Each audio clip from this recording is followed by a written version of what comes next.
Breakaway and out away is Homer Bailey. Ground ball to third. Frazier gloves. Throw to first. And Homer Bailey, for the second time in his major league career, has tossed a no-hitter. What a night in downtown Cincinnati on July the 2nd of 2013. Homer Bailey joining Jim Maloney and Johnny Vandermeer, the only three pitchers in the history of the Reds franchise to throw a pair of no-hitters. Round three, the Giants and the Reds tonight on Fox Sports Ohio, presented to you tonight by Kia. And hi again, everybody, alongside the Cowboy, Jeff Brantley. I'm Tom Brenneman. Welcome, as always, to Reds baseball here on Fox Sports Ohio. It's been the talk of Major League Baseball all night last night, all day today, here at the ballpark again tonight, what Homer Bailey did here last night. Yes, it has been, Tom. It's pretty amazing, all the hubbub that a no-hitter will bring, especially a second no-hitter. Well, let's begin with the seventh inning. The play by Joey Votto. It was an amazing play because everyone was caught watching as the ball went into the air. The batter, Homer Bailey, was caught, but not Joey Votto. He made the play, and he made it perfectly, because that could have been something that ruined the game. He ended that inning on the strikeout of Sandoval, so now we move forward to the ninth inning. Well, this is really where Homer Bailey showed you his stuff, not only in the belly and in the head, but also with the body, especially that big right arm. A power arm, power fastball. It's what got him drafted, but it's also what got him into the record books as well. This was the final out of the night. Gregor Blanco on the bouncer to third, and the celebration was on at Great American Ballpark, and Homer Bailey becomes the 31st pitcher all time with multiple no-hit games. The third Reds pitcher with multiple no-hitters. We mentioned Maloney and Vandermeer, the other two. And the battery of Bailey and Hannigan, the 14th battery with multiple no-hitters. We caught up with both of them after the game last night. To do it once is extremely special. To do it twice is, you know, kind of, I really don't have the words right now. I do remember this spring, though, Joey, we were in the bathroom just, you know, before we got to the field, and he said, "Do you think you can throw another hitter?" I said, well, "Do you think you can win another MVP?" He said, "Yes." I said, "Well, so do I." I meant it joking. I didn't think it would ever happen again. But, hey, I guess I got lucky again. He had a dynamite fastball, and, you know, he showed great control, and, you know, he's never in trouble. Just that one batter from a perfect game, but I think he'll probably take the no-hitter. So, and, dang, what a game. I can't quit smiling.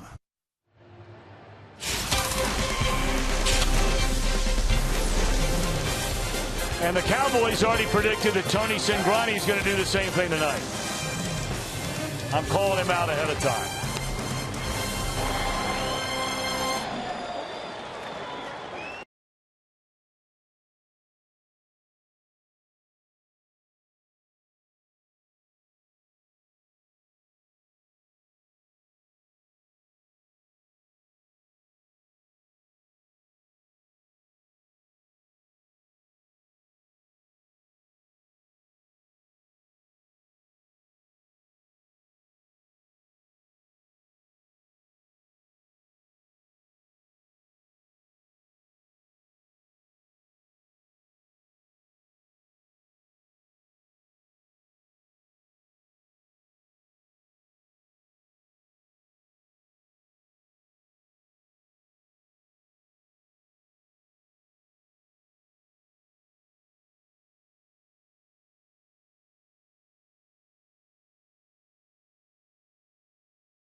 Goodness, congratulations, Homer Bailey. What a pitching effort last night. San Francisco couldn't hit that ball with a Channel 12 Bodor now, could they?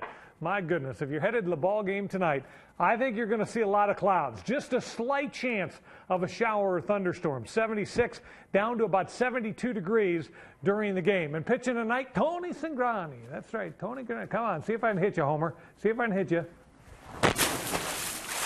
Oh, enjoy the game on Fox Sports Ohio. And, of course, tonight marks a return for the third time this year, Cowboy, in the Reds rotation for the rookie left-hander Tony Cingrani. Well, it'll be interesting to see how he responds tonight, Tom. The ball game that he had in Texas last time out, an emergency appearance in relief of Johnny Cueto, and he was uncharacteristically wild in that ball game. But when we have seen him in a starting spot, he has been terrific. The ageless with the youngster. Amazing. Barry Zito, 164 wins in his major league career, but he goes about it in a very different way these days than he used to. So we'll see how this one plays out tonight. Reds trying to slay the Giants, who scored 1 run in the first 2 games of this series. Game 3 next on Fox Sports Ohio.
Brought to you by the Ford F-Series trucks, a best-selling truck in America 36 straight years. By Cincinnati USA Regional Tourism Network.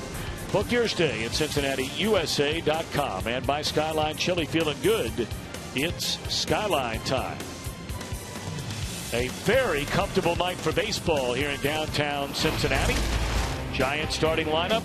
Blanco at the top. First start of the series for Tony Abreu in place of Marco Scutaro. Buster Posey will bat third and catch, followed by Hunter Pence, Pablo Sandoval, and Brandon Belt. A latter third of Andres Torres, Brandon Crawford, Barry Zito. Against left-hander Tony Cingrani, who day after tomorrow will turn 24 years old. Making his 8th start of the year, and this is the 3rd time now where he goes into the rotation. The other 2 times he went back to the minor leagues. We will still see a lot of fastballs from Tony Cingrani tonight. We will also see the big sweeping breaking ball to go along with the changeup. He has worked on it not only in ball games in the relief role, but he's worked on it in between, as in before the ball game. You get time to do that when you're pitching in relief. Starting, different story.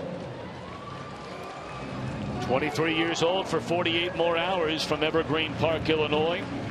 Reds' third-round pick in 2011, and here he is already just 2 short years later, contributing both as a starter primarily, but more recently out of the bullpen for the big league club. We saw a lot of fastballs from Homer Bailey tonight. I would expect the same from Cingrani, albeit from a different side. So Gregor Blanco to lead things off, a .277 batter with a home run and 26 runs batted in. And the left-hander Cingrani turns it loose, and it's ball 1 high, and we're underway. Brian O'Nora works behind the plate tonight. The crew chief, Phildon Colbert, down at first. Bill Welke at second base, and Adrian Johnson, the umpire, at third. 1-1 on Blanco, who, like many of these Giants, really struggling right now. Blanco 1 for 21 on this road trip, hitless in his last 19 at bats. Had a pitch to hit right there and fouled it back. 1-2. Well, as we saw with the Reds on this last road trip, when things start to struggle offensively, everyone starts to try to expand their zone, trying to do more, and it just adds extra pressure. Tapper, that is a fair ball. Cingrani to the bag, finds it before the foot of Blanco lands there. 1 out. That is our first breaking ball of the day. Sweeping breaking ball that Blanco hit right off the end of the bat. Hey, that caught the chalk line just past the bag. Indeed it did. Boys, Giants are struggling, and it's not just for a short time. You go all the way back to their series. It began in Toronto on May the 14th. And the defending world champions under Bruce Bochy have gone just 16-29 over their last 45 games. And if you're wondering, that is the lowest winning percentage among all major league teams since the middle of May.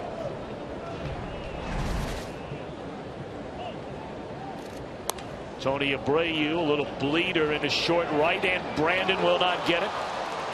And that will go as a Bloop double. I don't know if there is anything that could define Blue Pit more than that right there. Now, we talked so much about Homer Bailey's no-hitter last night and what it takes to throw a no-hitter.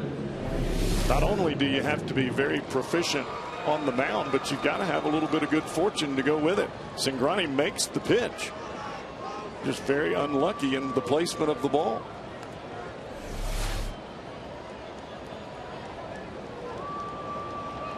Well, the opening game of the series, the Giants only had 2 hits. Now, granted, we only played 6 innings that night, but the Reds jumped all over the Giants' young left-hander Mike Kickham out to an early 7-0 lead. Their only run scored on a home run by Brandon Belt. Then, of course, no hit here last night, so that's their 3rd hit in 2 games in the opening inning of a 3rd. Ball 1 to Buster Posey, the reigning National League's most valuable player. .316 hitter, 12 home runs, a team high 48 runs batted in. Fouled out of play.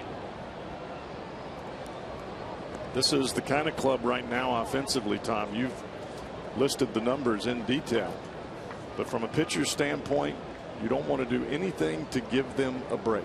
You don't want to walk anybody. You want to keep the ball down and pound the strike zone.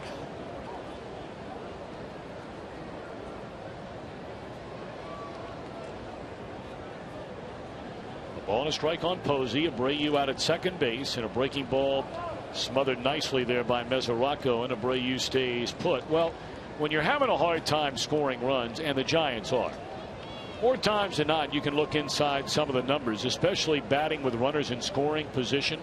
And here you see 1-7 with 2 more games to go on this 3-city trip, batting under 200, barely averaging 2 runs a game. And look at the runners in scoring position, $158. The Reds have been on that path.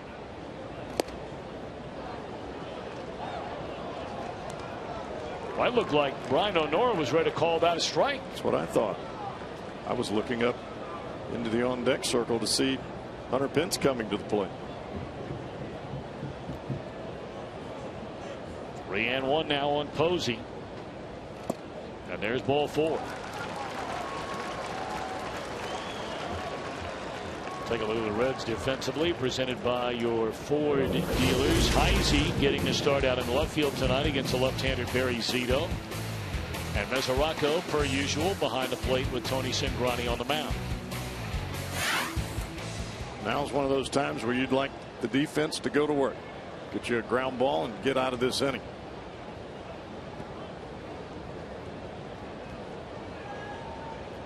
Hunter Pence, an even .280 batter, 13 home runs, 42 runs batted in. 2 on, 1 out in the Giants' opening inning. And Cingrani missing inside 3 pitches in a row. The final 2 to Posey, and the first one here to Hunter Pence.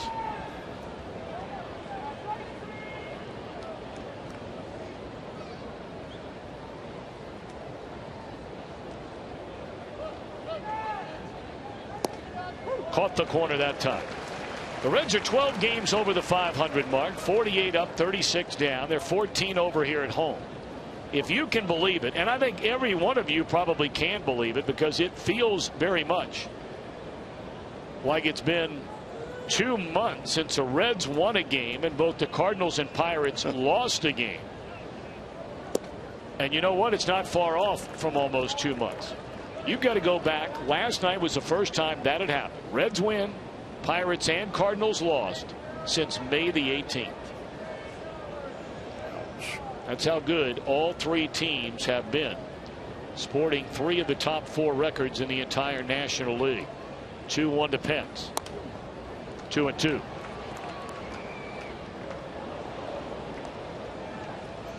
So the Reds 4 back of Pittsburgh, who will host again Philadelphia. Phillies beating the Pirates last night. The Cardinals lost out west in Anaheim, and they'll play much later tonight. Reds are 2 behind them.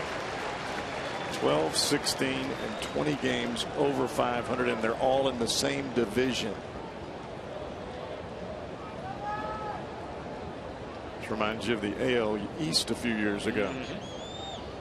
The Rays, the Red Sox, the Yankees, all knocking down the door. Abreu, the runner at second base. Posey on at first. 2-2 with 1 out to Pence. And there's ball 3. Missing everything. Cowboy in. Well, Mesoraco is setting up inside on just about every pitch. And for a pitcher to go in over and over and over again, you almost have to have tunnel vision, especially early in the ball game. You don't want the ball to run back out over the plate, so where you miss ends up being inside. Well, do they start the runners on a 3-2 count and 1 out? No. And a soft liner caught by Cozart. Good thing Cozart and Brandon Phillips didn't collide. 2 out. I don't know how these two do it, but it seems like every time they crisscross in the middle, one is going deep, one is coming shallow. And you're exactly right, Tom. From our viewpoint, it looked like they were going to go head to head.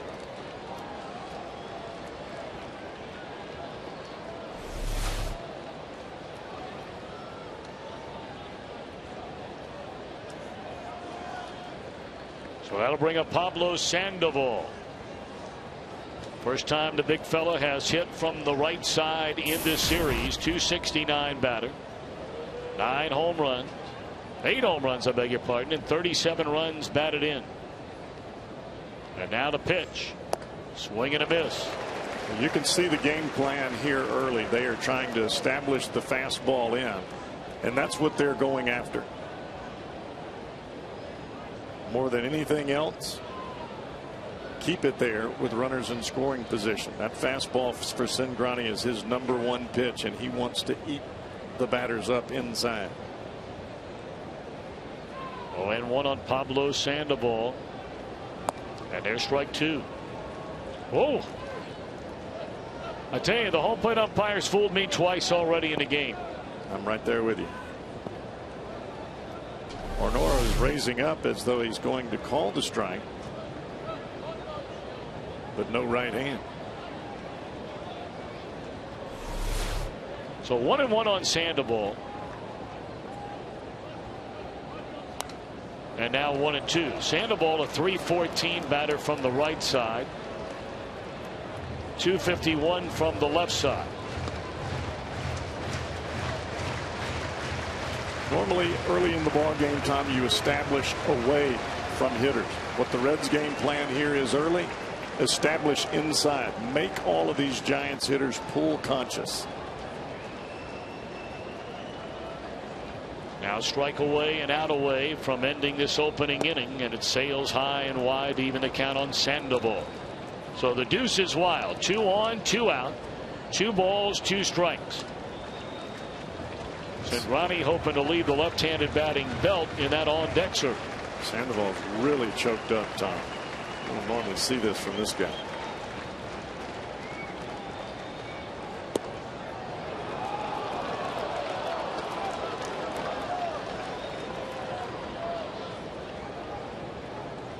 Well, we wondered on a 3-2 pitch with 1 out if the runners would get started. They did not. We know they are running on a 3-2 count with 2 outs.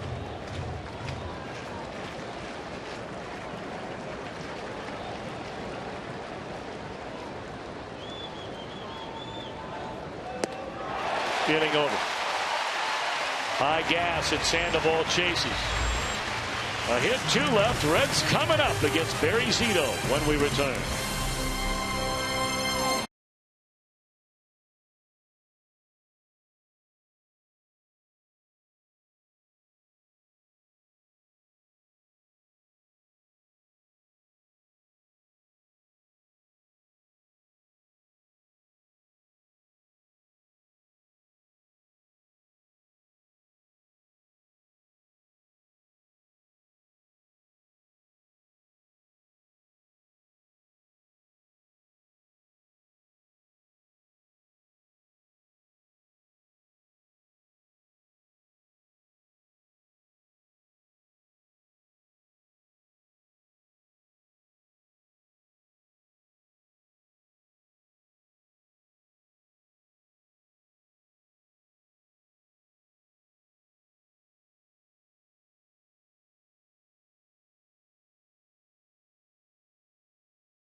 Lineup reads as follows. Chu will lead off against the left-hander. Normally that has been reserved for Derek Robinson of late. Cozart in the 2-hole. Joey Votto bats 3rd. Brandon Phillips, Jay Bruce, Todd Frazier in the middle. Heisey in left bats 7th, followed by Mesoraco and Sangrani. Boy, Barry Zito in pitcher-friendly AT&T Park has been extraordinary. But on the road, hard to believe, 0-5 and an earned run average of over 10 runs allowed per 9 innings. Tommy, you were talking about the struggles of the Giants offense. Well, not only that, but combine that with the fact that Barry Zito hasn't won a ball game on the road. The Giants haven't won a game on the road that he started, and he has won 1 ball game since April 21st. Folks, we're in July. Where Zito delivered the goods, and I mean it came out of left field at the end of last season, and especially through the playoffs, a game he pitched here in Cincinnati. Both games that he pitched against the Reds last year, 6 innings, 1 earned run. But it has not been that kind of season thus far for Barry Zito. A good start, but April is long gone. Shin-Soo Choo to lead things off. He has looked better at the plate against left-handers the last few days. Talking about through that series in Texas, as that's a strike that Choo didn't like it.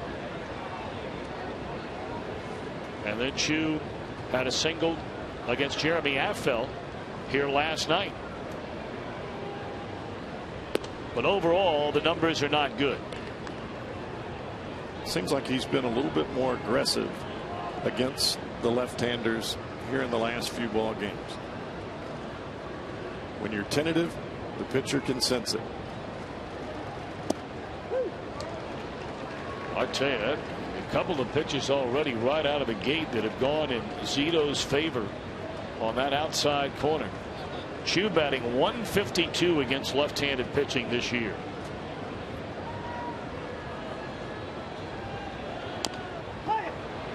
Up the first baseline, foul. For Zito at one time when he came up originally with the Oakland Athletics, what a trio they had out there, joining Tim Hudson and Mark Mulder. Zito won the 2002 American League Cy Young Award. 3 times he's been an All-Star, all 3 times wearing an A's uniform. Signed that stunning long-term contract to go to the other side of the bay, and it has not been a good investment for the Giants. Not what they expected. Let's just put it that way. Fly ball straight away center field, 1 out.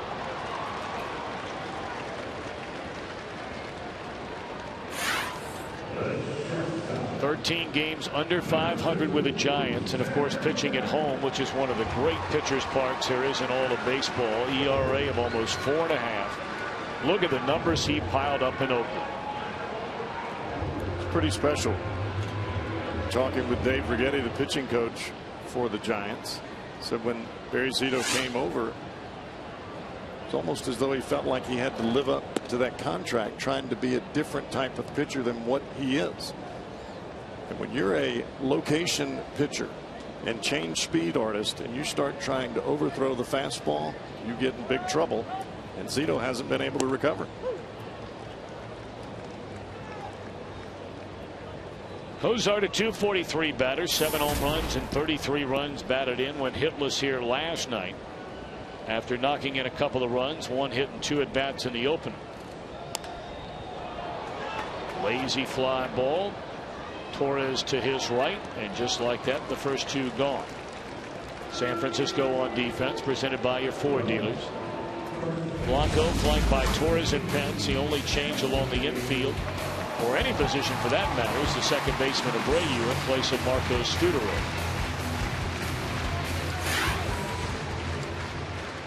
Barry Zito is a fly ball pitcher, and this is not a grand ballpark to be a fly ball pitcher in.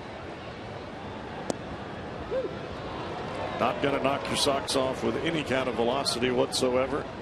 It is all about deception and location and changing speeds. Joey Votto at .325, 14 home runs, 39 batted in, and this might be a 2-base hit if he can get there quickly. He's digging hard, and the ball is dropped by Pence. So going in standing up is Votto. I'm sure that'll be scored a straight double.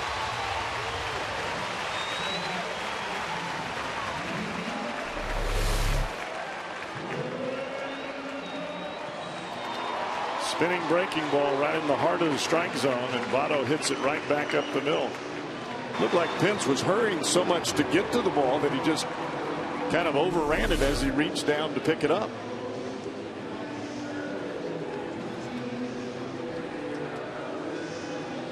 It has scored a 2-base hit. Brandon Phillips now the batter. .272, 12 home runs, a team best 63 runs batted in.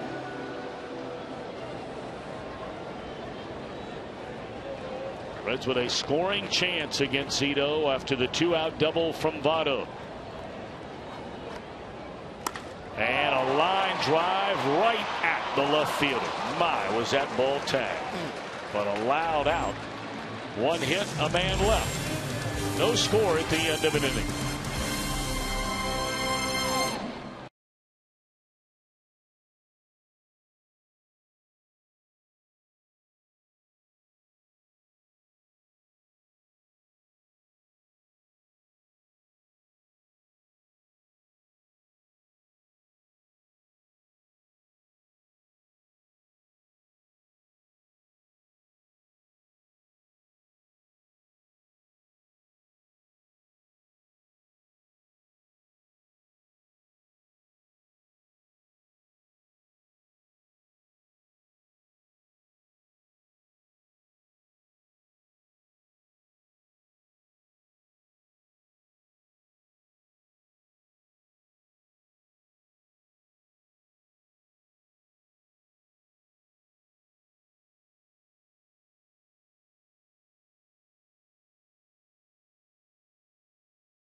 ballpark.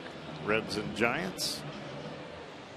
How about the fastballs by Tony Cingrani? This is tonight's IGS Bringing the Energy feature. 82.8% from the left-hander. Ranks right up there with the tops. Bartolo Colon over in Oakland. Lance Lynn and Shelby Miller, of course. Well, we know where they are. You know, it's so interesting that Colon's at the top of that, I think. You know, the other three guys throw hard. Colon used to really bring it. Oh, yeah. But not anymore. No, but he's still throwing the fastball, locating the fastball. That's the key word.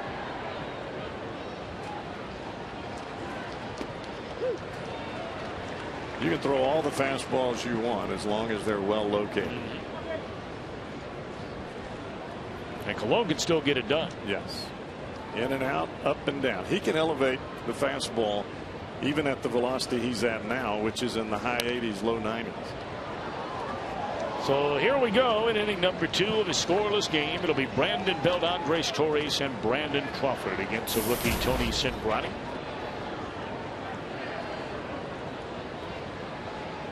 Pirates and the Phillies are scoreless. That game in the second inning. There's a roller foul. They'll wrap up their 3-game series tomorrow. The Reds and the Giants will wrap up their 4-game series tomorrow on Independence Day. By the way, tickets are available down here for the game tomorrow. That'll be a 1:10 start. Normally we get underway during the week at 12:35, but on Independence Day it'll be 1:10. Sellout crowd on hand here tonight. And gone swinging on a good breaking ball there is Brandon Belt. Back-to-back breaking balls, and that's what we were discussing as the ball game opened. This is where Cingrani has made the change. The previous pitch fouled off to the right side. He had Belt out in front. He just lowered the arm action a little bit, lowered the sight line. Ball bounces. Tough to hit it on one bounce. Well, that was a good pitch. Yes, it was. All right, now Andres Torres. And a liner into center field will fall in a base hit. So Torres jumps on a first pitch fastball, and he has the second Giants hit of the night.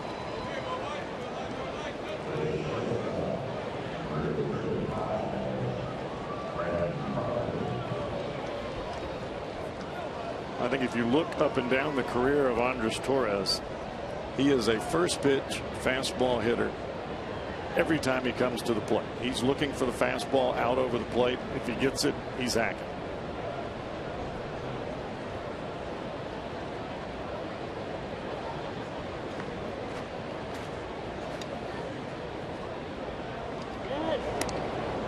Wow, he really had him leaning left and right.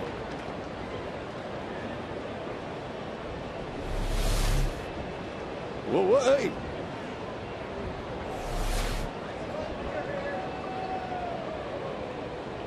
Former Red Roberto Kelly, the first base coach for the Giants. That pitch is down low to Brandon Crawford, and of course we've already talked about Tim Flannery, former big league player as well. He's a Giants third base coach. Roberto was my teammate when we were here together. Paul O'Neill was traded.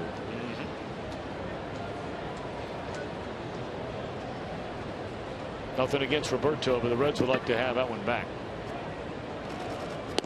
Paul O'Neill became just an outstanding player with the New York Yankees. And again, that's no knock on Roberto Kelly. No. He came here, did the best he could, and had his moments. And Kelly was doing great in New York. It was just one of those things that, hey, it happens. Sometimes the grass is greener on the other side. Well, you know, you look back on O'Neill. I mean, O'Neill truly became, and I mean, look, the greatest Yankees of them all. A handful of them are household names, but you move away from that group of five, roughly. I'll tell you what, you'd have a hard time arguing that there were 5 more players that were better as a Yankee than Paul O'Neill. I mean, his name is littered all over the Yankee record books in many, many categories. 2-2 on Brandon Crawford. I'll never forget the final game that Paul O'Neill played at Yankee Stadium in the 2001 World Series. It was game 5 of that series. Crowd knew he was going to retire at the end of the year, and that the series would be moving back to Arizona for Game 6 and 7. And in the old Yankee Stadium, you know, Paul O'Neill, you know, the whole it was eardrum shattering.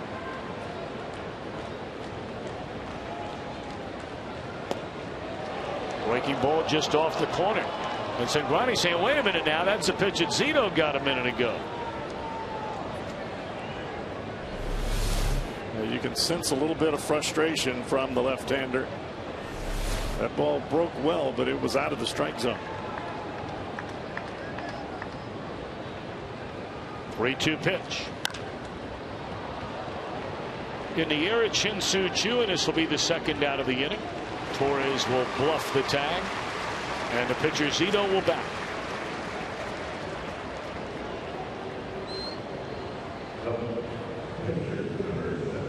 One thing I do love about watching Cingrani pitch is he does not give up. He doesn't let the umpires worry him. He doesn't let bad defense behind him worry him. As a matter of fact, I don't know that anything worries this kid. He just gets the baseball and keeps right on coming. And that's something you cannot teach. Zito, left-handed pitcher, left-handed batter, 4 hits and 24 trips to the plate.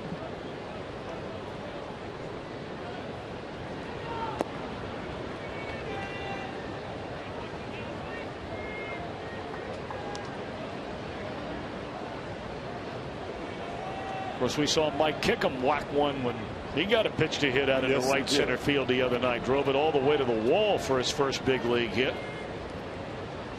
That was against Bronson Arroyo, one of only 2 hits the Giants had in the 6 innings against Arroyo. 1-1 to Barry Zito.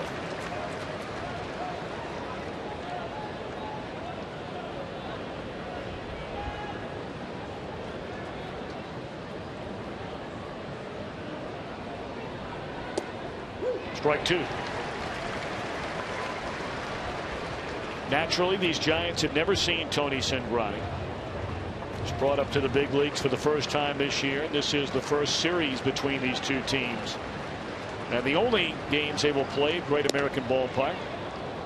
The Reds will make one more West Coast trip this year. They'll hit all 3 cities in the National League West up and down the coast.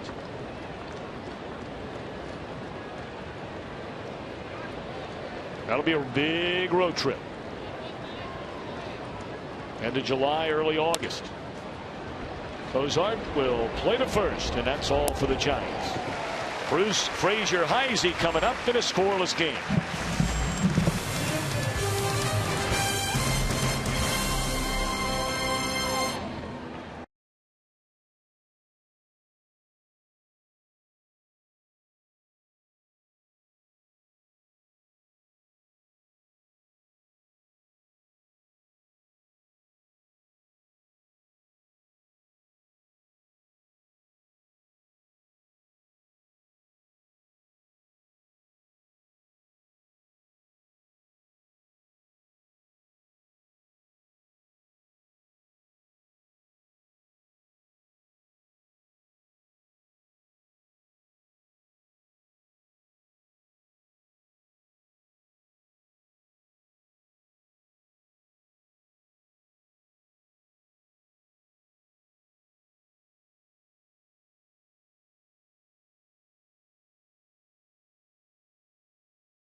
From now, the 2013 Major League Baseball All-Star Game.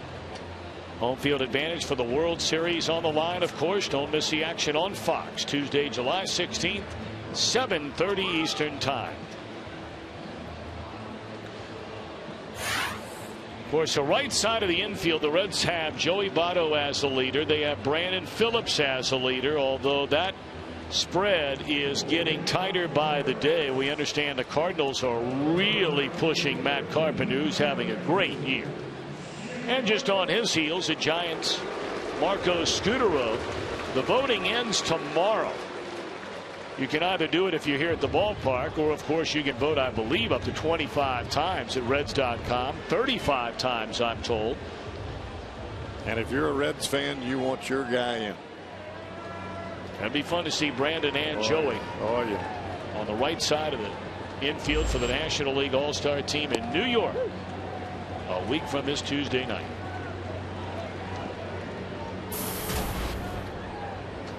Hey, you get rewarded coming to the ballpark, seeing those guys play defense. Put them in there where everybody can showcase them.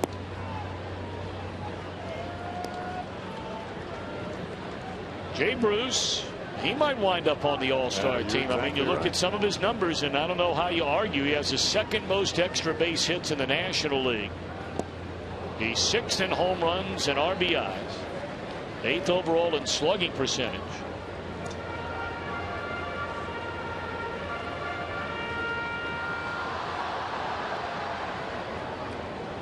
Of course, Mike Leake and Matt Lato certainly have made a very strong case for being a part of the National League's pitching staff.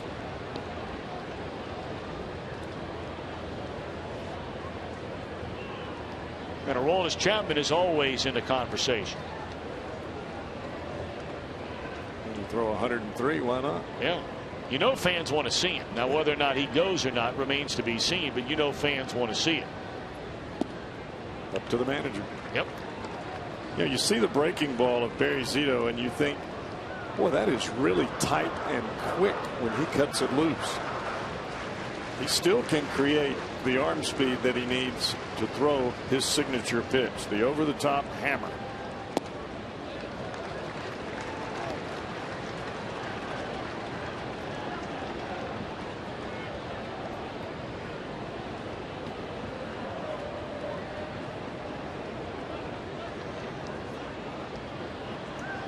Three and two to Bruce. Scoreless game as the Reds bat here in the second inning.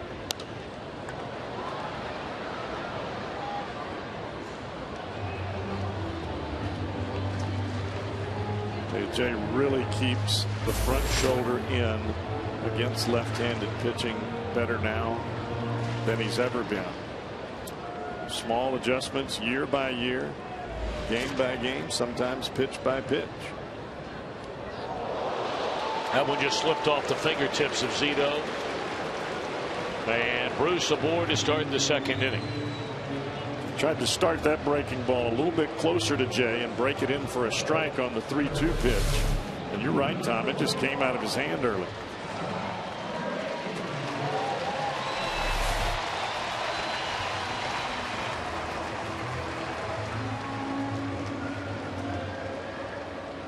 Big round of applause for Todd Frazier. Tonight is the very first time that his likeness is on a bobblehead given away to the first 30,000 folks coming through the turnstiles tonight. They're checking it out. It's got to be pretty funny to see your face and your likeness on a bobblehead. Shake it, shake it, shake.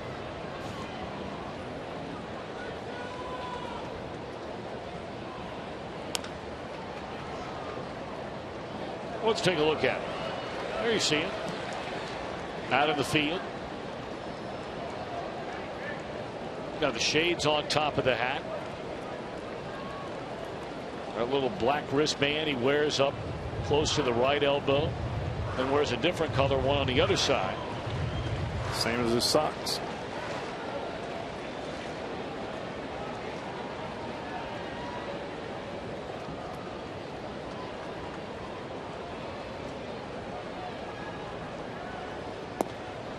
Breaking ball at the knees, strike two called. 0-2 on Frazier.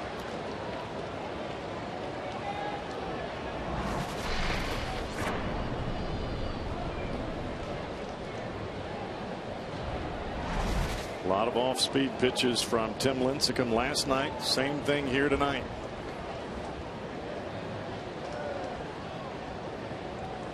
Can't get impatient.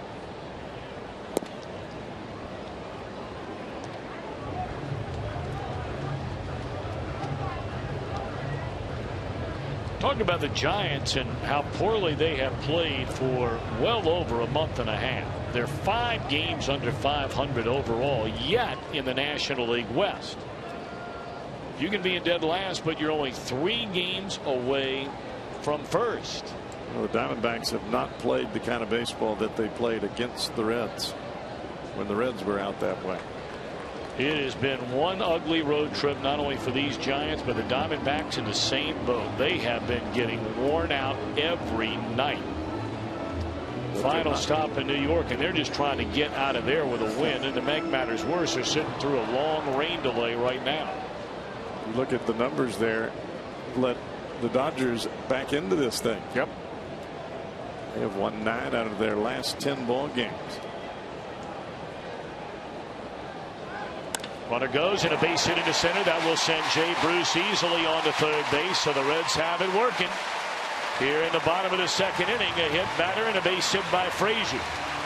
Very aggressive there, and you're banking that Todd Frazier is going to make contact by sending Bruce.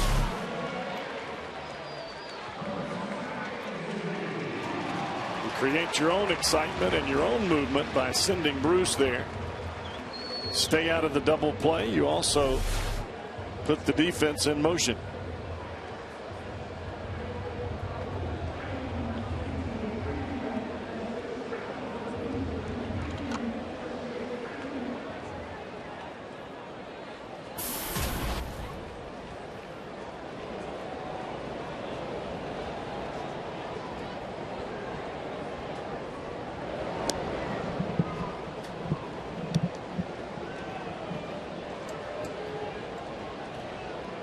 First start for Chris Heisey in a position since coming off the disabled list. He's been in the DH spot a couple of times. And that was a problem on his minor league rehab, as they were able to DH him. He ran into some bad weather. They didn't want to put him in the field. He had the one game in the field where he felt a little tweak, and then they got him out of the game. Right. So you'd like to think it's a good sign that he's in the lineup and playing in the outfield tonight, right? Oh, no doubt about it. What you'd ultimately hope is that every chance that he would have would not be something where he has to lunge or be in a dead sprint for the ball.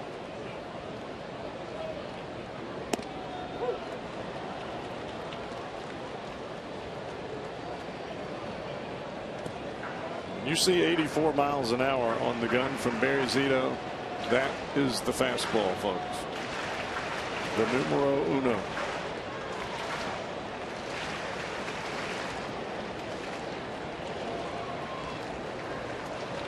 Runners on the corners and nobody out. Reds trying to jump on the Giants. And that one's off the inside corner. 1-1 to Heisey. Seems like every fastball that Barry Zito throws, he's trying to cut it. He's never had great movement to his arm side or away from right-handed hitters. So he's trying to cut the fastball to give him a little bit of late movement on the fastball, since the velocity is way down. High fly ball down the left field line towards the corner, and that is foul. Had more than enough distance to get out of here. Slow breaking ball, and Heisey waited on it almost perfectly. You can see the spin of the ball. Heisey just enough out in front that the ball hooks foul. Love that shot, watching the eyes of the catcher. No. That's when you try to catch it before he hits it. 1-2 to Chris Heisey. And that one lined into center field. It'll be caught. Tagging and scoring Jay Bruce. Good work by Heisey on the sac fly RBI, and the Reds have a 1-0 lead.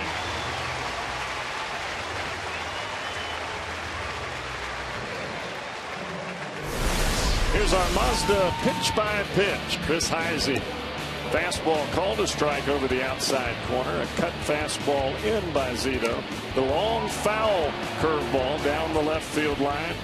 And then another breaking ball. This time Heisey waits long enough and blisters it to center field.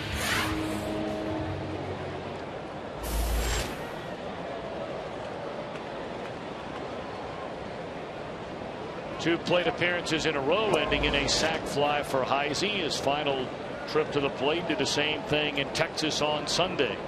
Tonight, his first start of this series.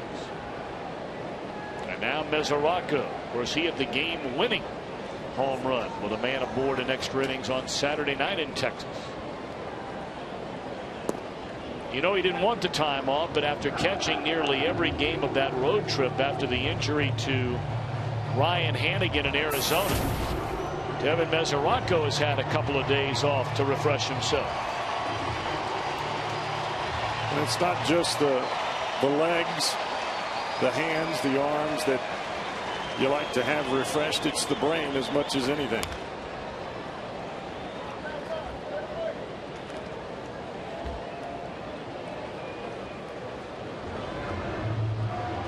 Yeah, that heat in Texas will beat you up. It will beat you up. And he was back there for every inning of all three games. Full regalia. Got to respect that. 1-1 to Mesoraco. A throw in the dirt picked out of there by Brandon Belt. Frazier will get one on you every now and again. He has 5 stolen bases on the year in 7 attempts.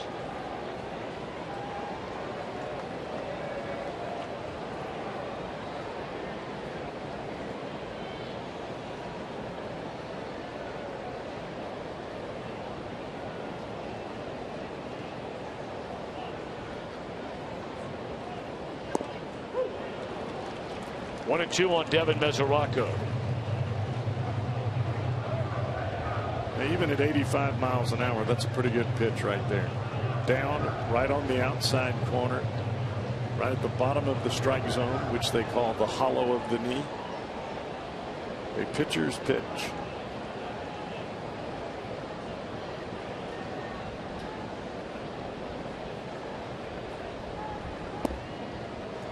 Well, with a fastball out there again and just missed it.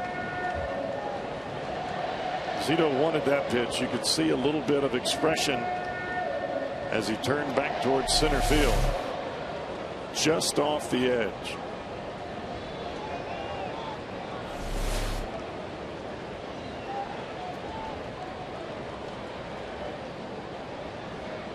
You add 5 miles an hour to that and you get a swing and a miss.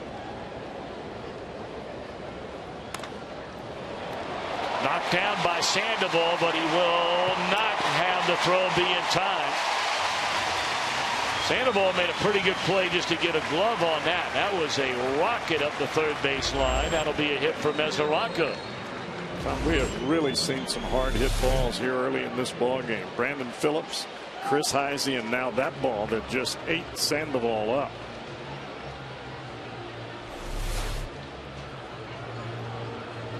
Devin Mesoraco was getting down the line in a hurry. That ball bounced towards the line and he put it into the high gear. So now the Giants believing Cingrani will be up there to move the runners or attempt to move the runners along with a bunt. He has 3 sacrifices. He does have 3 hits and 12 at bats. There's 1 out of the inning, 2 on, 1 in. Well, he can't do any better than that.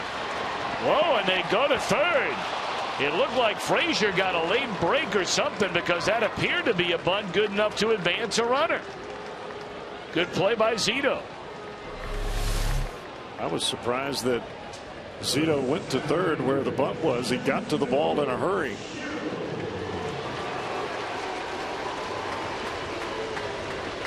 It's just one of those plays that you have to credit Barry Zito by getting to the ball quickly. Helped that he was a left-hander on a play like that too. If you're right-handed there, you have to spin in pirouette fashion and then throw a blind strike to third base. All right, so now up to Chu with runners at first and second and 2 out. Chu flied out to his counterpart. His first time up. Ball 1.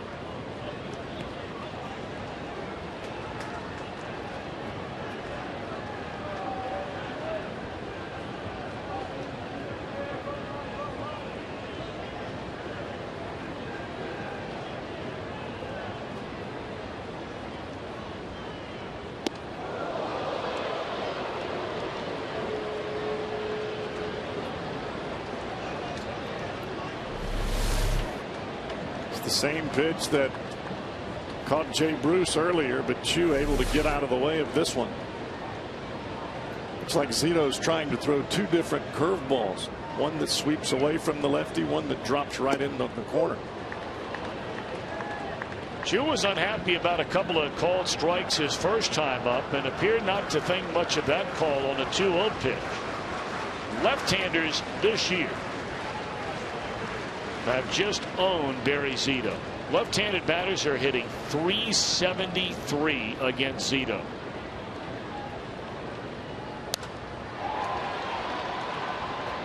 Teams continue to play Chu with their left fielder nearly hugging that left field line, and he's lined into a couple of outs. There you see the splits, lefties and righties for Zito. That's the highest in the National League, Tom. And you're talking about a left-handed starter. It's second in Major League Baseball to a right-handed pitcher.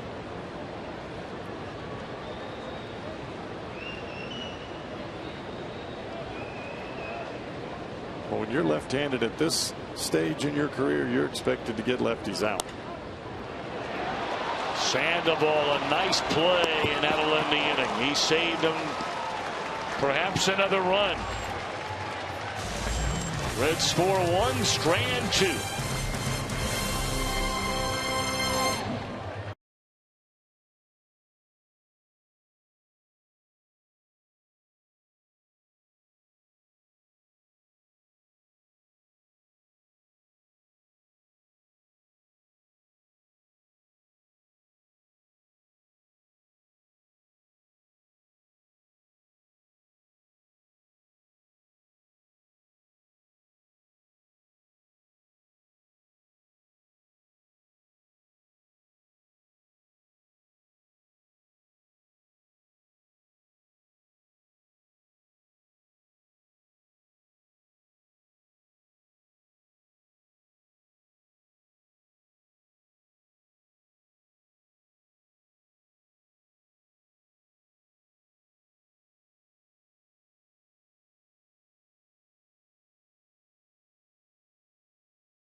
Serious lawyers for serious injuries. Call 1-800-ELK-OHIO. The last 10 games here at Great American Ballpark, and this is only the regular season, which makes it so hard to believe what happened last October in the postseason. Reds have won 9 of their last 10 here against the Giants, and I mean, they have just completely dominated the defending world champs in every way you can. Well, you just have to believe, Tom, somehow, some way, you like the Reds' chances if they can get to the postseason. They have had some issues playing on the road. That experience, they took care of it. They went out to San Francisco, played awfully well last year. You come back home, now they know how to play with a lead because they understand you can't lay back at all. Experience, to me, no substitute for it. The Reds and Fox Sports Ohio would love to wish Helen Sylvan from up in Mason, Ohio, a very happy 92nd birthday. Happy birthday, Helen Sylvan. Helen looking good. Indeed. We hope you're having a great day and a great night and have a great weekend. Reds lead here 1-0. I'm not sure if a Giant has asked Tony Cingrani to remove something perhaps that he is wearing. That was a long trip out to the mound by the home plate umpire Brian O'Nora. I think what they were doing, it looked as though they made Tony Cingrani push up his right sleeve. The right sleeve was longer than the left, and so they made him push it up. I don't know why. Doesn't make any sense.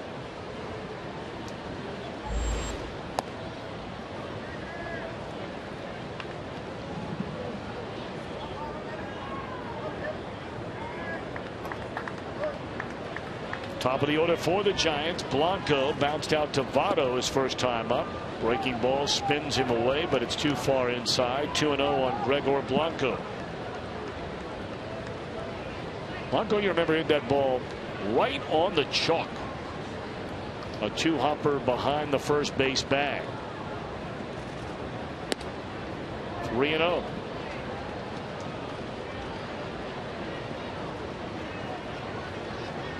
Very important for Cingrani to stay on top of the baseball, whether fastball or curveball. And that is a 4-pitch walk against a left-handed batter to start this San Francisco third inning.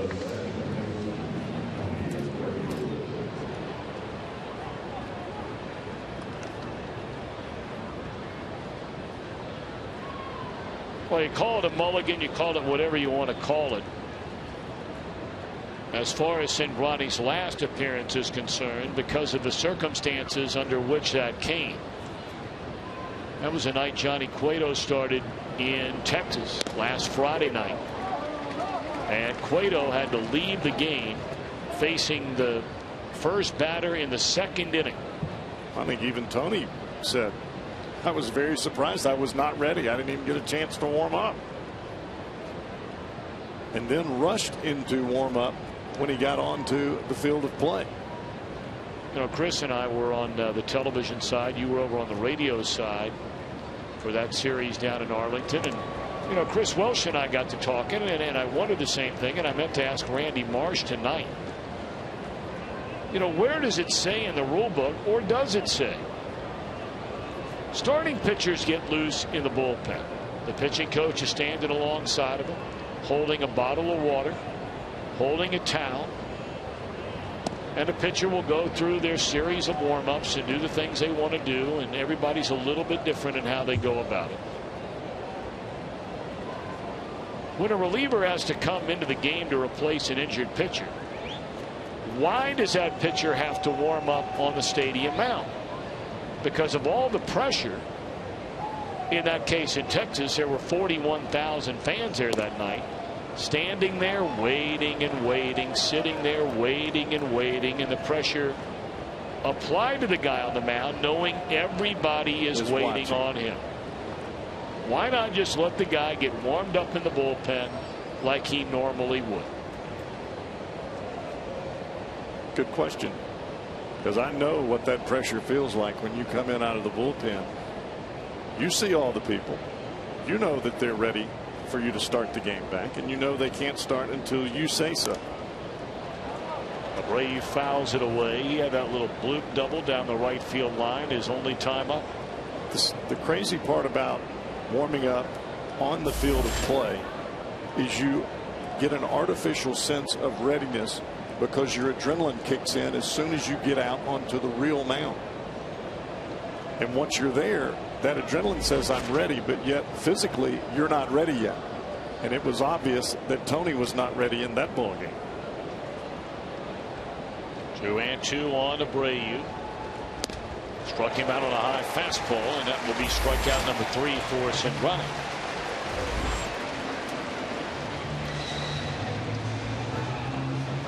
Of course, a game of baseball is the only sport where the man who's going to be holding the ball the most times does not get ready on the field in which he will play the game.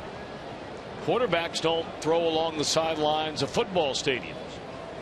And NBA players or college basketball players, they don't shoot at some basket buried underneath the stands before the game starts. Exactly.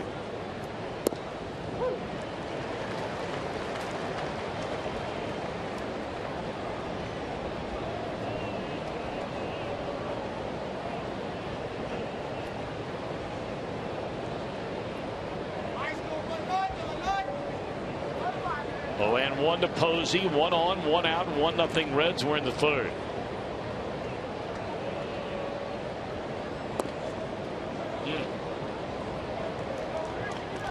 Pretty good pitch right there. Posey seemed to be upset on the pitch before. He thought it was down. Thought it was a perfect pitch. I thought the last pitch was a perfect pitch.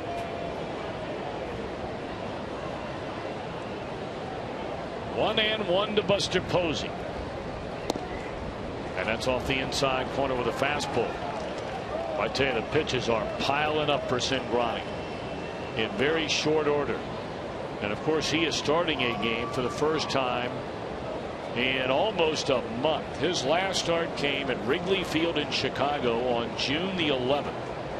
He has pitched out of the bullpen ever since.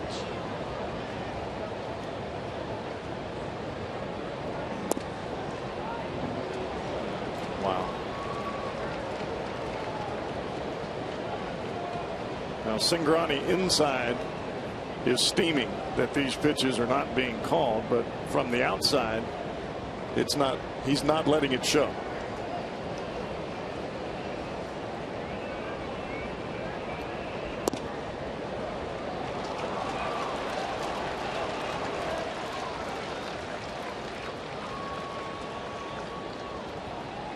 Second walk in the inning and already the third walk in the game.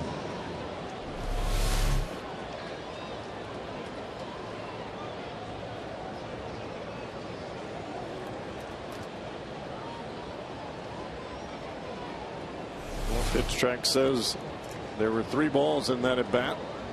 A couple of awfully close ones.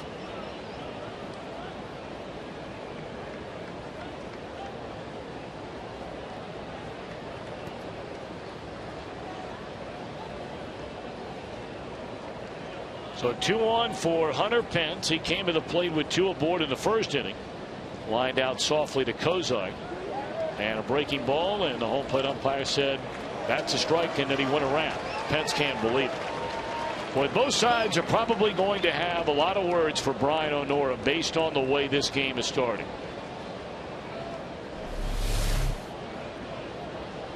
It's not a strike via the called strike. It is a strike on the swing. Pence wanting that first pitch fastball, and that's where Cingrani went the entire first at bat. Another jam shot pop up. Boy, he's just eating Pence up, and Phillips lets the ball bounce, and they're lucky to get an out. They are calling out Hunter Pence, and they're going to call out the runner as well. An infield fly, and it's a double play for the Reds. And Pence is asking for full clarification from Field and Colbert, the first base umpire, on that call, but that is a call on the infield fly rule. And Bruce Bochy wants to make sure he's getting the interpretation of this. Reds lead 1-0.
is wanting to know if the infield fly was called right away. You see it. Second base umpire Bill Welke holds the hand into the air. Phillips lets the ball drop. They tag out Buster Posey. Even though Cozart tagged the bag first, it was the tag out that made the play. Infield fly, runners advance at their own peril. So that's really a play right there. Brandon Phillips is baiting them into their guys running the bases. Well, Buster Posey did not understand what was going on. He thought that it was going to be a force play, so he took off. He did not see the second base umpire point infield fly.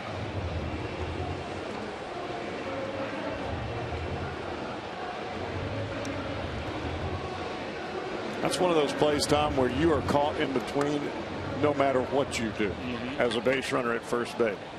But Phillips did the right thing. Very savvy. Savvy indeed. 2, 3, and 4 now for the Reds in their batting order against Barry Zito. Cozart flied out to left his first time up. Votto on deck, then Brandon Phillips.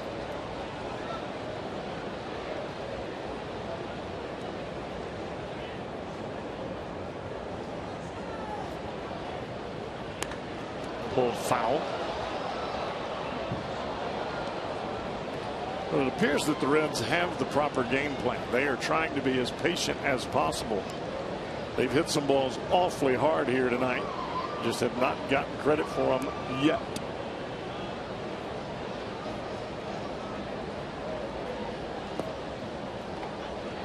Of course, we had Xavier University night here the other night. That appears to be, and in fact, I'm quite sure that is the University of Cincinnati president, Santa Ono, sitting in that first row behind home plate in the white shirt. Yeah, we can see from up here it has Ono on his back. Nice to see him here with his family at the ball game tonight. Oh, what a beautiful job they have done and are continuing to do on that campus of the University of Cincinnati. They went through some tough times over there for a while. But my, oh my.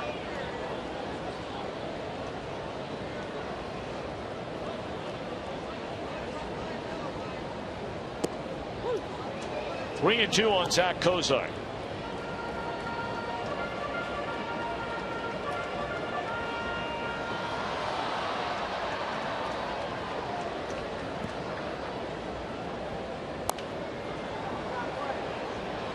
Popped up into foul territory, and Belt will give it a try, but it's 3 rows out of play, 2 rows out of play, and a big hug on a nice catch down there. Barry Zito tests your patience to the nth degree. You see the ball come out of his hand. It looks so good, so enticing. You get out on that front foot, and you don't quite get the bat where you want it to be. Gone swinging is Cozart, and that's a first strikeout of the night for Barry Zito.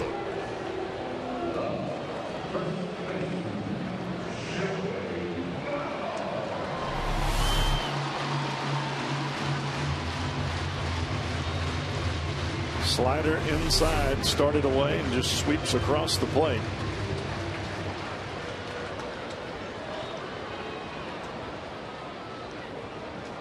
Votto doubled into right center field his first time up. First pitch swinging here, fouls it out of play.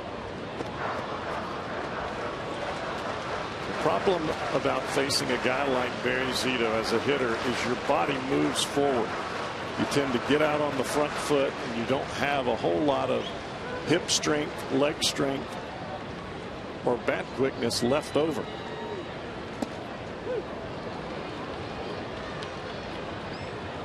He's throwing under hitting speed.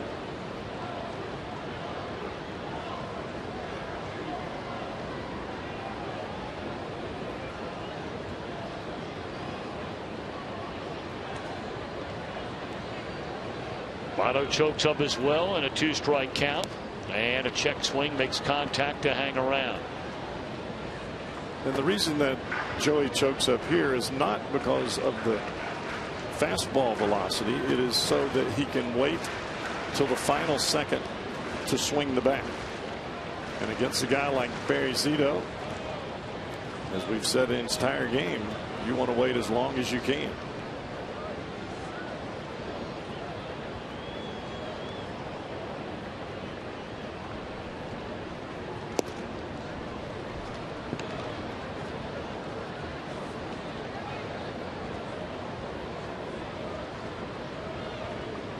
With both these pitchers really nibbling around a lot, you don't know if it's so much that's what they're doing or the strike zone early on in this game from the home plate umpire Brian O'Nora. There's a one-hopper played to the glove side by Crawford, and Votto thrown out.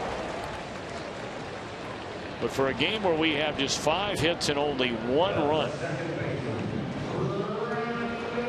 we've had a hit batter, we've had 3 walks by Cindrani, and this thing moving along at the speed of a glacier right now.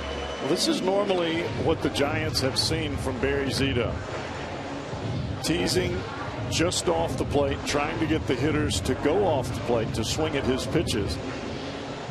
I mean, it is nothing to see Barry Zito throw 100 pitches in 4 or 5 innings.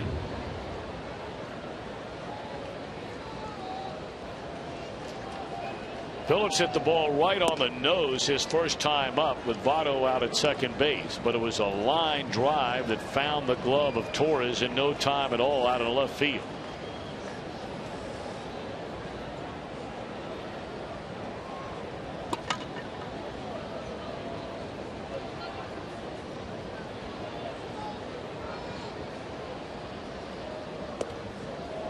Philadelphia scored a run. Still batting with the bases loaded in Pittsburgh. That game in the 4th inning, 1-0 Phillies. Brought up earlier, the Reds beginning play tonight, 4 behind the Pirates in the NL Central.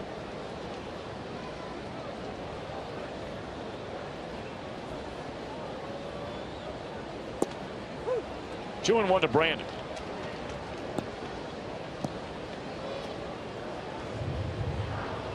Four behind the Pirates, yet only 2 behind the Cardinals. So the Reds have made up some ground on the Cardinals, but yet the Pirates have taken off. Oh, he ripped off that long win streak. Came inside on that pitch, and that one tied up Brandon. He fouls it away, and the count even is 2 balls and 2 strikes. Of course, the Pirates will be here. That will be the first series after the All-Star break.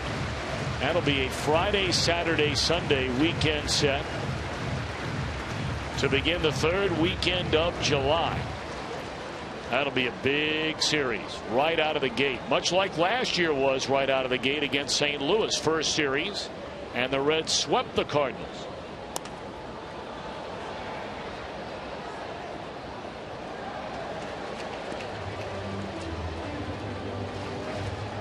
Reds have 1 more to go in this series after tonight against these Giants. They'll be at home for 3 over the weekend against the Mariners, and then embark on a 7-day road trip, playing every day of it. 4 games in Milwaukee, followed by 3 against the NL East leading Atlanta Braves. Braves have been awfully streaky. Yeah, that has been one of the real Jekyll and Hyde outfits this year, is that Atlanta Braves team. Obviously a lot more Jekyll than Hyde. Or I'm not so sure who was a good one and the bad one. Do you remember? I don't either. I think Jekyll doesn't sound good because that's close to Jackal, and there's nothing good about that. There's ball 4 to Brandon Phillips. I'm told that Jekyll was good. Jekyll would be the good doctor. So if I start referring to you occasionally as the Jekyll, cowboy, I probably wouldn't like that. You wouldn't? The crazy cowboy. Caballero loco. There you go. So Brandon draws a 2-out walk, and here's Jay Bruce.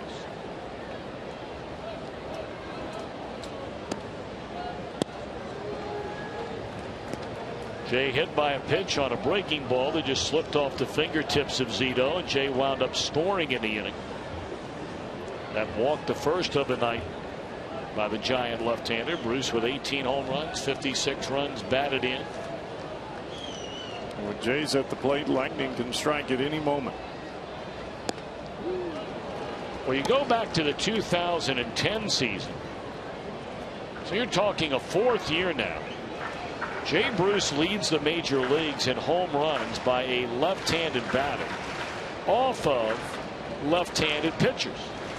He has 7 of them this year, and 41 of them since the start of that 2010 season. So while his batting average has not been much to write home about,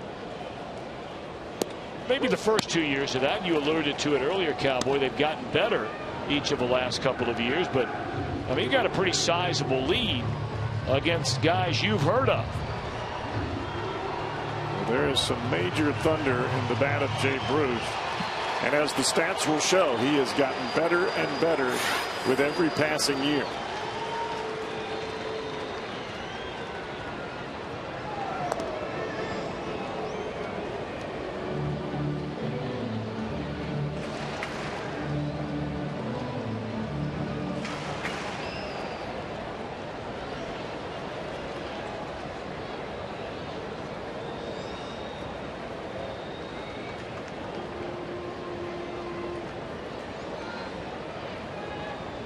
One and two on Bruce, and it's down the line, foul. Sounded like he hit that off the end of the bat. Remember last year, Tom, Barry Zito did not throw to Buster Posey a whole lot. This is that cutting fastball. That one, instead of cutting to the outside corner, it stayed right over the heart of the plate, and he did indeed hit that off the end of the bat. That is our Exmo replay, courtesy of Performance Honda.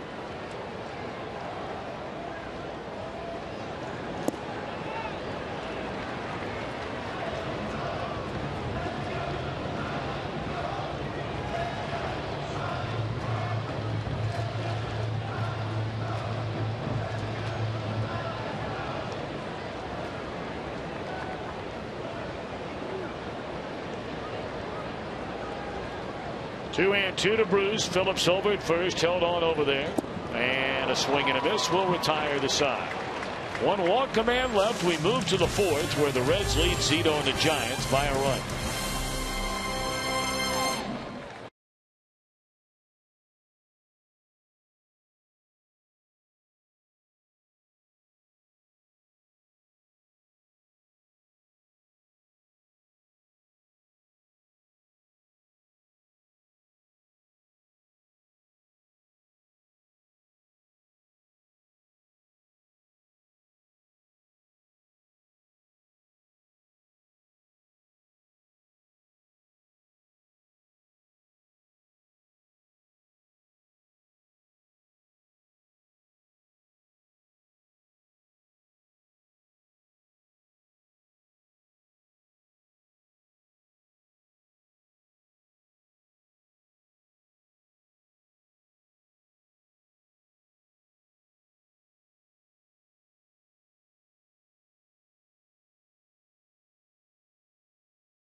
This season, it's called the Kroger Meal Deal.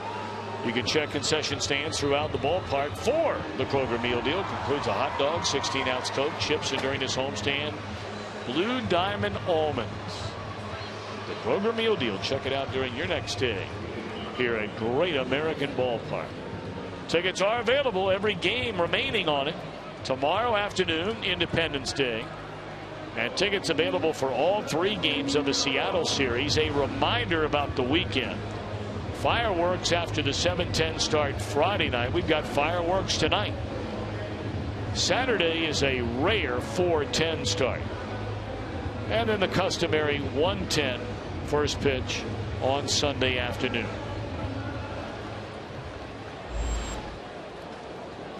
A 1-0 ball game. Cingrani toes a rubber and delivers a first pitch breaking ball, strike one to Pablo Sandoval, who struck out swinging on a high fastball, stranding 2 runners in the first inning.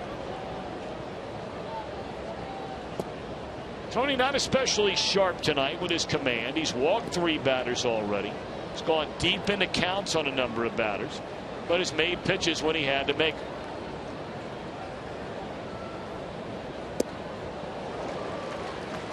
That's not to say, Cowboy, and we talk about it all the time, that he can't get on a good run and find that command. Yeah, we saw that a little bit in Texas until he ran out of gas at the, I think it was the 6th inning after about 4 2/3. But I think Cingrani is still learning how to pitch with a little more time in between each pitch during the game. He is used to getting the ball, coming to the plate, getting the ball, coming to the plate. And here in the big leagues, it does not operate as it does in AAA. They step out of the box, they walk around. You've got to change your tempo. I know it is something that Major League Baseball is very, very concerned about, and that's the pace at which this great game is being played at these days all over. They are really, really concerned about it, and to be honest with you, rightfully so.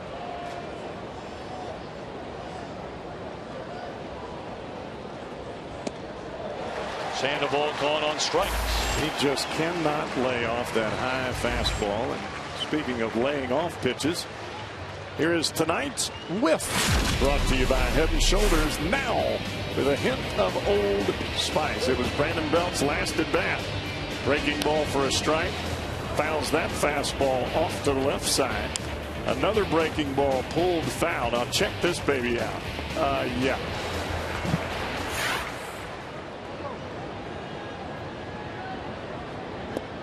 Breaking ball to start him this time, and that is something that Cingrani did not do the first time we saw him come to the major leagues to replace Johnny Cueto.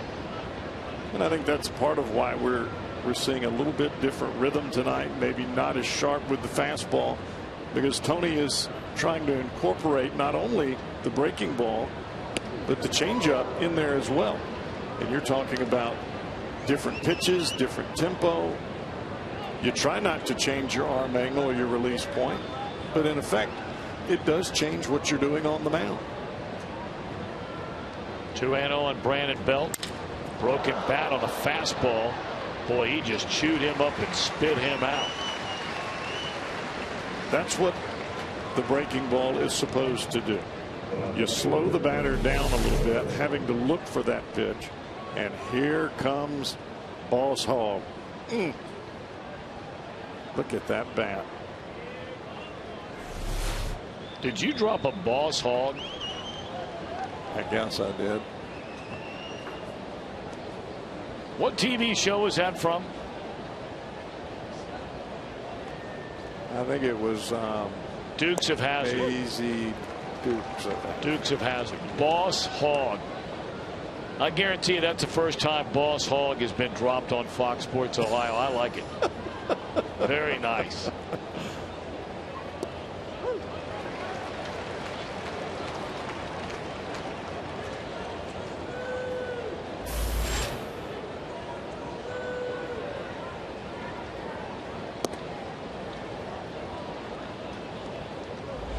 One and two to Andres Torres, who has one of the 2 giant hits so far in the game. He had a first pitch single to center field. And Cingrani a perfect 4th inning. He's like Boss Hogg out there in the 4th.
talked to Homer Bailey about what was going on in his mind over the last few innings last night. Kevin Goheen gets a catcher's perspective of a no-hitter from Ryan Hannigan. And find out which Blue Jacket was named as the first player in franchise history to the NHL first All-Star team. Had a chance to catch up with Kevin Goheen before the ball game tonight. That guy's always working. Well, that Toyota sign, someday somebody's going to hit it. And if a Red hits it, Raymond Bechtold of Ludlow, Kentucky, right across the river. Will win that beautiful new Tundra. Oh, what a great job they've done over there in Ludlow, too. Register for your chance to win in an upcoming game. Stop by your Cincinnati and Northern Kentucky Honda dealers. You know, Newport and Covington get a lot of the pub because they were the first to start building everything up over there. But Ludlow is on its way.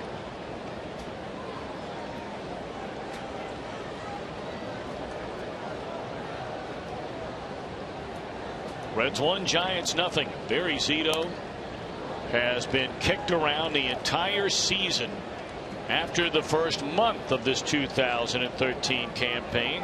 But you never know it tonight.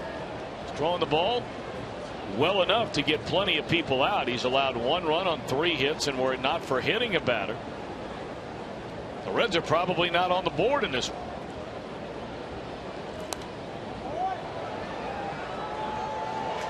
He has been able to change speeds in the strike zone. Looking about just less than half percentage of his pitches have been fastballs, right around that 83-mile-an-hour mark on average. I mean, he just wore Frazier out. 1 away in the inning. Many will tell you when Zito is throwing the breaking ball for strikes, very difficult to get to, and he has done that so far here tonight. Backdoor breaking ball. You see it start off the plate. Frazier had the head down, still comes up empty.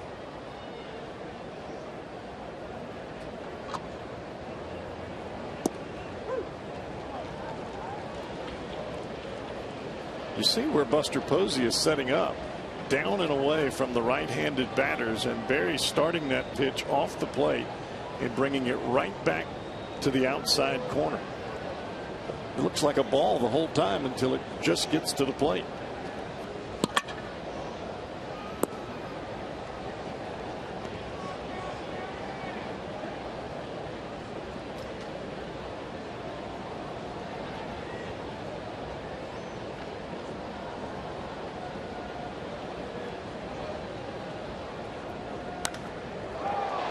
In the air, right center field. They didn't have him played that way. Back to the wall, Pence, and he'll catch up with it. And Heisey retired for the second out of the inning. Well, you're right, Tom. If not for the speed of Hunter Pence, that may have bounced out of here.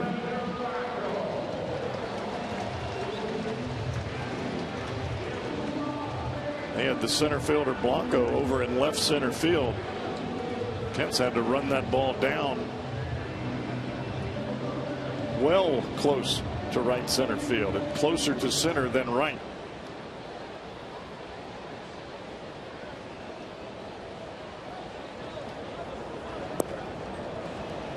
Off the outside corner with 2 away and nobody on, and he did not go around.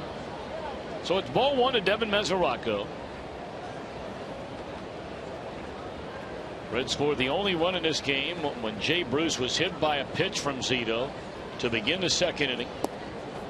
They started the runner, and Todd Frazier singled into center field, sending Bruce on to third. A sac fly RBI by Heisey drove him in. 1 run, 3 hits for the Reds. No runs, 2 hits for the Giants.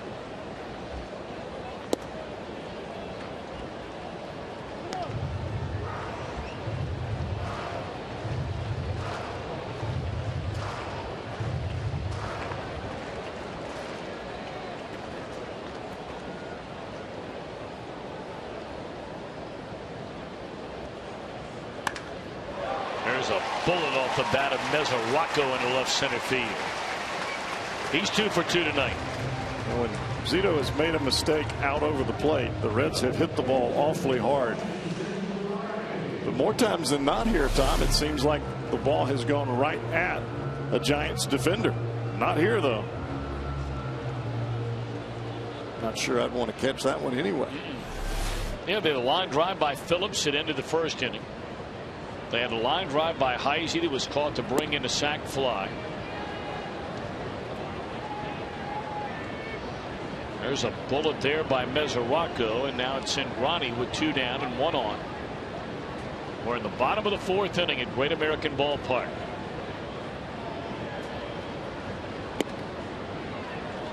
Philadelphia continues to lead the Pirates here in the 5th inning. And it's still just a 1-0 ball game.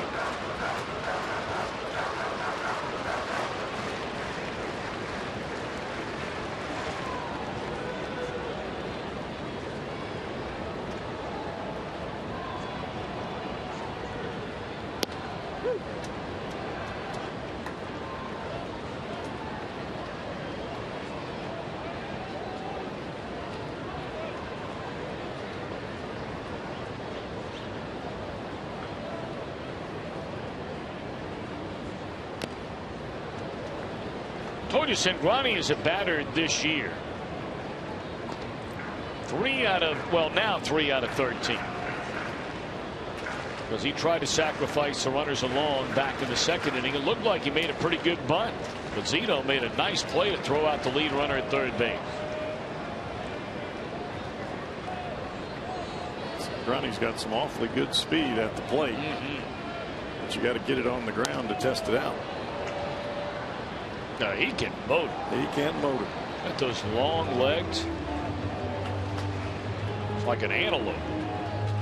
Coming up later tonight, we'll have our Miller time moment.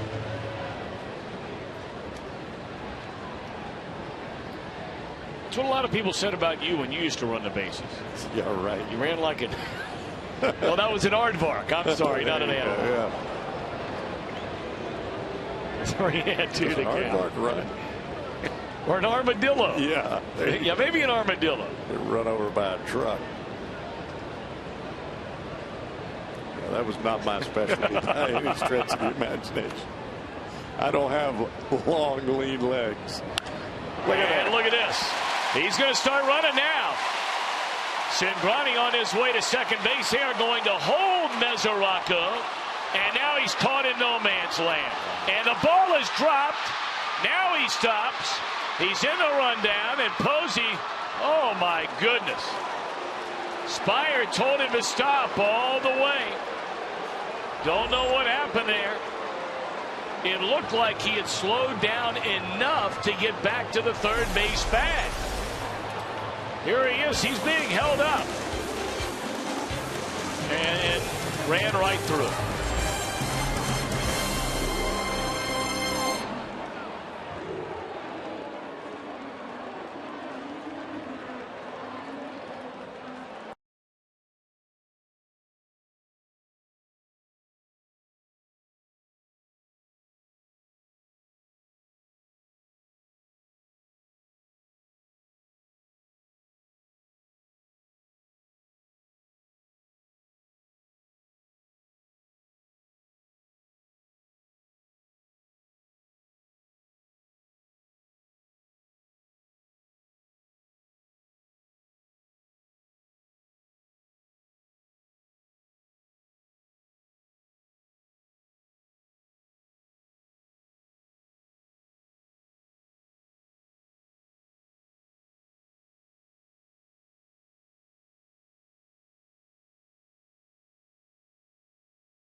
caught both of Homer Bailey's no-hitters, but we want to expand your mind. It's our AT&T trivia question. Besides Ryan Hannigan, who are the other 2 Reds catchers to catch multiple no-hitters? Other 2 Reds catchers to catch multiple no-hitters. Answer coming up. Jim Day with you, and the day after history was made here at Great American Ballpark, talking to Homer Bailey today. You would think there'd be some celebrating going on last night, but what Homer did was sit around and basically chill out to some country music. He said he didn't watch any of the highlight shows. He said, I had the best seat on the house on the mound. I don't need TV to show me that. He also said he received over 200 text messages, and while listening to that country music, he sat and answered every one of those text messages personally. Of those who contacted him last night, Oral Hershiser and one of his all-time idols, Roger Clemens. Here's how much Roger Clemens thinks of Homer Bailey. He told Homer that he is going to show video of Homer's mechanics to the young Houston Astros pitchers that he's currently working with. That is high praise, boys. Boy, it sure is. And that was a great night here for Homer Bailey. All of Reds country celebrating Homer Bailey's second career no-hitter. Good stuff there, Jim Day. Thank you.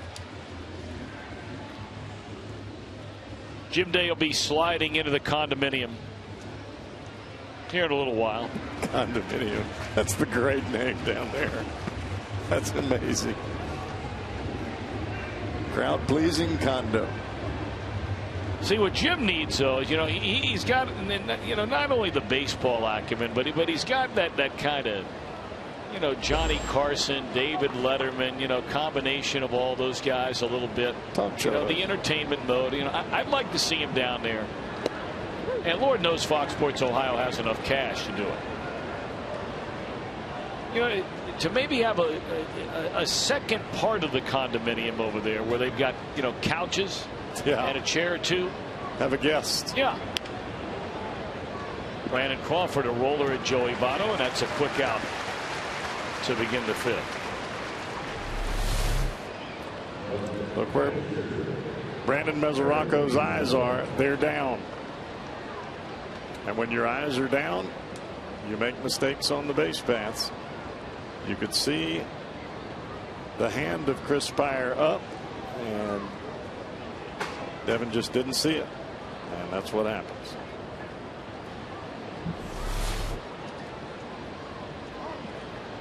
There's no doubt he was hustling and giving it all he had. But you've got to pick up that third base coach early. Pitcher against pitcher with 1 out and nobody on. Strike 1. Cingrani's retired the last 5.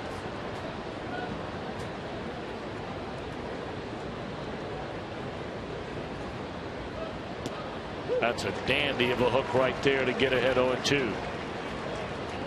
Cingrani has made a tremendous amount of progress on that breaking You're not ball. lying. He is really starting to perfect that thing. And the thing that's so impressive is, like you said, the short amount of time. I mean, we were talking about earlier when they sent him down the first time, when Cueto came back the second time, about how Cingrani he was going 10, 12, 14 consecutive pitches and nothing but fastball. And everybody says so much that you can do that and work on that curveball in the rotation in between starts. Well, you really can't. You get one work day out of the bullpen. You can throw 5 minutes before every ball game starts. That's when you can work on the breaking ball. We remind you, tonight's Ohio Lottery Power Jackpot is up to $60 million, a Powerball jackpot that is, and the drawing comes your way at 11 p.m. tonight.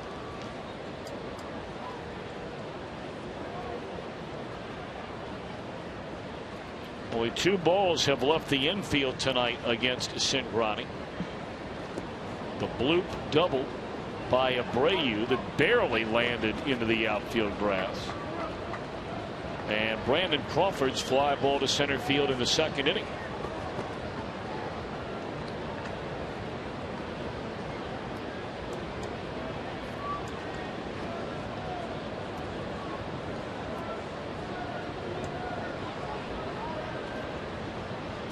Cingrani finding that rosin bag, and now back to work. Fastball off the outside corner. He walked Blanco on 4 pitches his last time up. And let's remember, Blanco was the batter that walked the lone base runner in last night's game.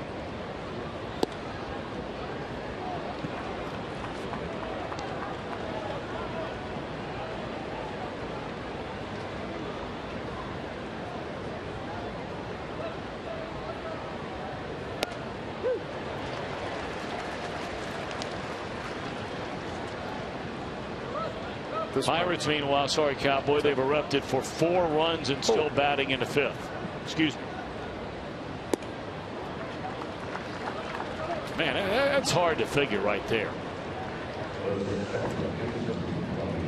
I think the biggest issue for Cingrani right now, with a 1-run lead, he's trying to stay away from putting a cookie in the heart of the plate and giving up a home run. You can pitch with that in the back of your mind, but you can't pitch with it in the front of your mind. It takes away your aggressiveness.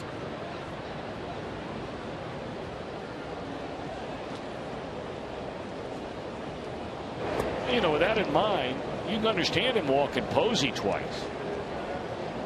But Gregor Blanco, he has 1 home run all year. And left-handed. That's not a shot at Blanco. He's a nice player, but the power game is not his game. No. He is an on-base guy.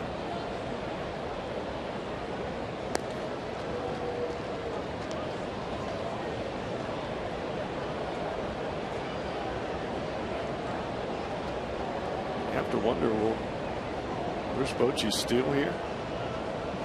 The Rangers had a heyday running with Mesoraco behind the plate in Texas. And not that Mesoraco doesn't have a good arm, because he does. But if you're looking at the numbers, you see another team is running. But your leadoff guy aboard, especially as much trouble as this Giants club has had scoring runs. Well, that's the thing. I mean, you and I have talked about this many times before, and I think we're in agreement. You know, the time to start making things happen is when your team's not doing anything. Exactly. I mean, you know, when you're going through a road trip where you're playing, what, for the 8th time, 9th time tonight, and you're averaging 2 runs a game, it's a little hard to come up with 3 hits in an inning. Right. Mix, match, and create. You create by putting the runner in motion. Mesoraco has only thrown out 6 would-be base stealers of the 28 that have attempted to steal against him this year, and by no means is all of that on Devin. No. But what I'm saying is, if you're in the other dugout, you're not seeing Mesoraco throw. You're only looking at the statistics. And 6 out of 28 says, I'm putting the steal sign. Blanco has 9. He's been thrown out. And you talked about a cookie. There it is. On a 1-1 pitch to Tony Abreu. And the Giants have their first lead in this series. All set up after the 2-out walk to Gregor Blanco. That is the first home run of the year in very limited playing time for Abreu.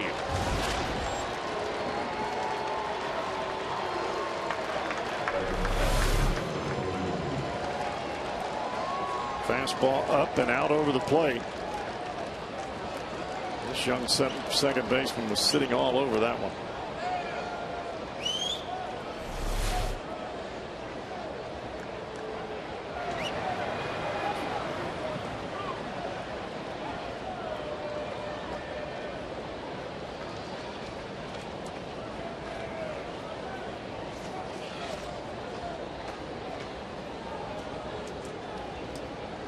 Abreu began the year. He would have been on the major league club had he not injured his knee during spring training. Had a very bad sprain in that left knee and was not reinstated from a disabled list until June the 15th. But man, when that young man gets a chance to start a game now, he does some damage. He's got 2 hits tonight, a double, and now a 2-run home run. And this being his 7th start of the year. He has 12 hits and 30 at bats. Cozart. A throw picked out of the dirt by Votto. But a tough inning to swallow for Cingrani after the walk to Blanco serves up the home run.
You can check out the Reds and the Mariners this Saturday here at Great American Ballpark. The first 20,000 fans in attendance get a Jay Bruce t-shirt thanks to Reds Cherry Ice. Celebrate your 4th of July weekend with the Reds. 513-381-REDS or log on to Reds.com/July. Both of these left-handers tonight have gone about it in different fashion. The man on the mound, Barry Zito, the veteran of many years. How about that average speed of the fastball? 83 miles an hour. Add 12 to that. You got the 23-year-old Tony Cingrani. Soon to be 24 in what, couple of days? In a couple of days on the 5th of July. Well, we brought it up earlier. Barry Zito has been downright awful on the road this year. 0-5 with an earned run average of over 10. He is pitching in one of the most hitter-friendly ballparks in all of Major League Baseball. Yet here he is through the front 4. Has allowed just 1 run, 5 hits. Reds have stranded 5. Third time now through the batting order. 2-0 on Chu. Started 2, couldn't pull the trigger. It's a strike.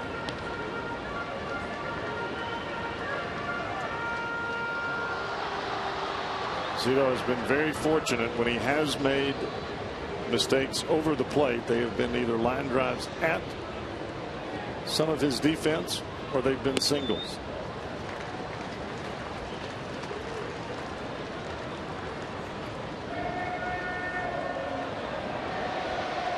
Chu has not been on base yet tonight. A fly ball and a ground out. Of the 81 games that he has played, he has reached base 73 of those games, and he's on base again tonight. Well, he is the Reds' fire starter, and when Chu is on base, Reds score runs.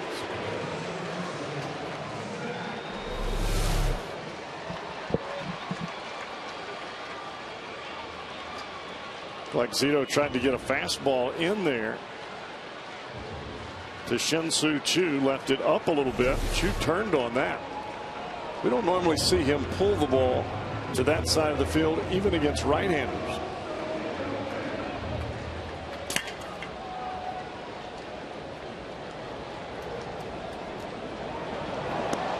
Oh my gosh. He's safe. Reds got a huge break there. Very fortunate right there for the Reds. Dusty can't believe it.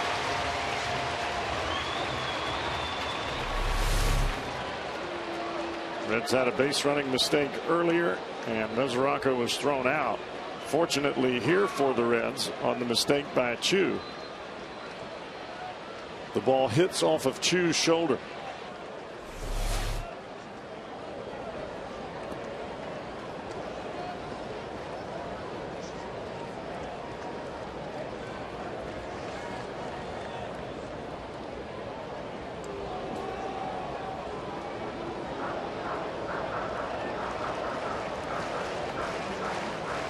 Reds really need to string together a few hits here, and if they can do that.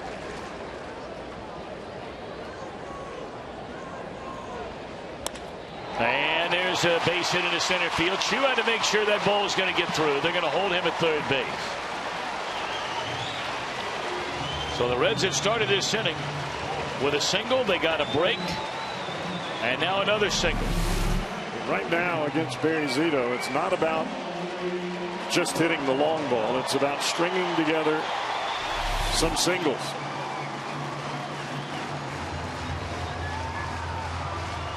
A little pressure on Zito, and maybe he'll make a mistake, and we'll see a long ball.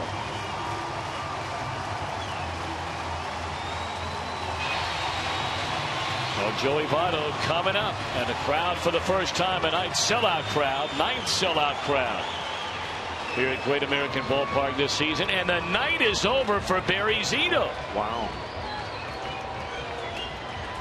Well, Bruce Bochy taking no chances here.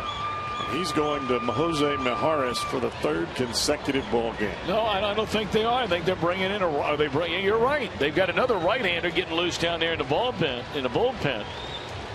I mean, Mijares is already out there. Man, that is what you call a quick hook right there. It's our Skyline Chili call to the bullpen.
On this gorgeous summer night in downtown Cincinnati. Runners on the corners. And Jose Mijares, as Cowboy mentioned, we've already seen him in each of the first 2 games of this series. So 3rd game in a row tonight. And Votto has seen him already. Game 1, right, Tom? Yep, and Mijares struck him out. Tying run stands at 3rd. Lead run is Cozart over at 1st. And Mijares to the plate. Fastball, strike 1. Giants have 3 left-handers in that bullpen. And we have seen 2 of the 3 so far in this series. Mijares and Jeremy Affeldt. We have not seen Javier Lopez. And George Contos, a right-hander, getting loose in the pen. and he's ready to go if they need him.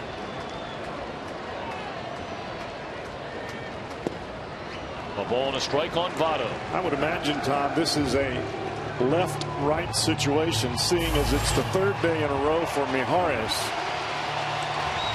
They see him pitch to one batter, depending on what Votto does, and then you bring on Phillips quickly.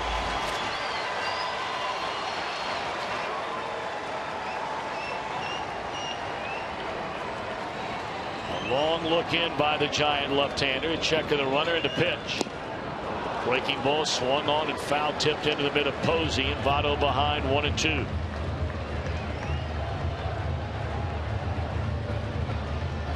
Joy looked like he was out in front of both of those pitches. The fastball indecision early, the breaking ball there.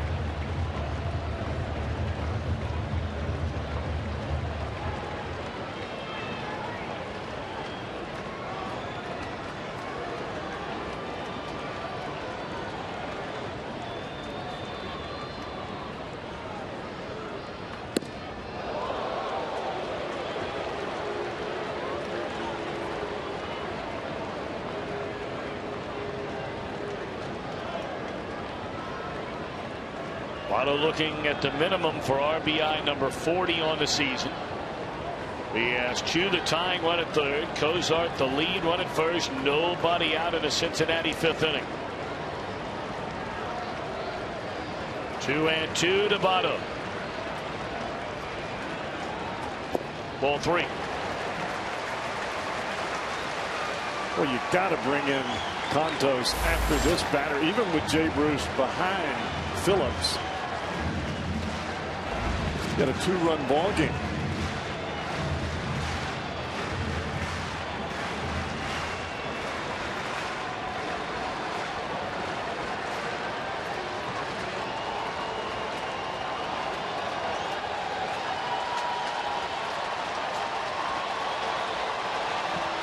To Votto.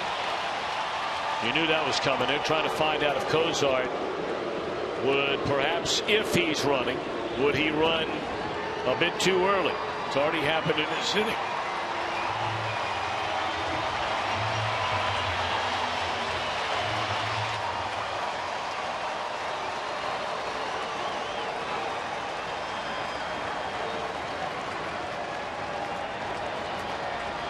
Two pitch to Votto, runner not going, and that's strike 3 to Votto. That is indeed all for Mijares. Pitch by pitch to Joey Votto. Fastball up, a check swing. Votto tried to get out early. Misses with the fastball down and away. Pretty good breaking ball here. Had Votto out in front. Up and away. Down and away. And now he comes down and in. Big strikeout for the left-hander out of the Giants bullpen. So here comes Contos indeed to face Phillips. We'll be back.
Cincinnati Reds. It may not be reproduced or retransmitted in any form, and the accounts and descriptions of this game may not be disseminated without the express written consent of the Cincinnati Reds.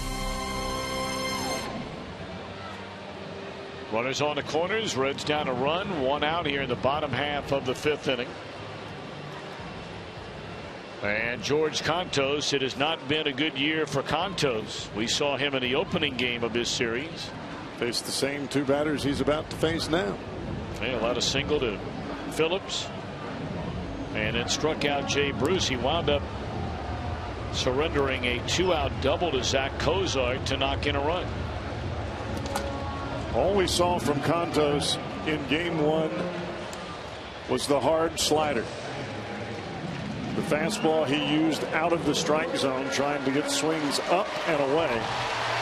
Anything that was close to the strike zone was a breaking ball. Well, this is a guy who has delivered the goods all year long so far for the Reds, even through an injury in the month of June where he really had a hard time getting base hits and driving in runs after monster months in April and May. So many times they have leaned on Brandon Phillips.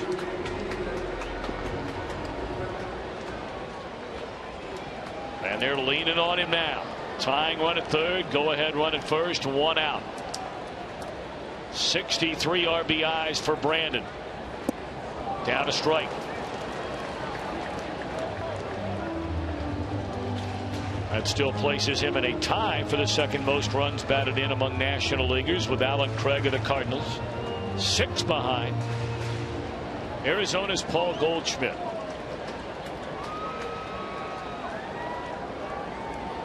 It's a huge inning for the Reds. Not to say you can't come back, you're only down by a run. It is 0-2 to Phillips. When you put runners at first and third, nobody out, 3, 4, and 5 coming up in your lineup, you have to get a run. Well, this is a spot right here where you have to at least tie the score. Phillips has been among the better players in all of baseball this year with a runner at third and fewer than 2 out.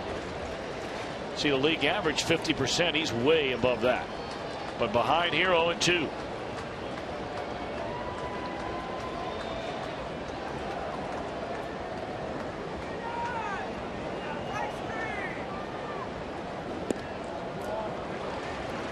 Wow. Did you see how far Posey was setting up outside, and that ball ends up and in?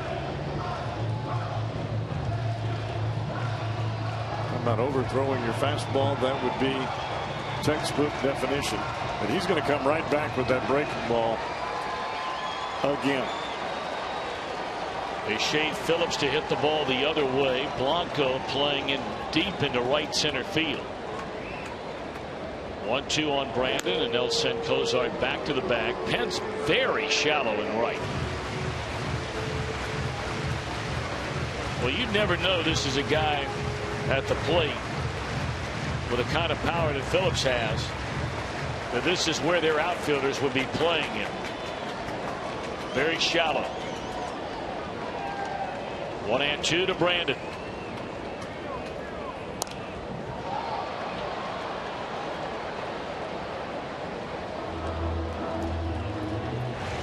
It's a good hard breaking ball with a very short, quick, late break by Contos.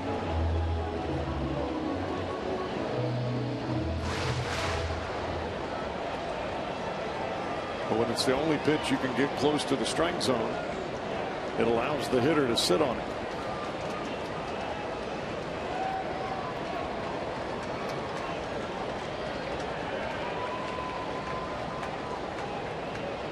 One and two again to Brandon Phillips. 2-2.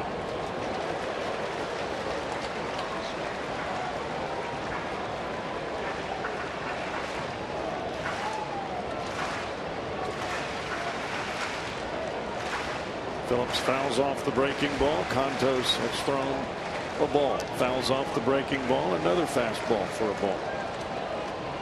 You can only do that so often.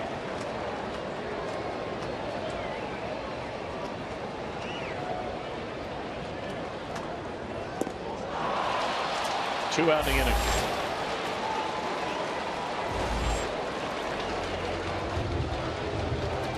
Phillips was looking for the good hard breaking ball down and in, and it ends up being a hanging breaking ball up and in.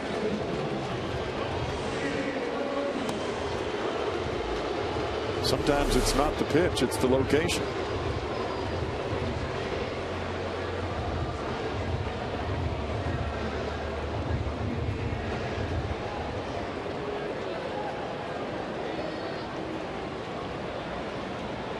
Well, the inning started with runners on the corners and nobody out. Votto gone swinging, Phillips gone swinging. And now it's up to Jay Bruce if the Reds are going to tie this game up.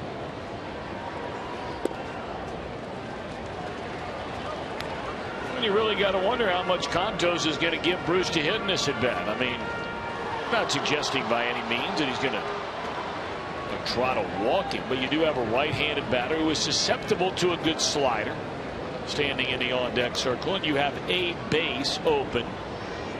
I think he's going to throw him a steady diet of breaking balls. That's exactly what that was there.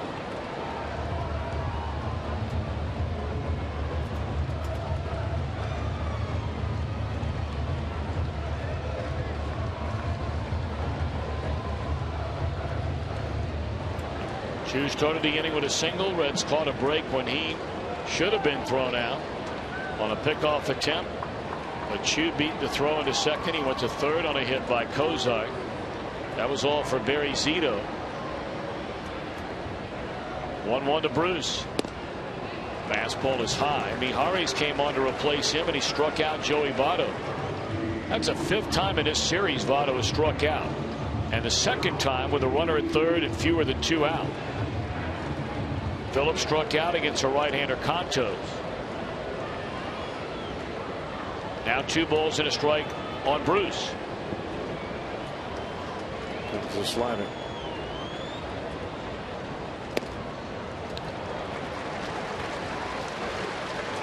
That's almost the same exact pitch that got Phillips, except when it's to Jay Bruce, it's up and away instead of up and in. Not quite as tantalizing to a left-handed hitter in that spot. Well, they are jam-packed in here to Great American Ballpark tonight, and they're looking for something to get excited about.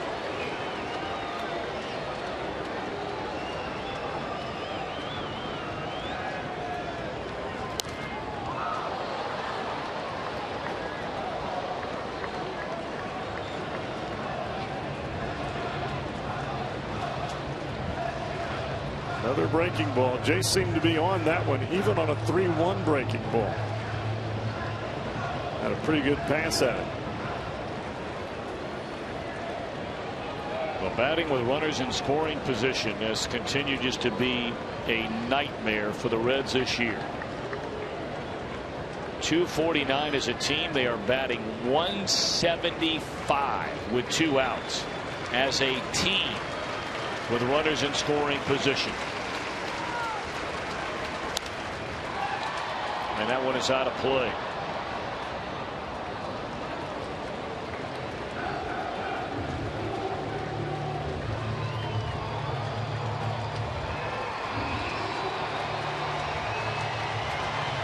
Jay is really trying to shoot this ball the other way. Backdoor breaking balls by Contos. He has yet to throw a fastball for a strike. And you have to wonder, Tom, with a right-hander on deck, as you said, would he challenge Bruce with a fastball here?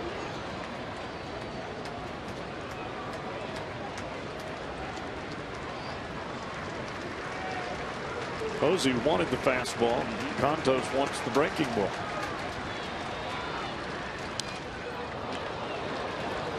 Bruce hanging around. 3 balls and 2 strikes.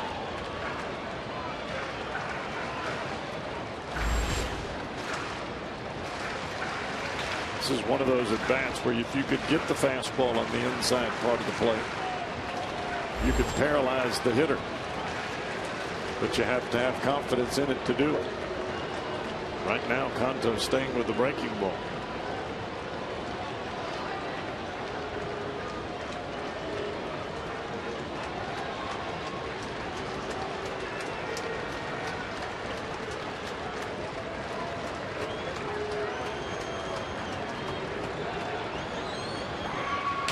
Posey calling the fastball inside and Contos shaking it off.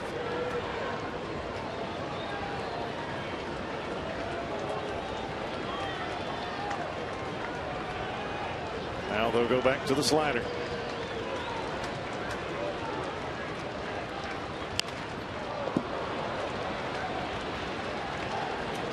Posey behind the plate knows he's got the hitter set up for a fastball here. He is calling that fastball.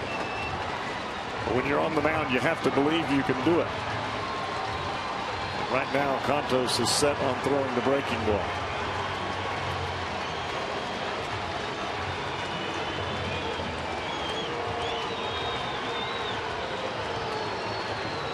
Eight pitches so far in this at bat. Bruce against Contos with runners on the corners and 2 out. We'll see what Posey hangs down there.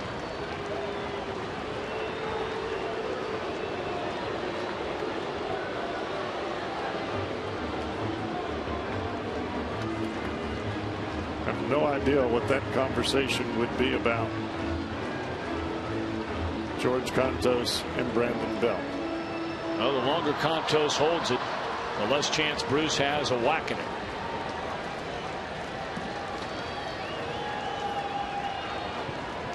And Contos forbids that fastball. Shakes it off again.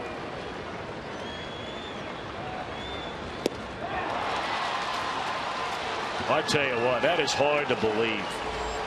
Votto, Phillips, Bruce. Strike 3, strike 3, strike 3.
Coverage right along with you. MLB.tv. Visit Reds.com to order. Get more details. MLB.tv is baseball everywhere.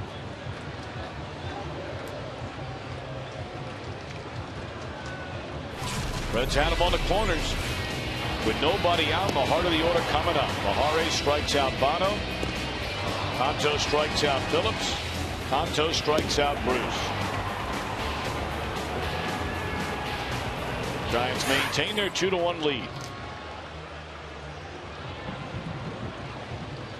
Well, I would have thought for sure that the Reds would have been able to plate at least one with 3, 4, 5 coming to the plate and going to the middle of the Giant bullpen. Just didn't happen.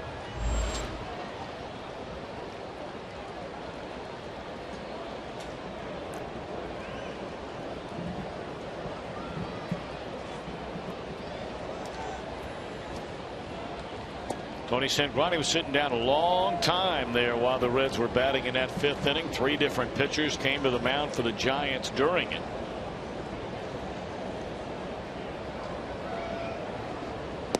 Reds have left 7 batters on base. They've had at least 1 left on in every inning.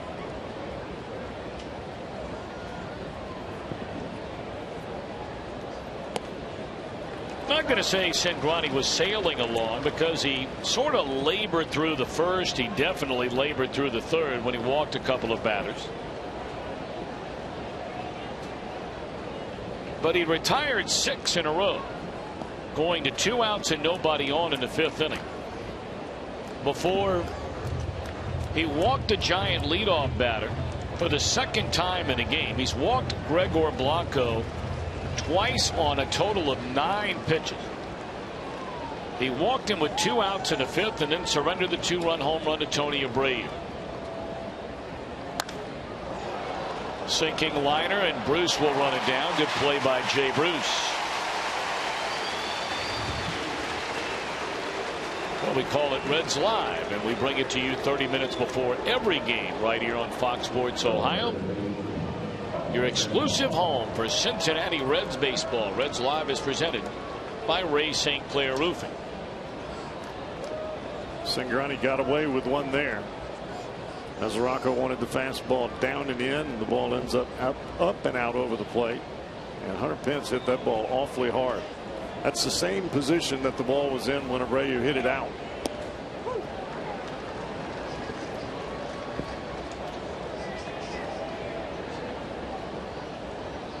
Let's start action in their bullpen after that hard hit ball into right. Logan Ondrusek. We have not seen him since they brought him up from the minor leagues. That was a move they made when Cingrani went back into the rotation from the bullpen when Johnny Cueto was placed on the disabled list over the weekend Saturday in Texas.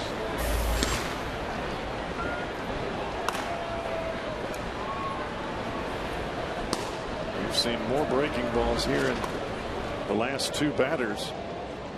Sometimes Cingrani throws an entire 3 or 4 innings. This will be his 95th pitch, 94th pitch, I beg your pardon, of the night. He's gotten Sandoval to swing at that high fastball and swing through it for strike 3 each of his first 2 times up tonight. Of course, you got to remember now, I'm sure the Reds are very cognizant of where Cingrani is from a pitch count standpoint. He's not started a game in a month.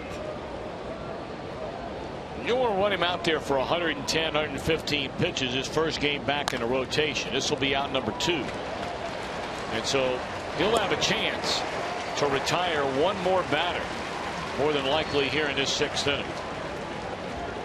I think he ended up with 86, 87 pitches in Texas in that relief outing. But I mean, he's knocking on the door of 100 right now. He's right at 96.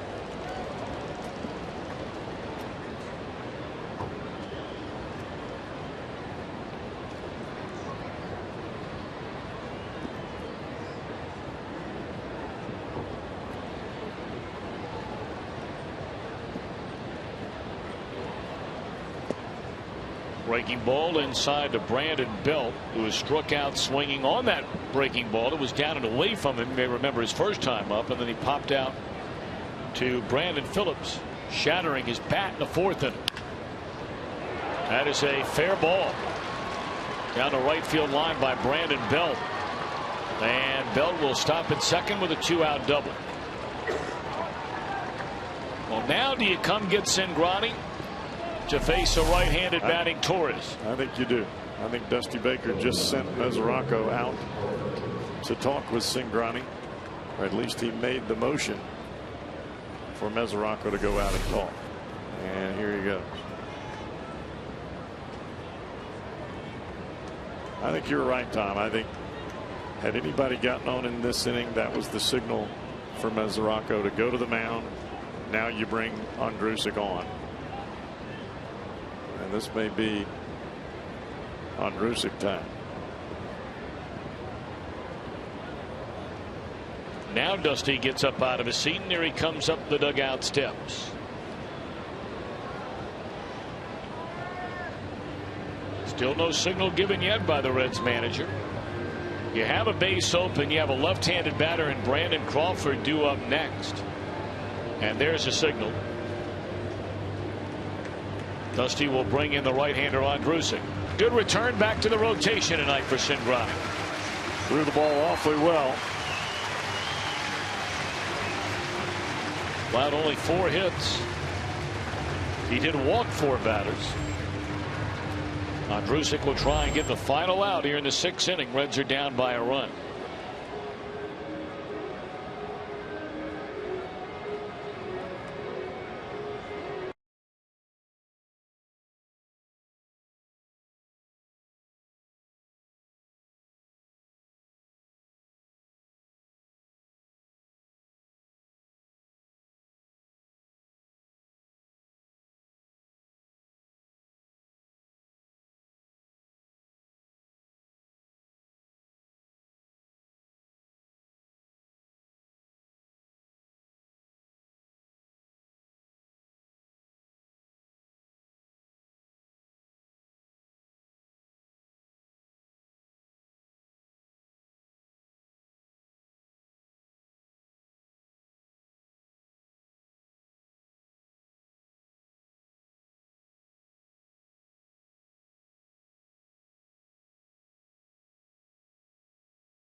Brought to you by Toyota. See your Toyota dealer or visit buyatoyota.com. Toyota, let's go places. And by JTM, creating great dishes together. Logan Andrusik replacing Tony Cingrani with a runner at second base and 2 out. Giants leading here in the 6th inning, 2-1. Torres, a switch hitter, will move around to the left side. Only hitting 200 from the left side. Normally a better hitter from there, but not here in 2013.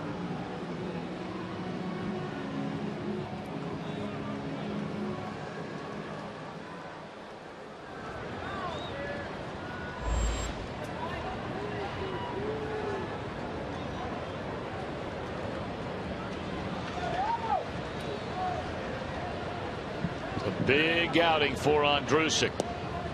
And he flips up a breaking ball in there for a strike. This guy was so good for the last couple of years out of the Reds bullpen, but then seemed to run out of gas towards the end of the year. I mean, he's been worked a lot now. Well, big body guys out of the bullpen have a tough time keeping their mechanics the same and repeating the same delivery. So in that sense, you want to work Andrusik more,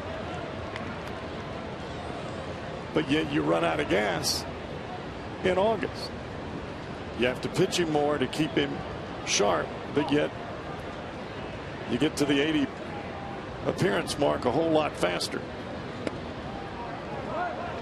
Well, there was a time he was throwing power fastballs in the mid-90s. Oh, and it just seems like he's really gotten away from the fastball. 60 games in 2010, his rookie year, ERA barely over 3.5. It was under 3.5 the following year in nearly 70 games. And then last year, pitched in 63 games, and again that earned run average under 3.5.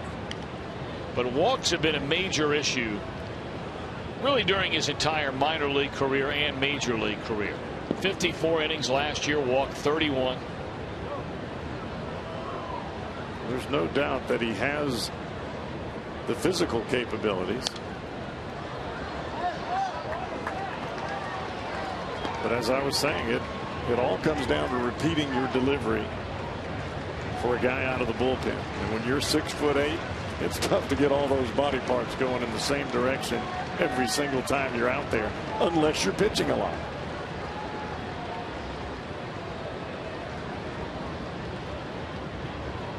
Runner at second base. Mesoraco going through the signs, and now Andrusik will back off the rubber. These two have not worked together in quite some time.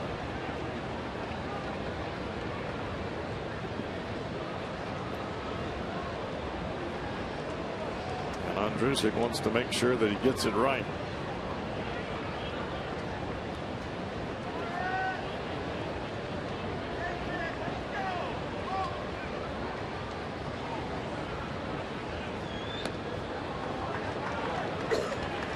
Another curveball that came out of the hand really early.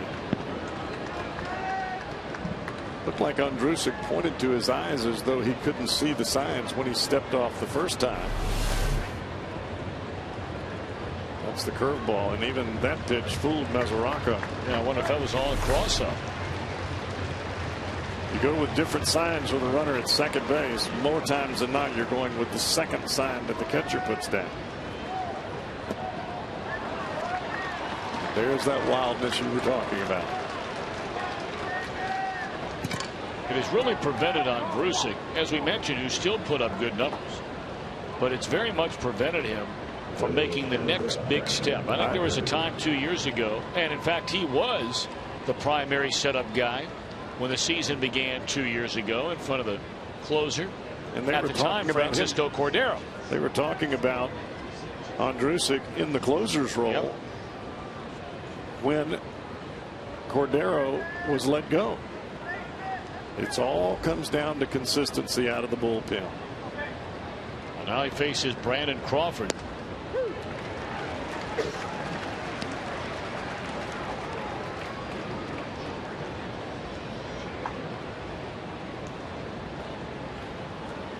Giants have a right-hander, Jake Dunning, getting loose in their bullpen. The pitcher spot is due up next, and they already have the backup catcher Hector Sanchez with a helmet on, bat in hand. Popped up. Ondrusek will get out of the inning. Votto in foul ground. Reds will bat trailing 2-1.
Ohio being presented to you by Kia. Game 3 of this 4-game series. Giants with a 2-1 lead. Reds will bat in the last of the 6th inning. And we remind you, an open casting call is being held for the next Fox Sports Ohio Girl during the month of July. If you're born and raised in Ohio and want to be our connection to Ohio sports fans like Sarah and Christine are doing, well, go to girls.foxsportsohio.com and submit an application. The casting call for the next Fox Sports Ohio Girl will end on the 24th of July. So good luck. We hope you're the one. We'll get a chance to meet you perhaps up here in the booth.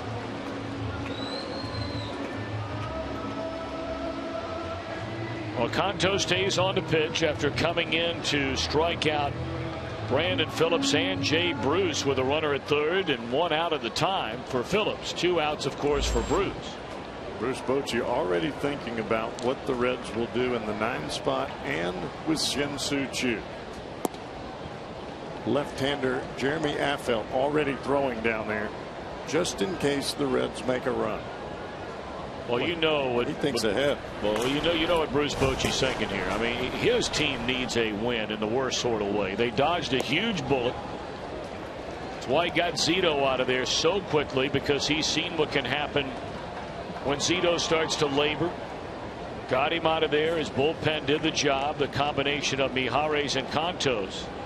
And now his team has a lead. We have a long way to go, but a lead nonetheless. And those have been very few and far between, especially on this road trip for the Giants.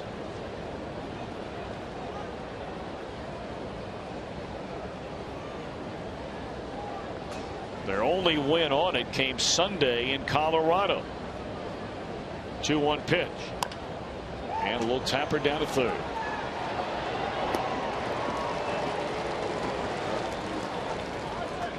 That was a good fastball in by Cantos.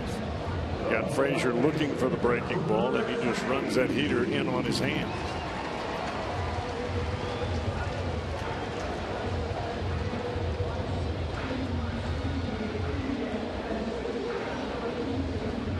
This is a spot, Tom, where you get up Jeremy Affeldt in the bullpen. If he's ready, great. You slow him down a little bit. But it's much more difficult to speed someone up and get them ready right now than it is to say, all right, hold on just a second.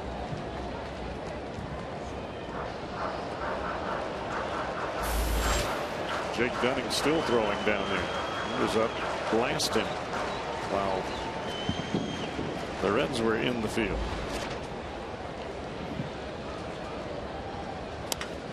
High fly ball by Heisey, and he has knotted this baby up at 2.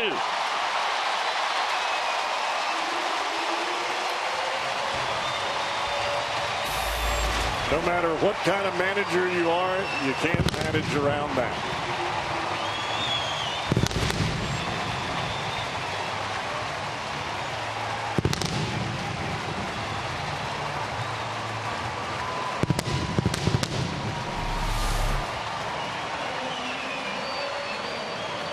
Breaking ball for a strike. Heisey goes down and hooks it out of here.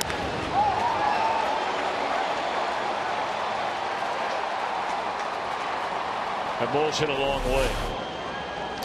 Upper tank in left field.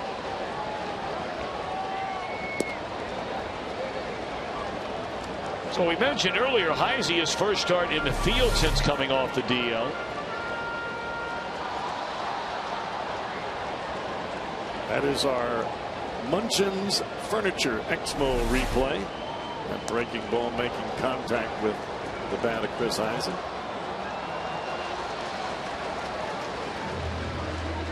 All 3 Heisey hits since coming off the disabled list have gone for extra bases. A pair of doubles, one of them tonight, or a pair of doubles, and now a home run tonight. Heisey has knocked in both Reds runs in a game.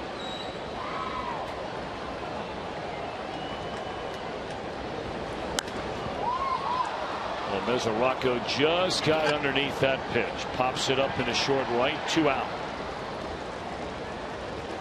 And now Jack Hanahan will be sent up as a pinch hitter. You know, you watch Mesoraco, Tom, and big, strong right-handed hitter just seems to be getting more comfortable as the season goes along. It's tough being a youngster in the big leagues. And it's even tougher when you're responsible for not only yourself, but the guy that's on the mound as well. He's getting there.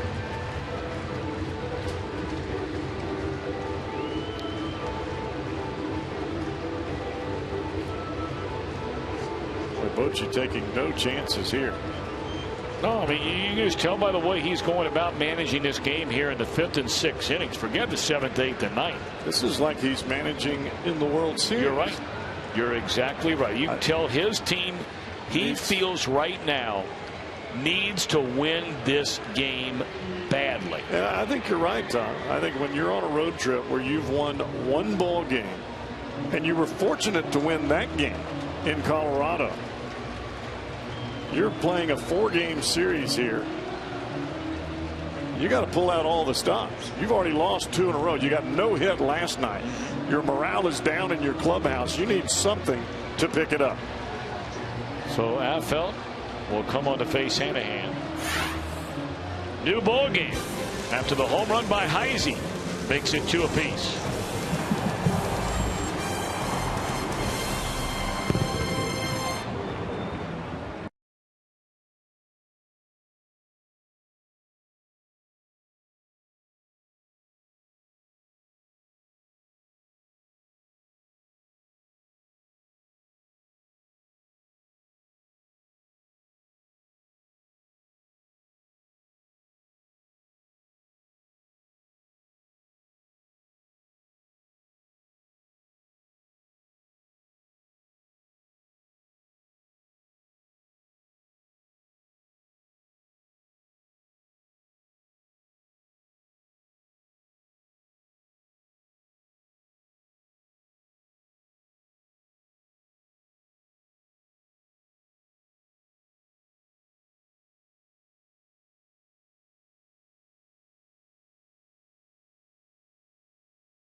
Now we get a look at Jeremy Affeldt. He'll take over on the mound.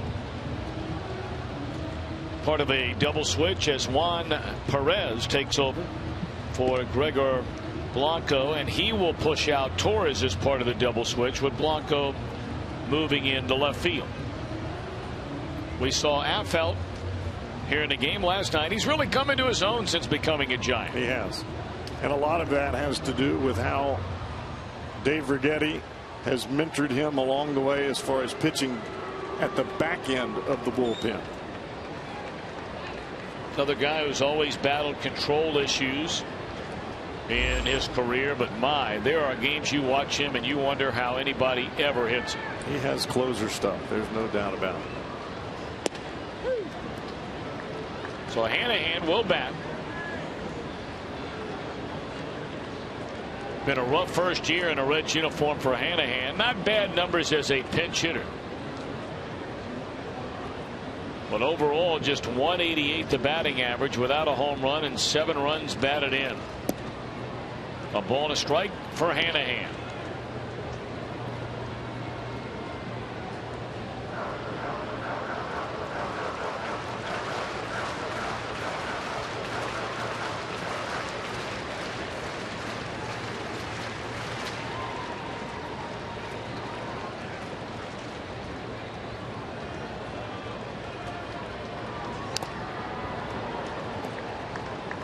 Boy, this is not where you want to be in the count against Jeremy Affeldt if you're left-handed. You have not seen the breaking ball, and it's a 1-ball 2-strike count. This is where he starts that big hammer right at your front shoulder and snaps it right to the outside corner. And it is a good one.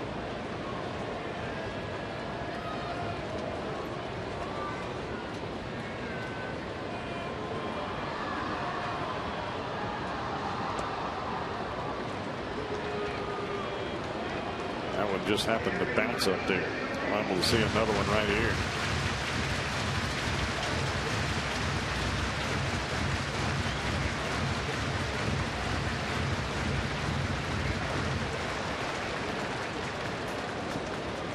Hanahan is tardy on anything. He's got the whole left side of the line.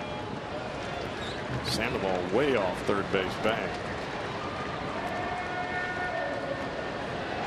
3-2 now on Hanahan.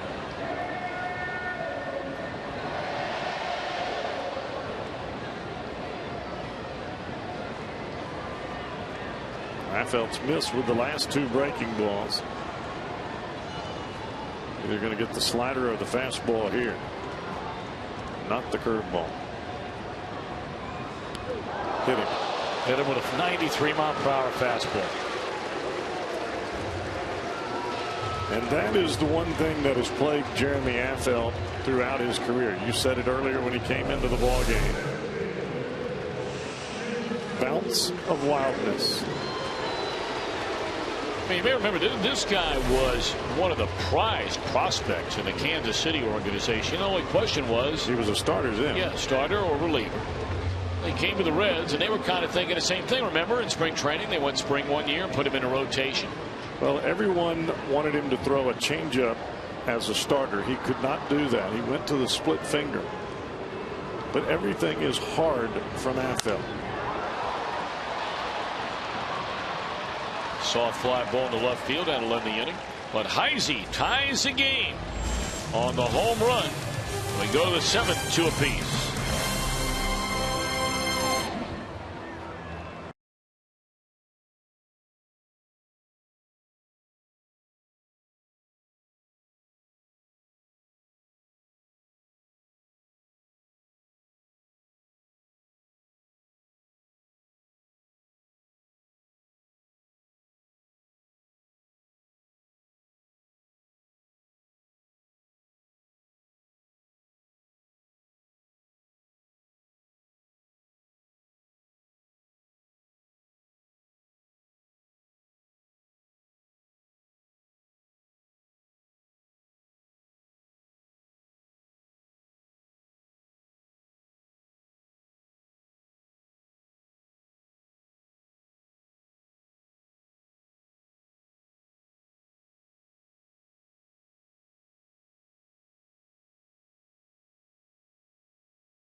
Reds got on the board a sac fly RBI by Chris Heisey in the 2nd inning to give Tony Cingrani a 1-0 lead. Stayed that way until the 5th. 2-out walk to Blanco, and then a long home run off the bat of second baseman Tony Abreu. 2-1 Giants. Reds missed a chance in the 5th, but they tied the game on a Heisey home run in the 6th against George Contos. And you're up to speed. Now's a great time to get a great deal from your Cincinnati and Northern Kentucky Honda dealer. Reds will go to their bullpen once more. Tony Cingrani in 5 2/3 allowed 2 runs. Logan Ondrusek got 1 out, walked a batter. And now taking over in this 2-2 game is right-hander Sam LeCure. Of course, the Giants remember him from last year. Perhaps single-handedly turned the tide as far as momentum was concerned in game 1 when Johnny Cueto had to leave the game with the injury out in San Francisco, and you're thinking, oh man, this is not the way you wanted it to go. And LeCure came on from the bullpen, replaced Cueto, gave him a couple of plus outstanding innings, setting the tone. And the Reds went on to win that game 1 and of course game 2 before everything unraveled. And I think that's changed the career of Sam LeCure. Anytime as a player that you go into postseason and you have an exceptional performance, it gives you a tremendous amount of just added confidence. And I think we've seen a lot of that here this year with LeCure. He got off to a tremendous start, had a little bump in the road. Now he's starting to get back to the way he was throwing the ball earlier in the year, which is just shut down baseball. And that's what the Reds need right now. That was a decision that game 1 of the official score in San Francisco about who would get the win in that game. LeCure came in behind, cold, when Cueto got injured and gave him an inning and 2/3 of scoreless baseball and was awarded the win. You may remember Matt Latos came in behind him, pitched 4 innings, allowed 1 run. And pitched great himself. Sure did. But I thought the official score was correct in giving LeCure the win under the circumstances. No doubt. Well, you and I were both talking about that kind of situation in relation to Tony Cingrani in his last outing earlier in this ball game. You come into the game, imagine the pressure on you in a playoff game. Not only do you have the crowd there that's slammed waiting for somebody to start the ball game back up, you got national and international television talking about pressure to get the game back going. Juan Perez batting for the first time, batting in that number 9 spot.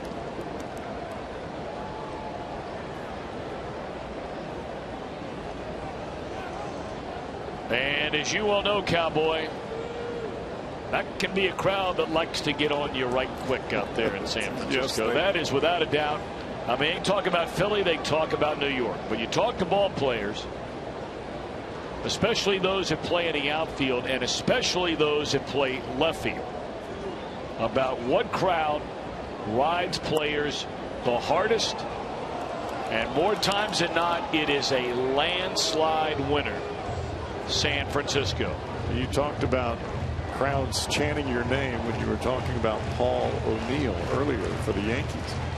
Well, when the Giants fans chant your name, that ain't necessarily a real nice thing, if you get my drift. 3-2 to count on Perez, and LeCure needing a strike, and he got it. 1 away. Boy, he just knows how to pitch. Not going to have the perfect execution every single time, but good 2-seam fastball there. Good sinking action. You talk about adding and subtracting velocity on the fastball, then going to the changeup, curveball behind in the count. LeCure can do all of those things.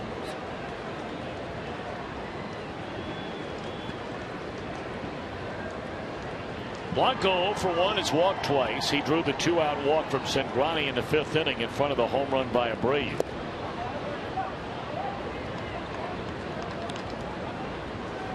Philadelphia made it a 4-3 game, but the Pirates come back in a 6 and score 2 more. So Pittsburgh batting in the last of the 7th inning, leading Philadelphia by 3. Cardinals and the Angels will be getting started in Anaheim in about 10 minutes from now. Right here in Cincinnati, we are only in the top of the 7th inning. Something's in the water out in Los Angeles. Both of those teams are on fire.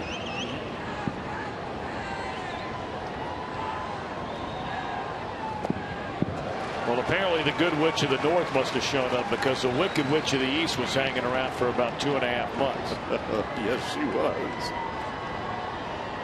Maybe they put some of that LA water on her. Her feet are hanging out from underneath it. I'm melting. 1-1 the count.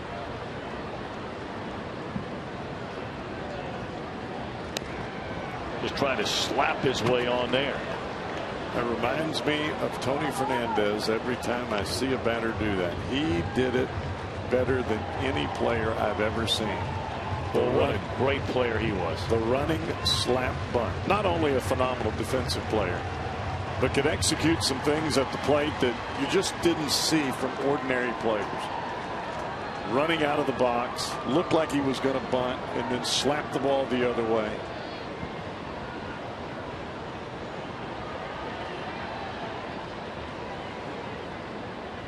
Well, he had one heck of a career. Oh, yeah.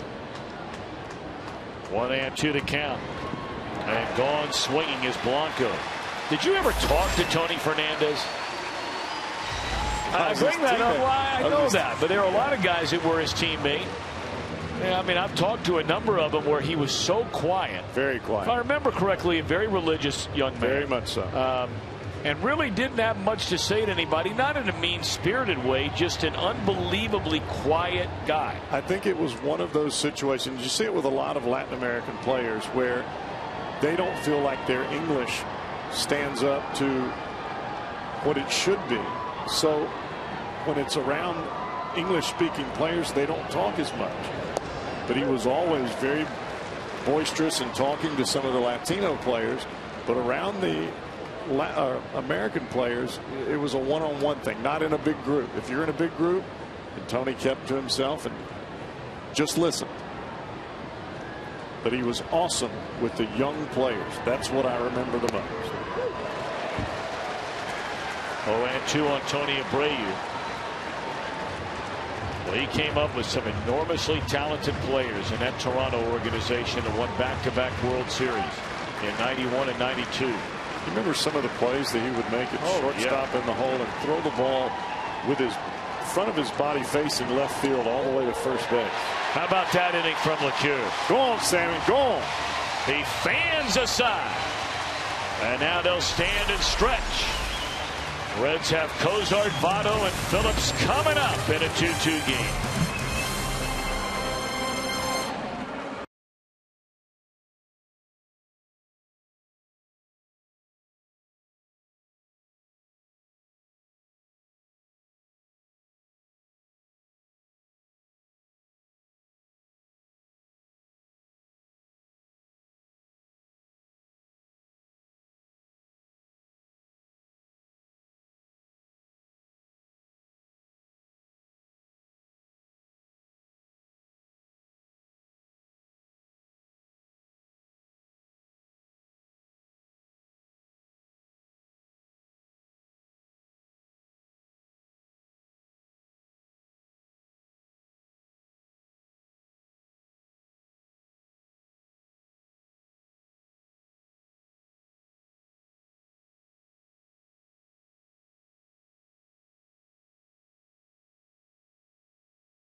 Great American Ballpark. The Reds and the Mariners kick off a weekend series on Friday night.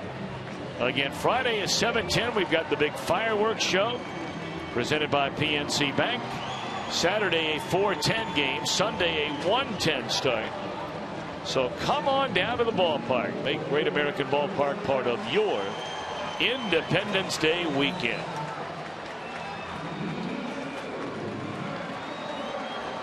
Why not rip off a copy of the Declaration of Independence and everybody take a peek at that over the weekend? You got that right. Why not? Remind yourself and your family why you have what you have. Fireworks after the game. Reds looking for some fireworks right now. Laffelt in there. And he drops a breaking ball. Strike one to Cozart. You've got righty, lefty, righty. Cozart, Votto, Phillips. Lefty after that.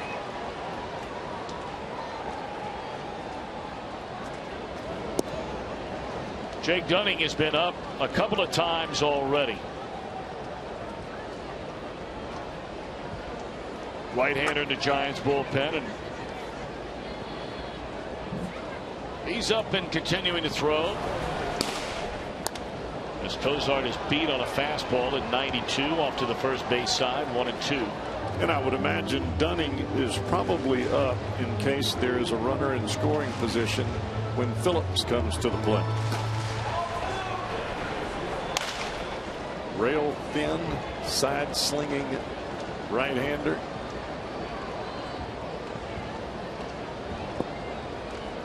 Reminds you of Tekulve and God bless Dan Quisenberry back in the day. Of course, Kent Tekulve, a native of Greater Cincinnati. Boy, he was something. Yes, he was. Had a great career. Submarine style. The Pirates' main man. Stovepipe hat. I love those things. Old foul. He still does a lot of television work back there. Yes.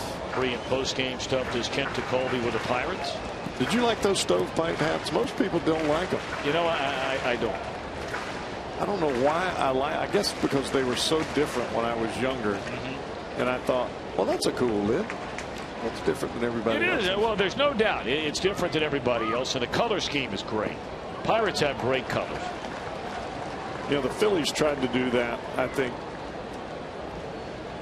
right around the Schmidt Carlton era, right in there. It just didn't take off like it did out in Pittsburgh. Of course, it helps when you steamroll everybody. No kidding. When you got Stargell stars all over those bad boys. That ball hit hard in a straightaway center field, but room out there for Perez. 1 out. That looks like a routine catch in center field by Perez. He turned 2 different ways and was still able to make the catch and make it look easy. And that is not an easy play. There are quite a few center fielders on a bullet right at you. They get turned around. They lose sight of the ball. And that ends up being an absolute nightmare. Joey Votto is 2 for 9 in his career against Jeremy Affeldt. 3 strikeouts, throwing 2 walks. Almost 41,000 here tonight. 40,757. The 9th sellout so far this year at Great American Ballpark. And tickets are available for each of the final 4 games on this homestand. Tomorrow, the series finale with the Giants. Then all 3 games over the weekend against the Mariners.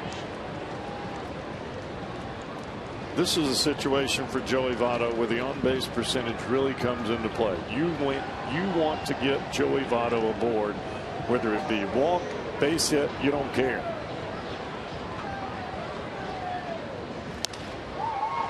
Well, that's not going to happen. 2 out.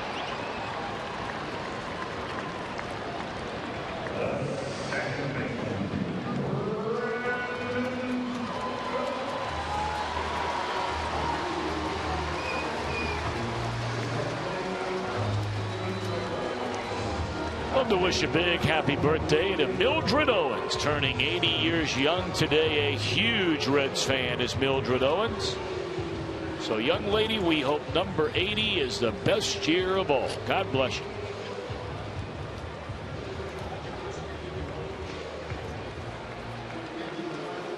All right, here comes that right-hander.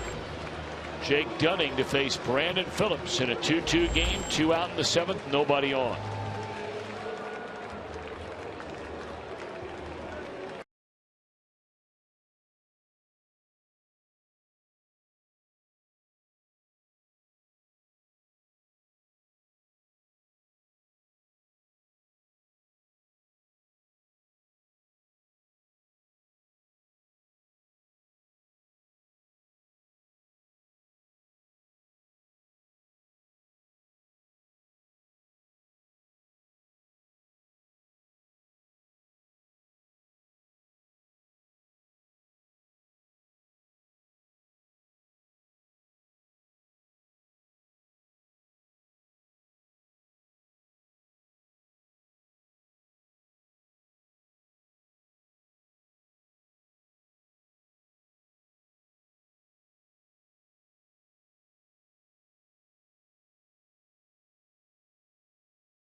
Ohio will break it down with Reds Live, brought to you by Kings Honda and the Kings Auto Mall. Visit KingsHondaUSA.com. Jake Dunning is in the ball game for the Giants. He's given up zeros in 8 of his 9 ball games. He's allowed 2 runs in 9 2/3 innings. Hasn't allowed a run in his last 5 ball games, spanning 6 2/3 innings. The Reds have seen him already in this series. Back in game 1, both he and George Contos in back-to-back fashion in relief of Tim Lincecum. Dunning did not face Brandon Phillips in that game here on Monday night.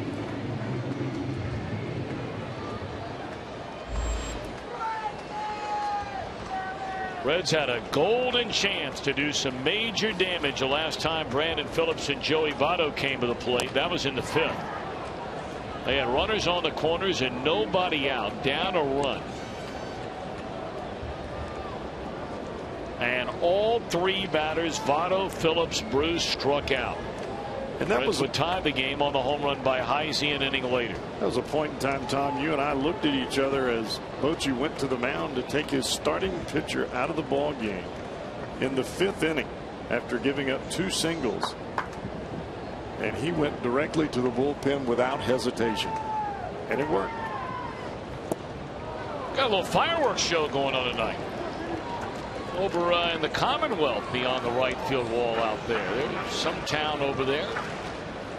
Appears to be a pretty fur piece beyond the riverfront. I like that word, fur piece. I knew you did. That's actually 2 words, but fur piece. It's one where I'm at, where I live at. Fastball away, 1-2. They'll drop that in Ohio and Kentucky every now and again, too. Fur piece. Oh, yeah. Plenty of places. That's not to be confused with hair piece. Just no. Fur piece. That's right.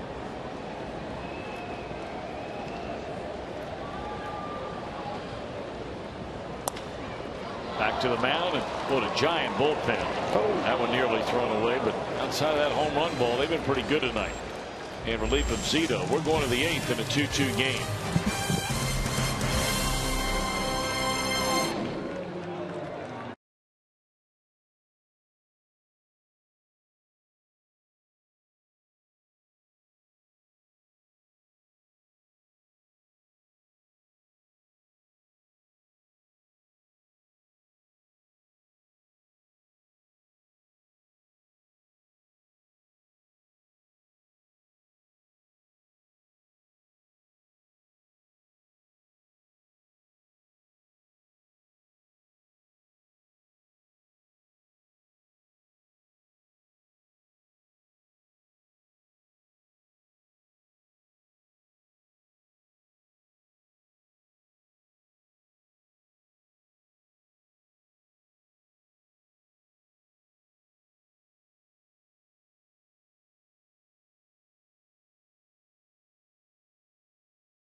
A question tonight. Other than Ryan Hannigan, who are the other 2 Reds catchers to catch multiple no-hitters? Johnny Bench. Nope. Oh, man. Heine Peets and Ernie Lombardi. That's an eye on the end of that. It threw me for a loop. I knew it was Lombardi, but well, you don't have enough room to get it on there. He did it back. He did it back-to-back starts against for Johnny Vandermeer back in '38.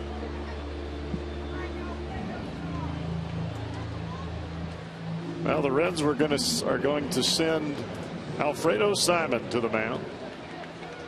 You see the numbers there on Simon. His last 4 ball games have been scoreless. He had a pretty good road trip. 5 innings pitched, only allowed 1 hit, struck out 4. You know, due to the injury to Jonathan Broxton, and quite honestly, the ups and a number of downs for young J.J. Hoover, Simon has all of a sudden found himself in a role that I don't think even he believed he would be in. When he was picked up the day before the season began in 2012 after being turned loose by the Orioles, he did such a beautiful job for this team in his role last year. But here this year, if you had a depth chart in baseball like you do in football, Simon would have been the last right-hander down in that bullpen. I mean, last year he was behind guys like Broxton once he came over, Andrusic most of the year, LeCure as the season went on, and Jose Arredondo. That is correct. And now all of a sudden, here he is pitching in games when the team is leading by a run in the 8th. Tie game in the 8th. Well, how many times have we talked about Broxton and Marshall out? Others in that bullpen have to step up. And for Dusty Baker, you have to get creative. And you have to find out real quick who can handle the 8th, who can handle the 9th. Because sometimes in the 9th inning, it's not going to be Chapman. And you got your 2 veteran setup guys who would close in a situation that Chapman could not pitch. They're out. And he takes care of Buster Posey on a 94-mile-per-hour fastball to begin the 8th inning. I think what we're seeing from Alfredo Simon is a guy pitching on high confidence right now. A lot of strikes. He is around the strike zone all the time.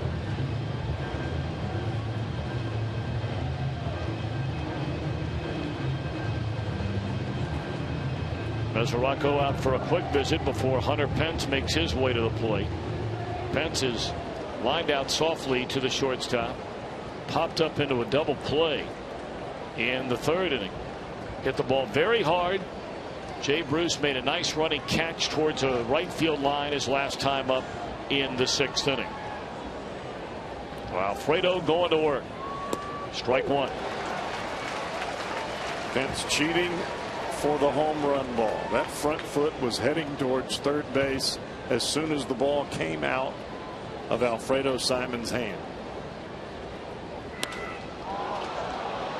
In the air left field, Izzy will have room, and there are 2 out. Well, he didn't miss it by much. Now this is the kind of time in the ball game where you have to be awfully careful with the ball center and in on the plate. These guys are thinking homer. Let me get 1 swing, 1 run, and let Romo come in the game.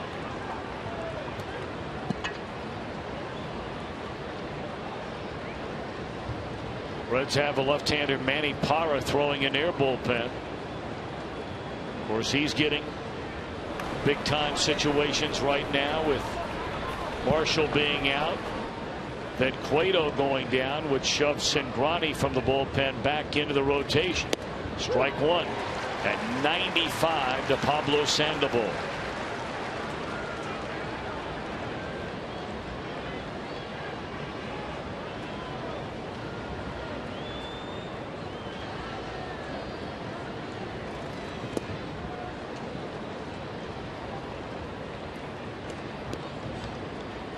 Simon's been ahead of every hitter. It is a key to successful pitching. You can throw 2 of your first 3 pitches for strikes and 2 of your first 3 pitches different pitches. You're gonna master this game in a hurry if it is to be mastered.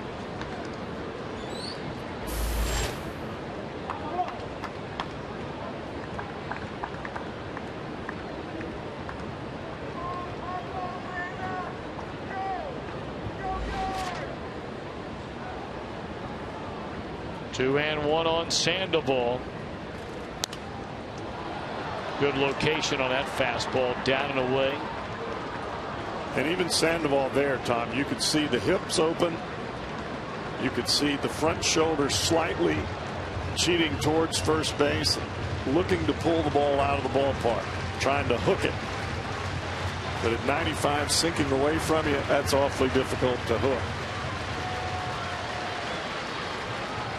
Now you can go up. We've seen Reds do that both last night and tonight. Or you can do that. Well, it gets away from Mesoraco, and Sandoval will reach base safely. Well, the bottom fell out of that pitch, and it got away from Mesoraco, so the Giants will watch their 8th inning continue. Well, watch where this ball starts. Right at the front leg of Sandoval. Saw Homer Bailey do that a couple of times last night for swing and misses. The ball hits him square in the back of the belt. Watch the swing right between his legs. That's an error for you scoring at home. That's a joke. That's a joke. I think that ball actually clipped him on the shin. Yeah. When it bounced between his legs. Got hit twice on that play. Once on the swing, once running down the first baseline. That's right. All right, now Simon needs to really focus in and get this final out. First pitch slider to Brandon Belt. Dangerous hitter, Belt. Double to right his last time up. He struck out and popped up to Brandon Phillips. Sandy Rosario throwing down in the Giants bullpen now.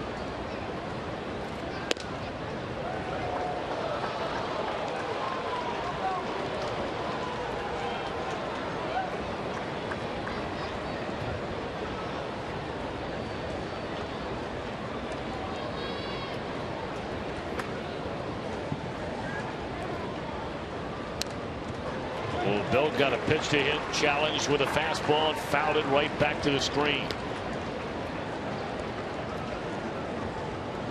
Brandon Belt really likes the ball down and close to him.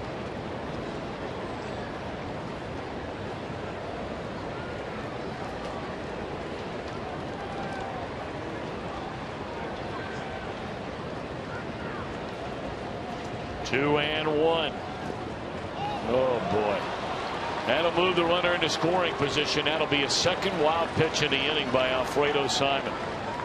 Simon overthrowing the fastball there. Mesoraco sitting up down and away, and that ball bounced almost at the front foot of Brandon Belt. You see the middle way, and you see the ball heading towards the back foot of Brandon Belt, and that was a fastball now, not a breaking ball. Well, that changes the whole concept of this inning now and this at bat for Brandon Belt with a runner at second base.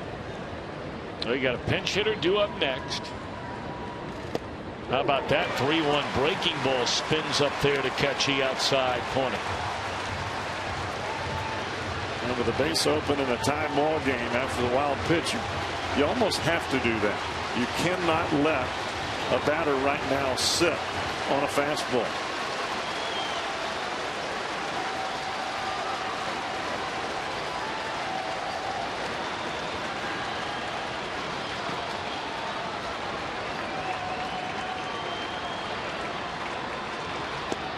Tried it again and missed.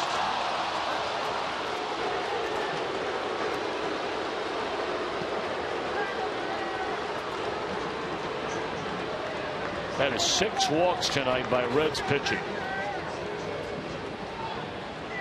As Hector Sanchez will be announced as a pinch hitter. And it appears that Brian Price will head out to the mound. Sanchez is a switch hitter. He is their backup catcher. It's another interesting move by Bruce Bochy here. A lot of times a manager will play a 10, 11, 12 inning game and never use his backup catcher in fear that something, of course, could happen to the catcher that is in the game, and then you don't have anybody else to play back there. Giants only have 2 catchers on their roster. I beg your pardon, they have a 3rd catcher on their roster. They also have, how do you pronounce his name? Quiros. That's right. They carry a 3rd catcher.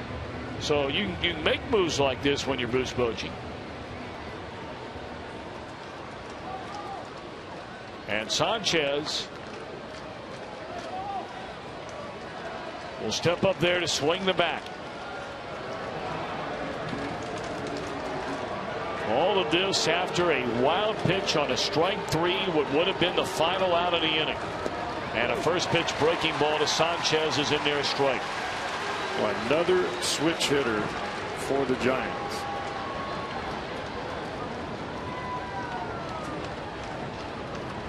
Sanchez only 37 at bats.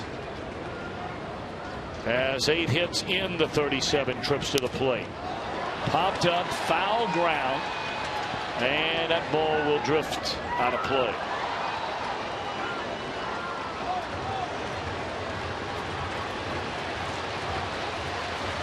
That pitch there, Tom, tells me that Sanchez is not up there to walk. He is up there to hack. That ball was up and in, and he's trying to get the bat head out there. Of course, they're thinking about getting a free pizza here at Great American Ballpark. They want to keep it a 2-2 game, but this would be the 11th strikeout of the night.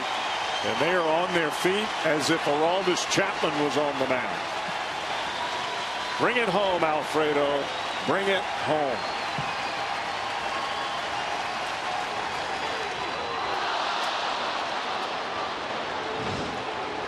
Smoking.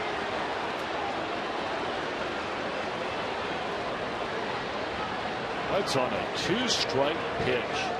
Well, Simon just having a hard time closing the deal. Well, the 2-seam fastball, you start a little further in if you're going to run it over the plate. But in that situation, if you're not sure where you want the ball, the last thing you want to do is hold on to it too long.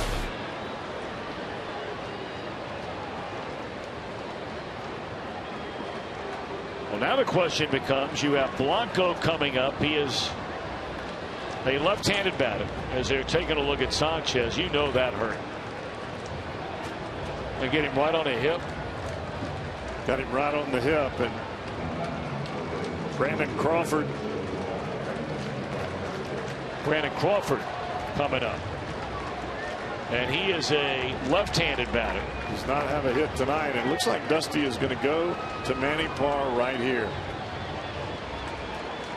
And boy, this really gives you no room to wiggle if you're Manny Parr. You have to get this batter out right here, right now. 2-2 game. Biggest hit bat of the night coming up. We'll be right back.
2 strikes on Sandoval, swing and a miss, but the ball got through to the backstop, allowing Sandoval on the wild pitch to reach. And then after that, Simon walks Brandon Belt on a 2-strike pitch. He nails with a fastball Hector Sanchez. So the Giants, without swinging the bat, have the bases loaded, or without making contact, have the bases loaded. 2 out, 2-2 game. And now Manny Parra is on the pitch, and batting for Brandon Crawford will be the right-handed batting Joaquin Arias. And he wore the Reds out in the playoffs last year. Every time he came to the plate in this kind of situation, he was centering up a fastball somewhere, somehow. Boy, the wheels are turning at this point in the ball game.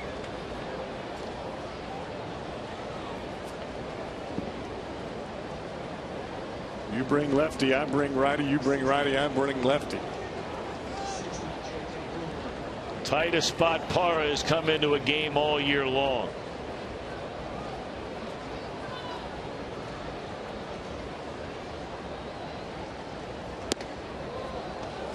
Boy, and he had fallen into the habit of, in Texas, successfully so I might add, of throwing first pitch breaking balls. But that was primary to left-handed batters. Now he's got the right-handed batting Arias. Last time out, he came on with runners at first and second, walked the first batter, and then retired the second. Fly ball down the right field line. Bruce will get there, and a good job by Manny Parra to get out of the inning. Big out for the Reds there. Bruce, Frazier, Heisey coming up in a 2-2 game.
New 24-hour Fox Sports Network, Fox Sports 1.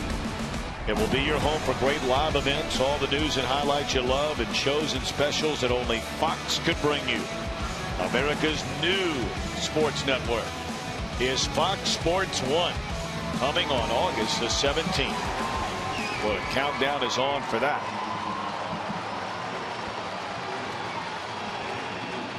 Sandy Rosario coming out of the Giants bullpen, yet another Giants reliever. Rosario closing earlier this season in AAA Fresno. Only 2 earned runs in his last 8 innings pitched. Ground ball pitcher.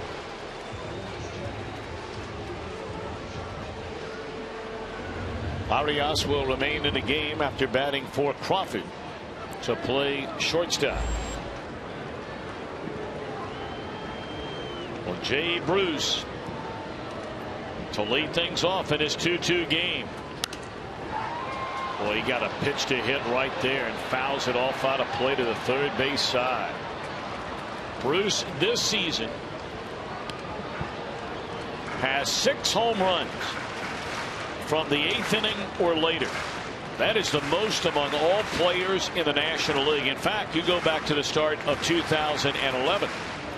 Bruce has more home runs from the 8th inning on, 25 of them, than any player in baseball. Be a good time to add to that total right here and right now. Back-to-back fastballs and back-to-back fastballs. Bruce a hair late. The Pirates have finished off the Phillies in a wild one. Pirates 6, Philadelphia 5. The Phillies got 2 runs in the top of the 9th inning, but a run short. So the Reds need a win to stay 4 back. How about young left-hander Jeff Locke? Another win for the rookie.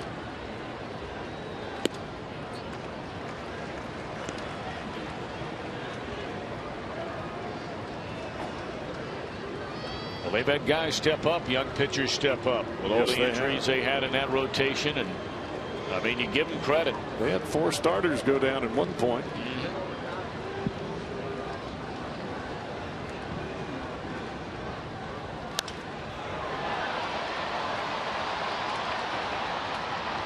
Well, again, just fractionally late, and Rosario's not fooling around.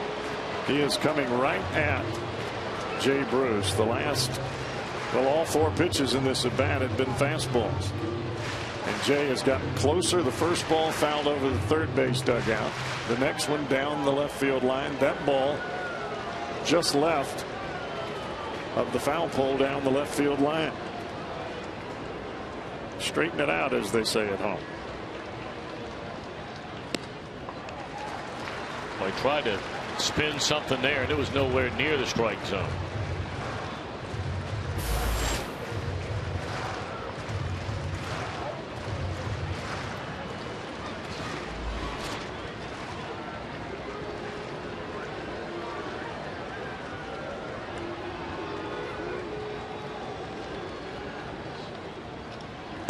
Struck him out. Backdoor breaking ball, and the bottom came out of that one.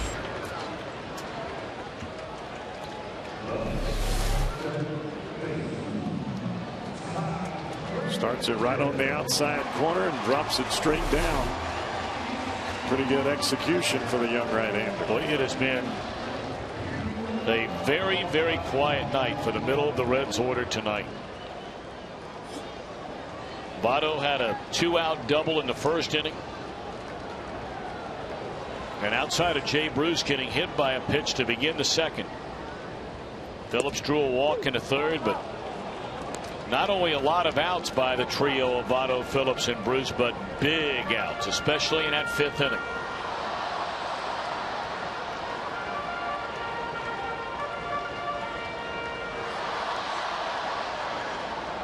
Well, you look at Perez, the center fielder for the Giants.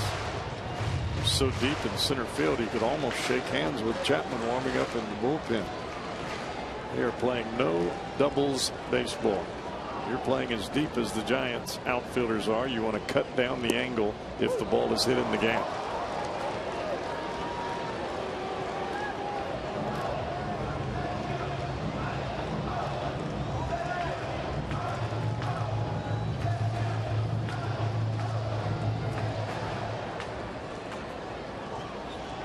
Frazier behind against this right-hander Rosario, 0-2. If you can believe it, the last time a Todd Frazier had an extra base hit against a right-handed pitcher was the 11th of June when he hit a home run against Matt Garza. That was the one off the bathroom up there in dead center field off the pilot house. Arias behind the bag. Good play. 2 out.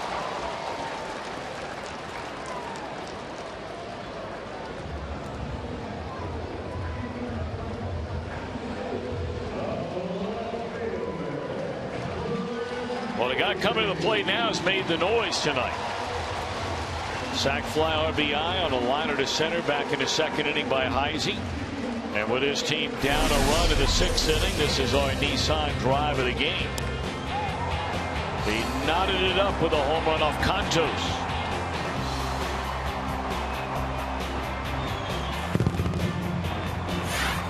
This is the kind of guy that Heisey likes to hit, the ball running towards him.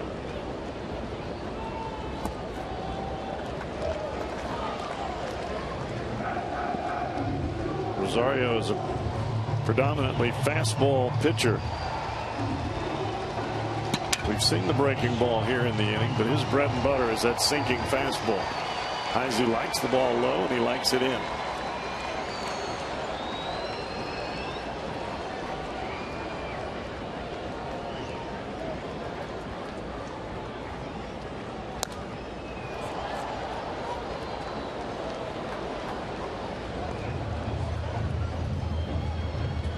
The only two pitchers left in that Giant bullpen. The closer Romo and the third lefty down here whom we've still not seen in a series, Javier Lopez. Reds have used Simon, LeCure, Andrusic, Parra still in the game. Hart, Schubert, Chapman available. 1-1 delivery.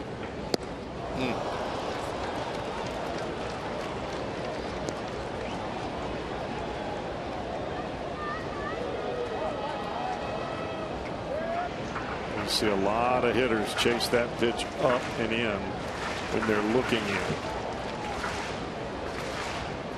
Ball comes out of the pitcher's hand. It looks like it's going to be in where you like it, and it ends up chest high.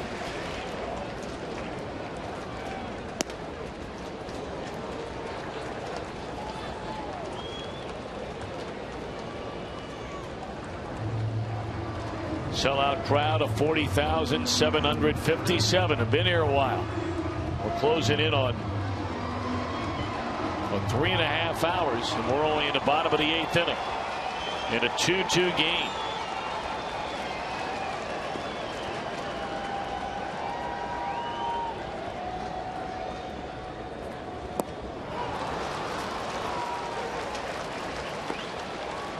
We're on our way to the 9th. Giants 2, the Reds 2.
Brandon Phillips, after the infield fly rule was called, sort of fooled the Giant base runners, making them think that they had to take off when the ball hit the ground, which they did not after the infield fly rule was called.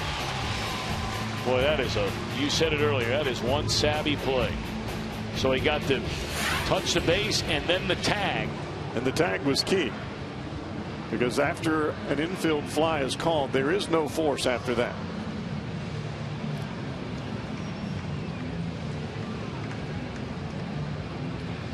Now Aroldis Chapman will come on from the Reds bullpen. Good job by Manny Parra. Came in with the bases loaded with 2 men out and took care of Arias for the final out. And Tom, you and I were talking after the out was made. Parra has really made a tremendous adjustment over the last 9, 10, 11 ball games.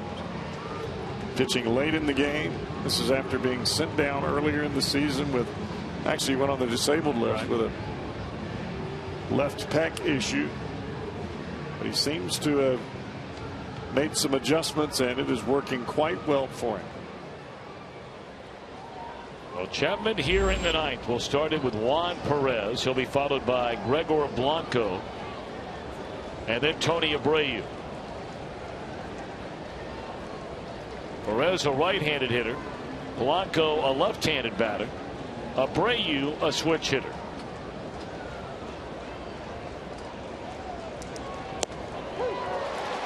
.97 for strike one.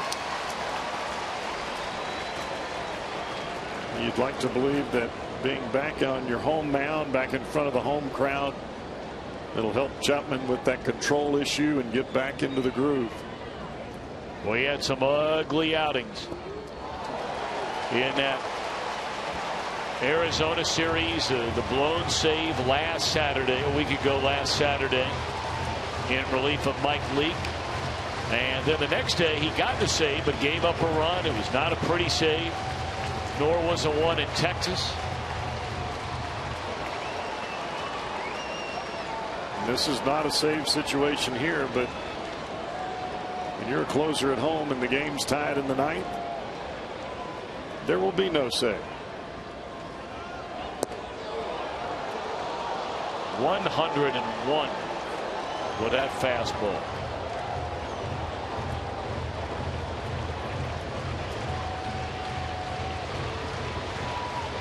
Fastball, breaking ball, fastball. Yeah. Oh my goodness.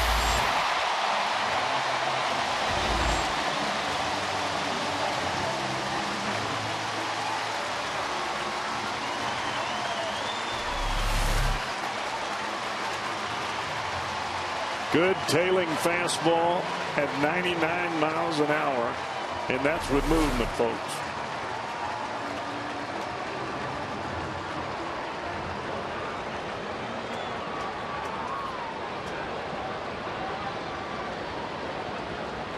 And once again, a big pizza night.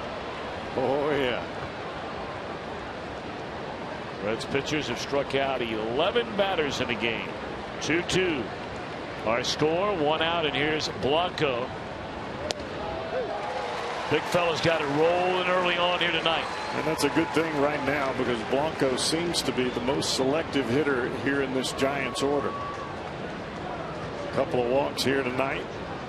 And the lone walk only base runner last night in the no-hitter by Bailey.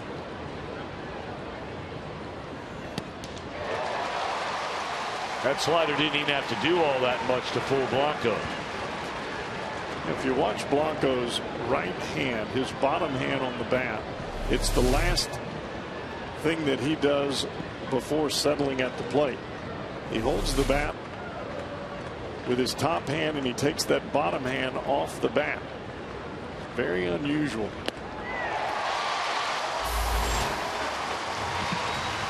Didn't have time to do anything there. No.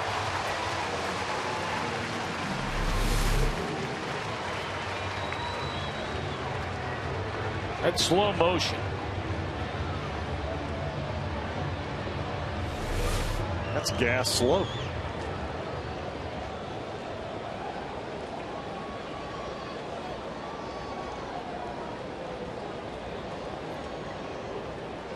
Well, now Abreu, we know this guy can run into one. The Tony Cingrani fastball a long way. That was all the way back in the 5th inning, but into the second deck for a 2-run home run. The only 2 runs the Giants have scored tonight.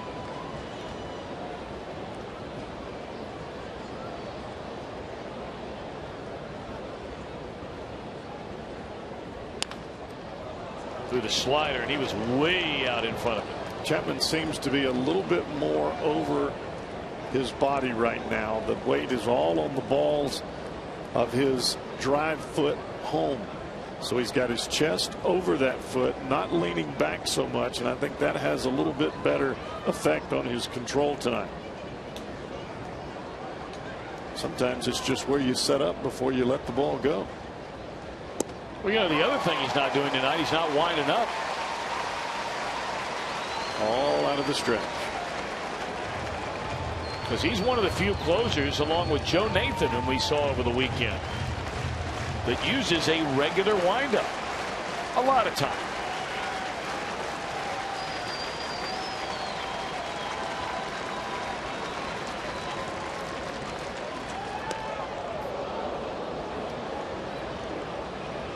Yeah, you have to wonder watching that pitch there. What does that feel like to the left shoulder of Mesoraco? I said the same thing earlier this year on a pitch to the other side when Hannigan had to reach up above his head and catch a pitch that was up and away from a left-handed batter. I wondered the same thing. When you're backhanding it, your shoulder's in a very precarious situation.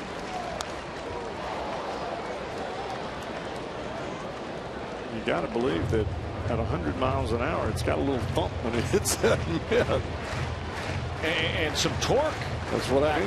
That's the just, shoulder. It's just a lunge. I have wondered that since the day we saw Chapman throw it for the first time.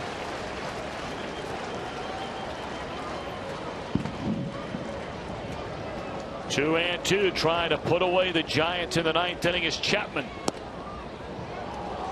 Trying to get him to chase that fastball, and Abreu not doing it, so the count is run full. Well, this is a guy you got to come after. There's very little doubt about that. Buster Posey in the on-deck circle. And if you're Abreu, you're guessing fastball all the way here. And it's ball 4. So now it comes down to Chapman v. Posey with 2 outs and 1 on in the ninth.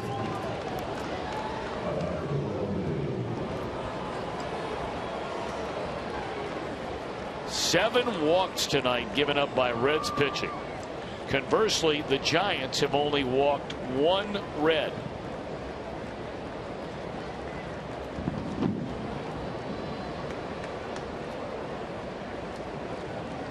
Posey has walked twice, grounded to short. He struck out looking against Alfredo Simon his last time up in the 8th. And he's down a strike. Cardinals are just lighting up the Angels. It is 6-0 in the second inning. Still batting.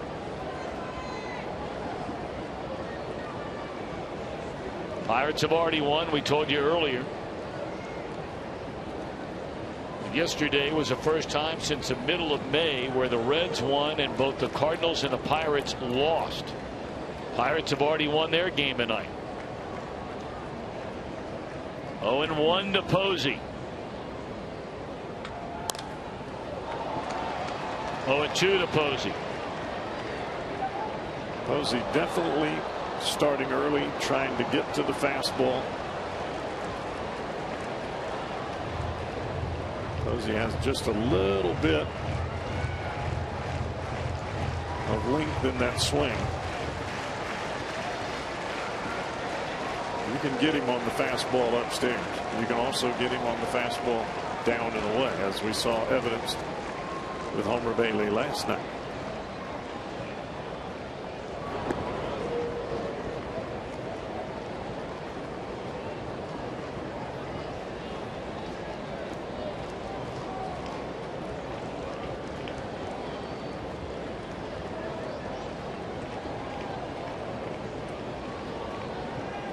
Well, the crowd just not into it at all. 2-strike pitch here on Posey.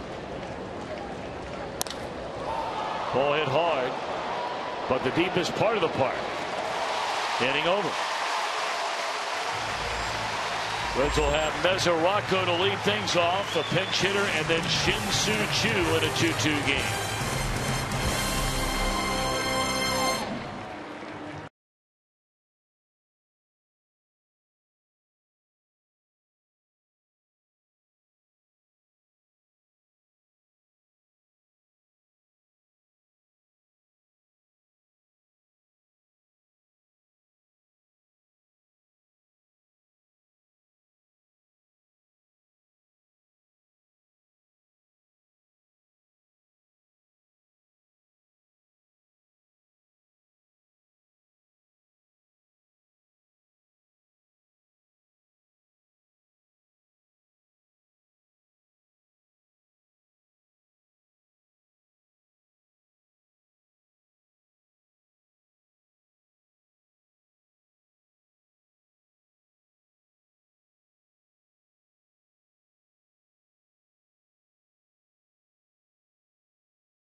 Sports Ohio brought to you by Cincinnati Children's Hospital, now ranked the #1 pediatric cancer center in the country, according to U.S. News and World Report's 2013 Best Children's Hospitals. And by Chevy. Stop into your Tri-State Chevy dealer and check out their full line of fuel-efficient vehicles. Sellout crowd at the ballpark in downtown Cincinnati. 2 runs, 4 hits for the Giants. They've left 10 men on base. 2 runs, 8 hits, and 8 left for the Reds. The Reds have not had a base hit since the Heisey home run, which tied the game in the 6th inning. Still Rosario on the mound. He will be facing Mesoraco. Waiting in the on-deck circle is Derek Robinson, and then Shin-Soo Choo.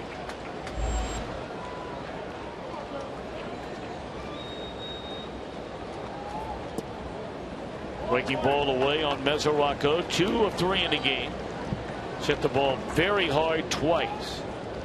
Ran through a stop sign, you may remember, back in the 4th inning, and was thrown out in a rundown.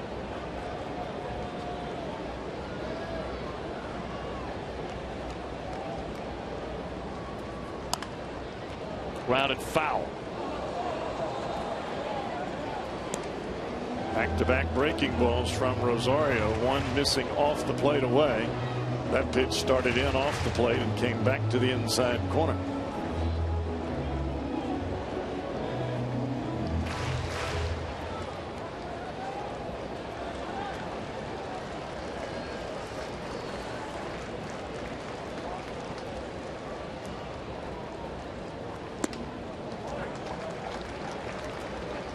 Well, this is a point in time for the home crowd. You can really make it difficult on an opposing pitcher on the mound with your boisterous behavior, getting loud when the Giants take the field or the opponent takes the field.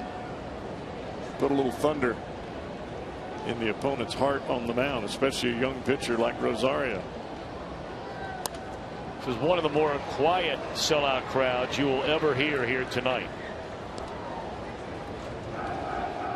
Of course, a lot of them might be tired from last night, because this place was buzzing in here with about 12,000 fewer people in it. Definitely lightning last night.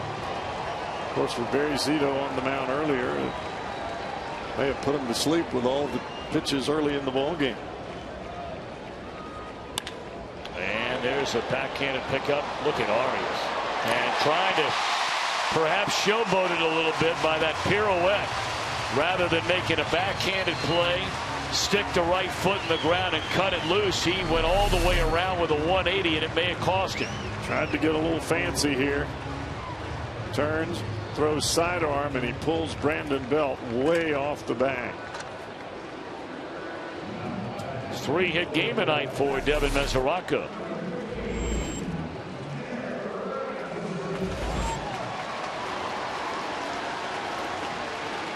I believe we're going to see the bunt right here.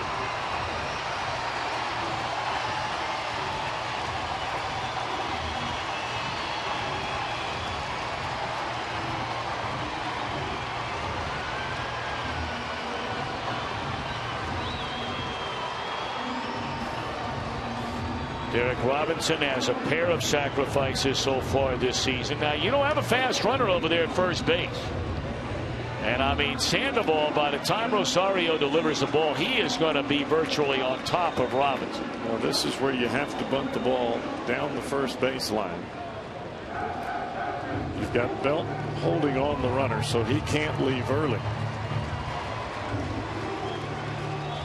Right-handed pitcher on the mound, Rosario. It's not going to be easy for him to get to the ball and turn and fire to second.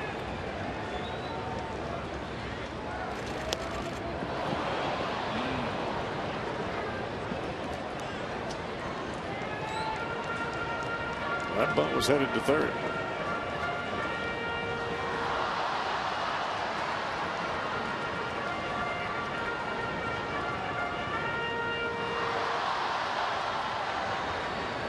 Of course, even with Sandoval charging, if you make the bunt to third and it's a good bunt, he's not going to have a play at second base anyway. But that means you have to deaden the baseball.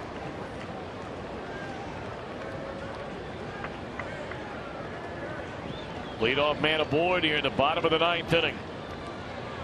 Robinson already squares and takes strike 2. Took the breaking ball.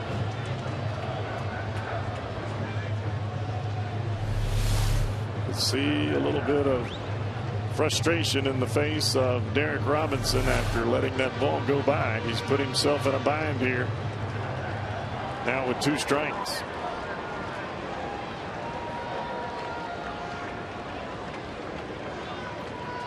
Mesoraco only has about a step and a half lead over there at first base, and he'll get there anyway. That'll be a wild pitch on Rosario. Now, we saw Buster Posey in last night's ball game reach for a pitch instead of blocking it, and right here he does not go down in any way at all. He actually comes up. That's not what a big league catcher does on a ball in the dirt.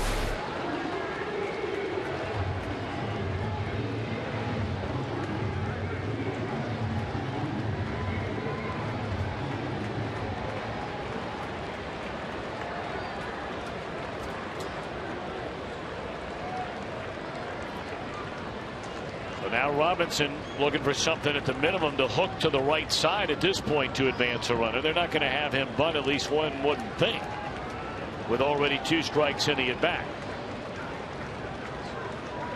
And Robinson's game is normally to hit the ball the other way. Pulling the ball for him is out of character.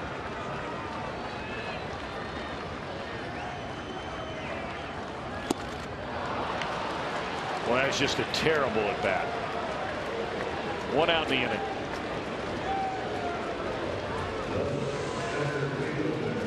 You get so used to taking breaking balls when you're standing there hitting that when the breaking ball comes and you're bunting, instinctively you pull the bat back. When in essence you have to tell yourself, anything close when I'm bunting, I'm going to put it down.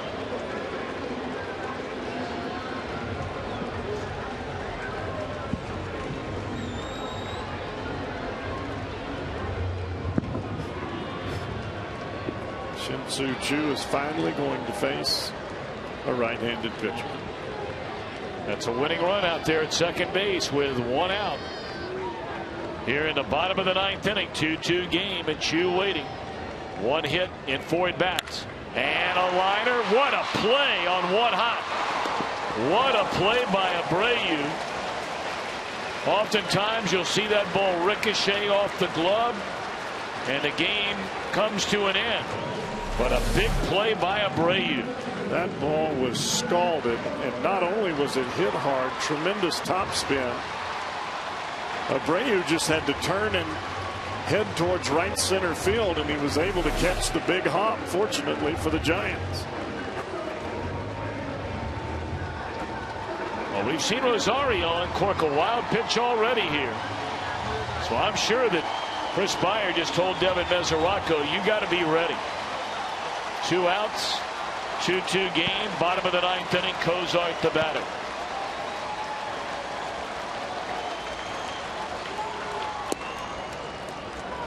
Votto would be next.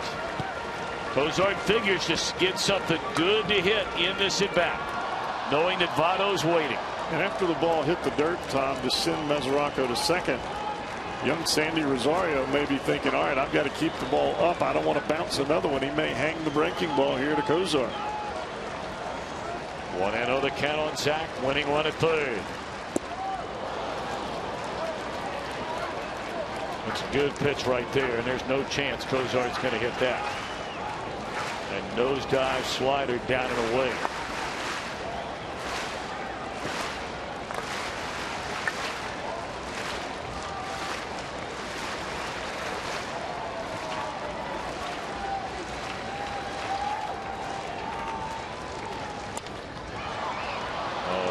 Pop fly into short center field. Boy, the Reds just cannot play small ball when they need it seemingly the most. Well, on our way to the 10th, tied at 2.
All season long, Jack Link's beef jerky. Feed your wild side. Well, in extra inning games this season, the Giants have won 6, lost 5. The Reds have won 6, lost 7. And we're on our way, Cowboy, to inning number 10. And another pitcher out of the Reds bullpen. It'll be J.J. Hoover. Hoover's last 7 1/3 innings, covering 7 ball games. It's scoreless baseball. 4 hits, struck out 10 batters. And the Reds would love nothing more to have J.J. add to that scoreless total here. But Hunter Pence is a fastball hitter. We saw him jumping on a fastball earlier against Alfredo Simon and Chapman.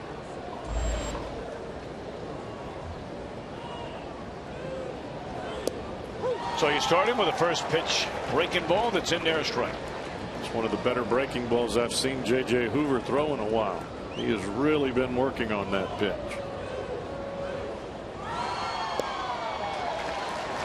Good movement there at 92, and it's quickly 0-2. That's to be followed by Sandoval and then Belt. Throw the breaking ball for a strike. It puts a different mode in the hitter's mind.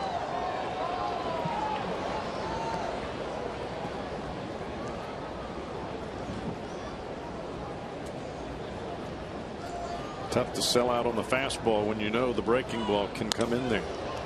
That ball driven the other way, and Bruce there waiting on it for out number 1 here in the 10th. Pence has hit a couple balls hard into right field as well as left. Not quite enough oomph on it.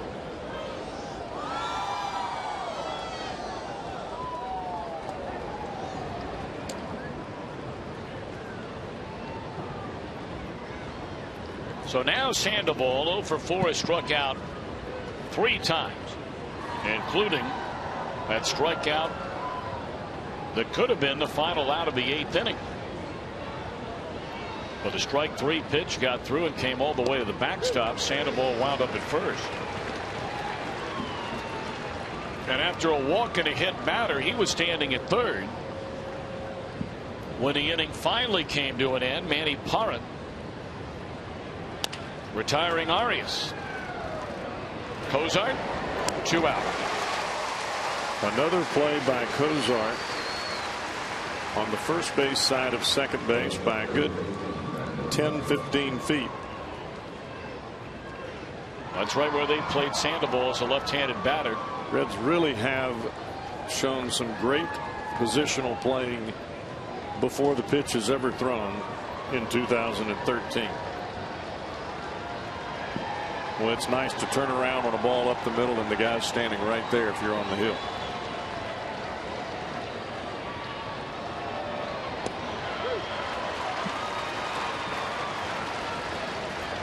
All right, JJ, stick with that breaking ball because that's money right now.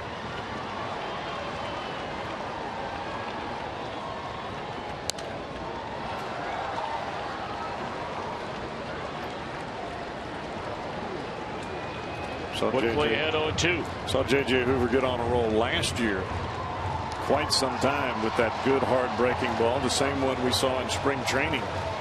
But the first part of this year, it's kind of evaded him a little bit. Try to get him to chase that fastball up, and Belt stays away from that. Taking a peek around the corner, last of the 10th inning. Votto, Phillips, Bruce due up. And apparently the Giants are staying with Rosario. A little better than he wanted, perhaps, there. Well, this is where Bruce Bochy, going to the bullpen in the 4th inning, comes back to stare him in the face. You don't have a whole lot left in that bullpen.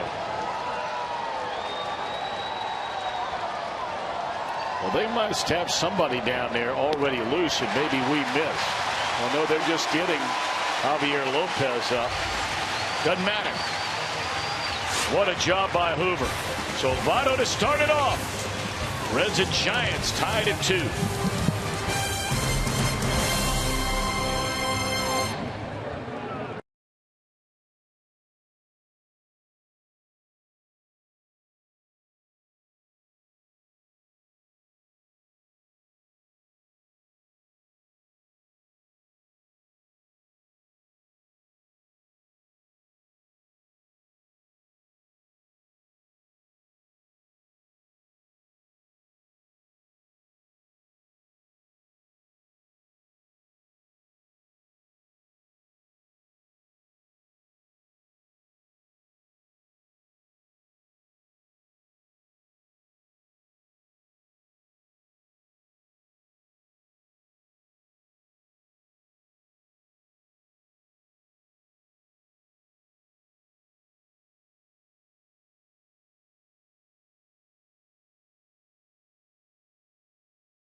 Tomorrow, first pitch is at 1:10. We invite you to join us or come on down to the ballpark. Tickets are available.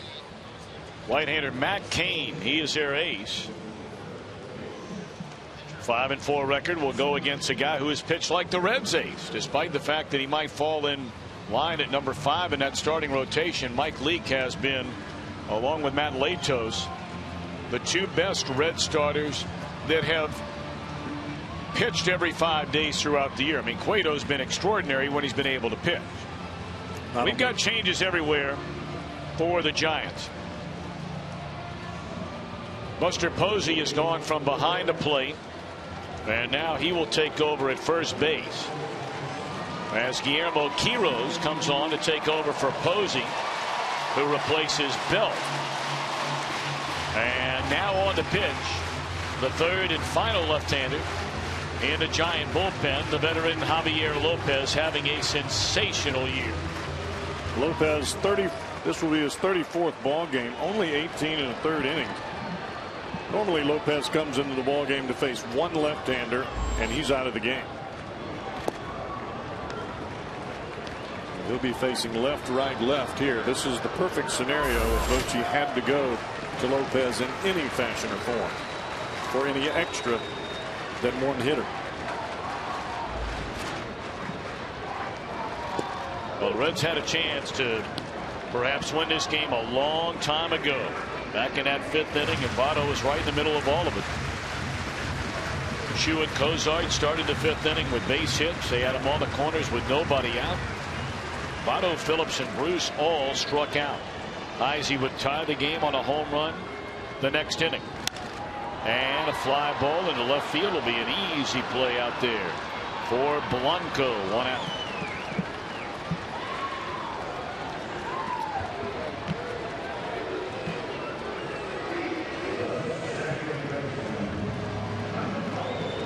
Now, you know Brandon Phillips is going to be looking first pitch downtown.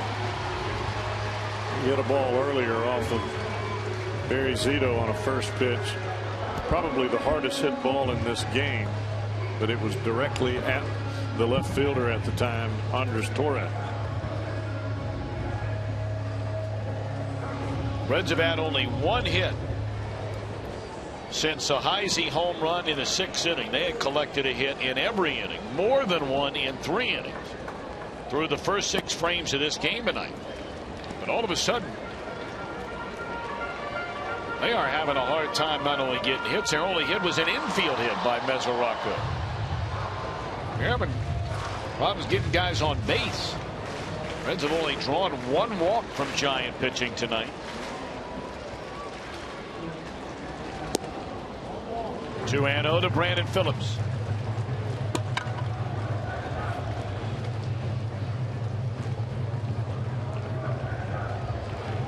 We're only in the bottom of the 10th inning, and we started this game 4 hours and 7 minutes ago. Of course, we have fireworks tonight. Sellout crowd of almost 41,000 on hand. And a liner, and look what caught Mr. Lopez. Lopez was getting out of the way of the baseball, and his glove just happened to be there.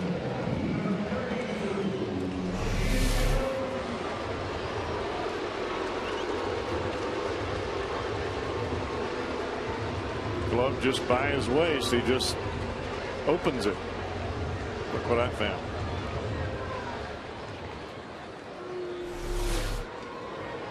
Jay Bruce 2 of 12 in his career against Lopez with 2 walks and 5 strikeouts.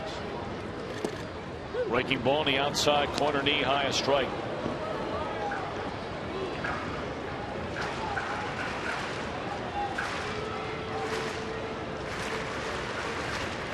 Pirates have won their game.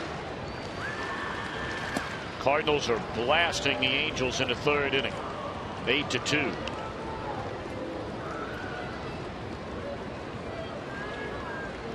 We're in the 10th inning with 2 outs and nobody on. The Reds' leading home run hitter, Jay Bruce, hoping to run into number 19. Breaking ball swung on and missed.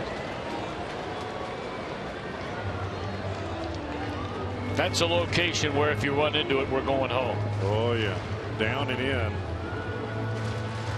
It just looked like that ball started behind Jay. Didn't quite have the balance as he got the bat to the hitting zone.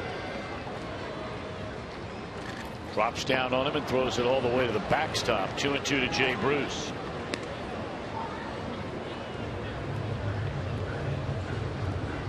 It seems like Lopez against left-handers, he wants them to have to hit the breaking ball. He'll show them a fastball or a straight pitch, but it is only designed to be followed by the breaking ball, not something they can hit. There's ball 3. They have the right-handed batting Todd Frazier waiting on deck. Bruce has 5 game-ending home runs in his career, 9 game-ending hits in his career. Bouncer foul. Been a tough night tonight, however. Bruce hit by a pitch, scored a run in the 2nd. He has struck out every at bat, 3 of them.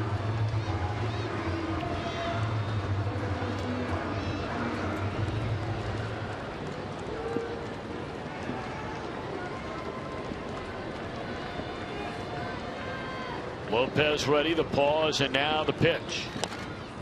Little dribbler out in front of the plate. Lopez falls down from his knees, makes a nice throw to Posey, and the inning is over.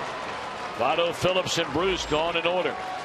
We go to the 11th, still tied at 2.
All season long, Jack Link's beef jerky. Feed your wild side.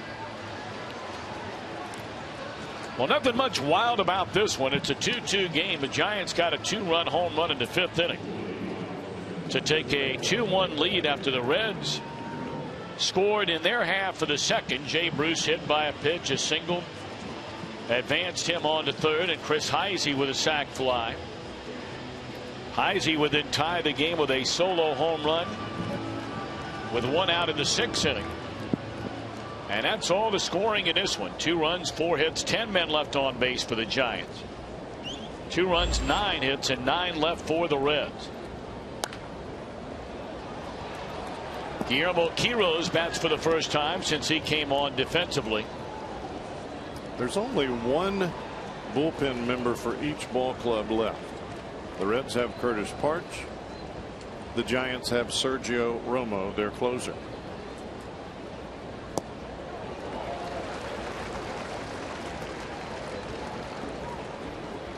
Well, young Mr. Rosario certainly did a nice job. 2 innings, 1 hit, a couple of strikeouts.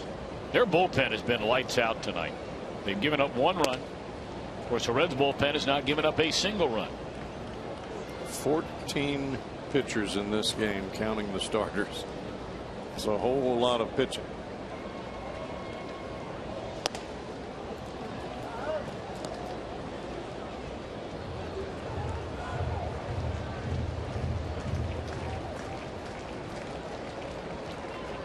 Reds pitching with 13 strikeouts in a game, and you can make it 14 strikeouts in a game.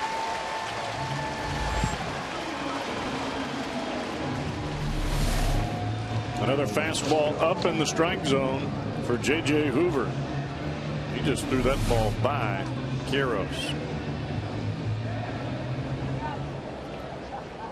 Reds pitchers have produced now 10 strikeouts or more 29 times in games this season. 20 of them here at Great American Ballpark. 4 times they've had at least 15 strikeouts, and Hoover is 1 away from making tonight's number 15.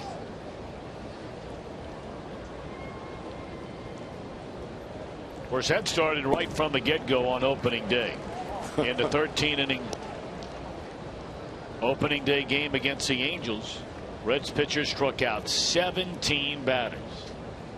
Pretty good start to the season.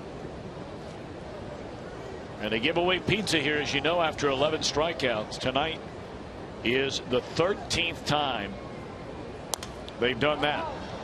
13.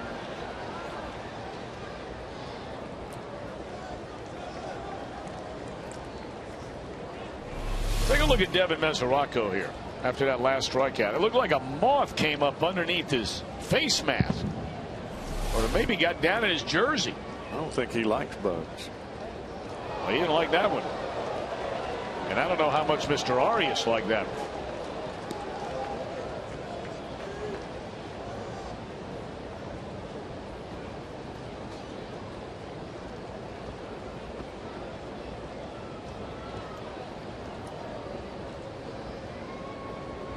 Make him swing now.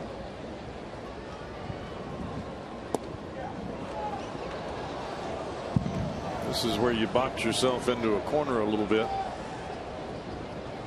Getting deep into the count, you let the hitter guess fastball, and you've got to come with it.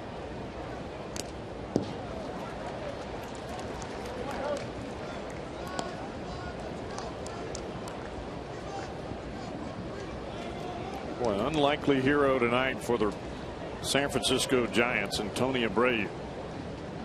Spot starter for Marco Scutaro. It's a 2-run jack. In the air, hit a long way into left center field, and that baby is up against the wall. Got to get this back in quickly. Arias will pull the chute, and that'll be a 1-out double for Arias. Giants have the go-ahead run in scoring position with 1 out. This is why you don't want to go to 3-2.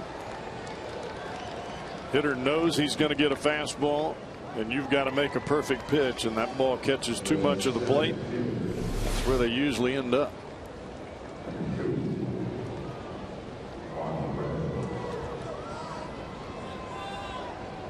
Mesoraco going out to the mound.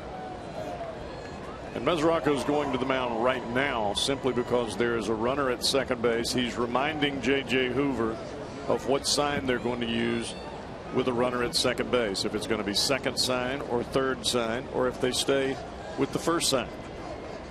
And you see Mesoraco going through the signs at the plate.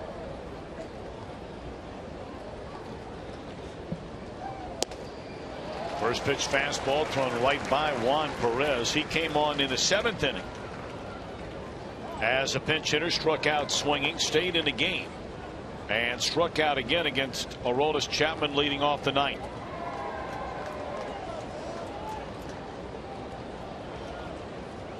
So far, he has not shown the ability to get around on the fastball. That is a wicked breaking ball that Hoover has featured frequently so far here tonight. Hoover's being very aggressive with the breaking ball, not trying to just place it to a certain spot, just picking out middle of the plate and being very aggressive in the zone with it. Mesoraco wants his fastball up. Threw it right by him. Third strikeout since coming on for J.J. Hoover. And now 1 out to go to give the Reds a chance in the bottom of the 11th, where they'll have Frazier, Heisey, and Mesoraco. And this is where you might want to think about shortening up Chris Heisey in left field. We saw the final out last night with Blanco shooting the ball to the left side. It just happened to be right at Frazier. But that's where Blanco likes to go. Well, he is certainly pulled in from where he normally plays out there in left field, way in.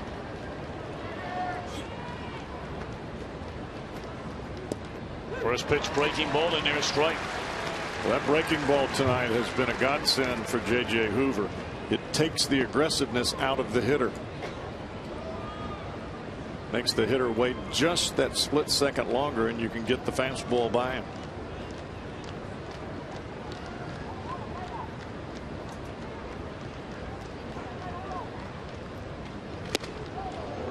Fastball nearly hit him. 1-1 to Blanco, who has walked twice, struck out twice, and led off the game with a ground ball to Joey Votto.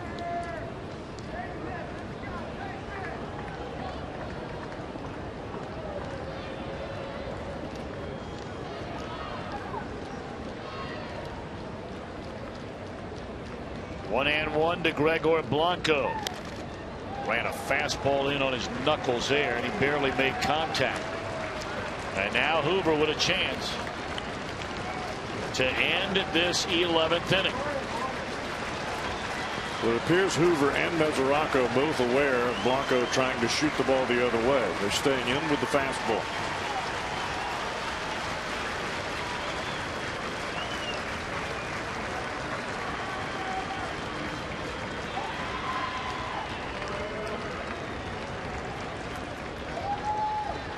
One and two to Blanco. Oh, fastball just a little bit high that he doesn't chase. Reds pitchers 15 strikeouts tonight. 5th time they've done it this year. That matches a season high going back to tie 2008, that club.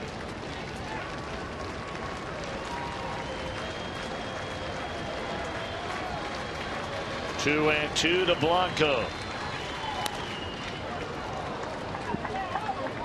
Giants have the go-ahead run out there at second base in his 2-2 affair here in the 11th inning. Tom, Blanco has chased a couple of fastballs out of the zone right in on his hands, but the balls that are away from him and elevated, he's not going after.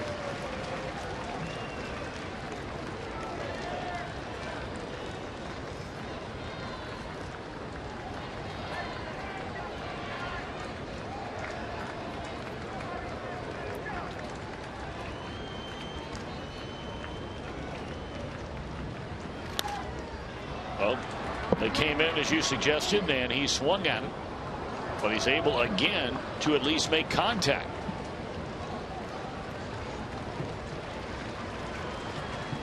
Blanco is inside outing every pitch that comes to the plate. You do that by driving the knob of the bat right at the baseball. Even if the bat head doesn't get there, you're still able to foul the pitch off somewhere along the bat, whether it's on the sweet spot or down the bat. That tells you don't throw him something slow unless you bounce it. But at 2-2, you don't have that choice. Well, he's gone full.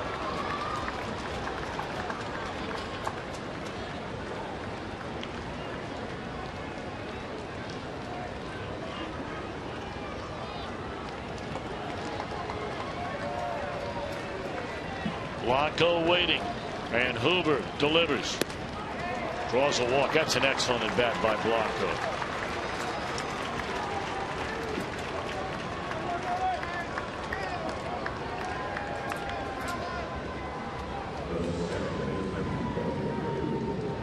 Eighth walk issued by Reds pitching. They've struck out 15 and walked 8, and now Brian Price says hang on a minute.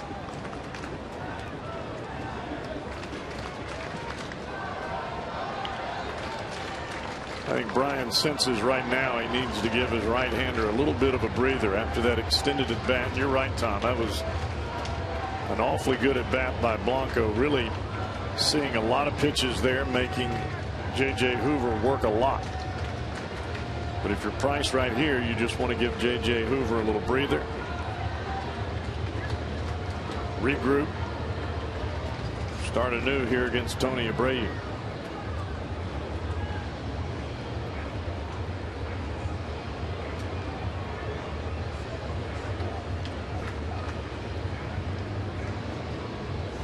I've got to believe this is the guy you want to go get here.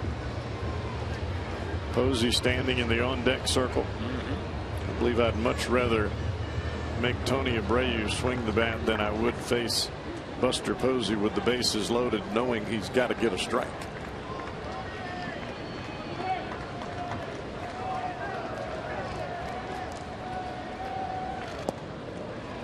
A breaking ball is low and away to Abreu.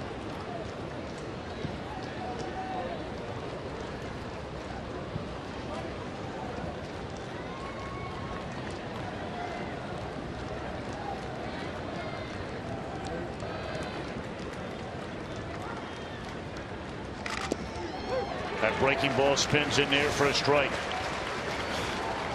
Well, that tells you that Hoover has confidence in the breaking ball, throwing it back to back, missing just off the plate, comes back 1-0 for a strike.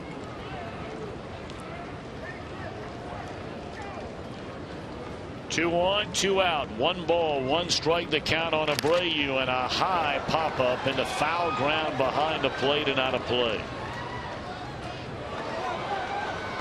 Say a lot of the folks of the 40,757 are hanging in there. I mean, still here. The only areas where you see some of the folks have taken off are those out in the left field upper deck. But as far as the primary half circle, the bowl area here, there are very few empty seats. Still going. Game marking 4.5 hours. And we're in the 11th inning. Struck him out, and that's all for the Giants in the 11th inning. Good work by Hoover. Took him 27 pitches to get out of the inning, but he does so. Reds will bat in the 11th, trying to win it.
11th inning against Javier Lopez, at least to start it.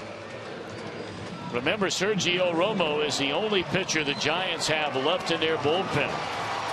I mean, this was a game we brought up earlier. You could tell by the way Bruce Bochy was managing, going all the way back to the 5th inning, when his starter at the time, Barry Zito, had a 2-1 lead. But he allowed base hits to the first 2 hitters in the inning. Gave Zito the hook. It's been Mahares, Contos, Affelt, Dunning, Rosario, and Lopez since.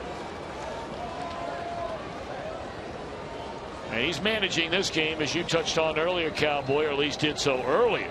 Not much he can do now. As though we're a playoff game. 1-1 to Frazier. And of course, Bruce Bochy knows a lot about playoff managing and about playoff winning managing, having won the World Series in 2 of the last 3 years with the Giants.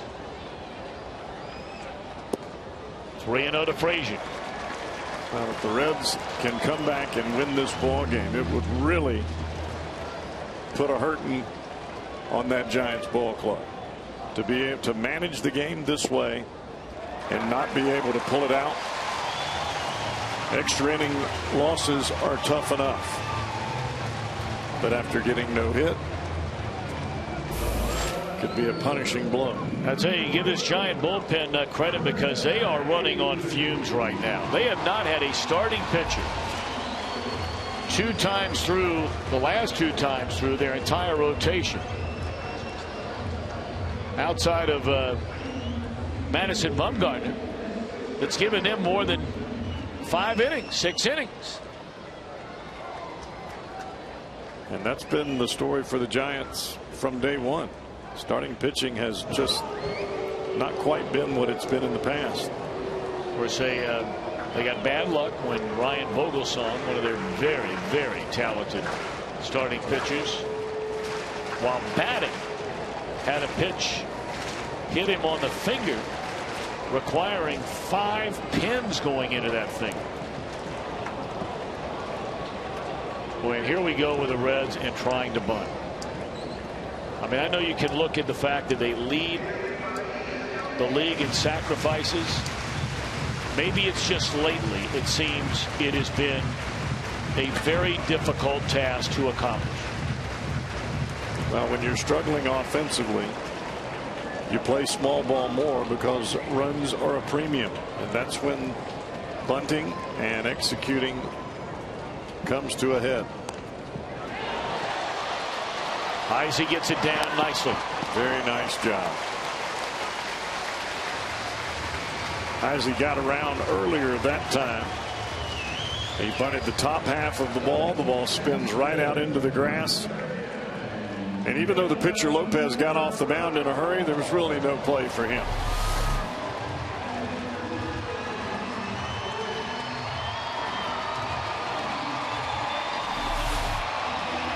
It's been a good night for Chris Heisey. He's had a good game here tonight. Sac fly, RBI, home run to tie the game, puts down the bunt there. First time he's played in the field since coming off the DL. It's been a good night at the plate for Mesoraco, but he's not going to get a chance to play hero tonight. Ryan Hannigan has moved into the on-deck circle. And would bat for the pitcher, J.J. Hoover. Well, this is a place, if you're Todd Frazier, you really got to stay alive.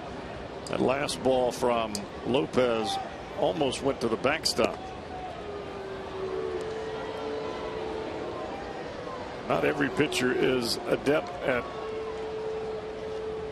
throwing 4 pitches outside of the strike zone to a standing and moving target, i.e. the catcher.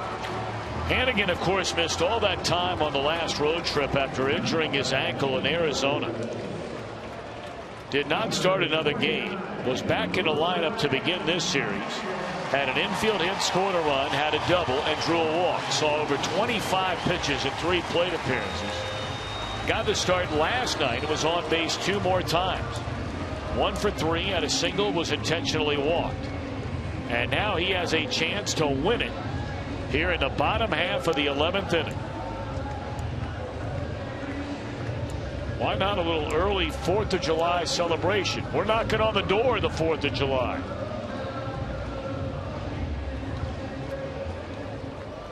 Yes, we are. Tick, tick, tick. How about a little boom?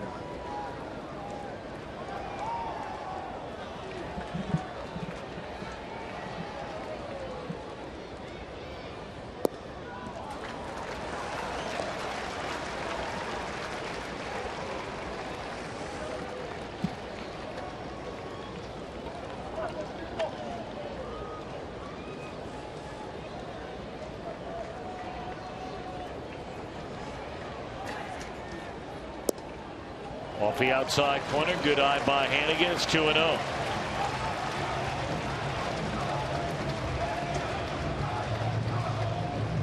I mean, you know, anybody wants to deliver the game-winning hit when you're up there, runner at second, bottom of the 11th inning, regardless of inning.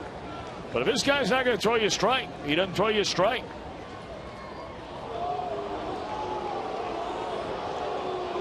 Well, this is not Lopez's normal category, pitching multiple innings. Very few times does he pitch multiple batters. 2-0 to count on Ryan Hannigan. And he popped it up. 2-0 pitch, popped up.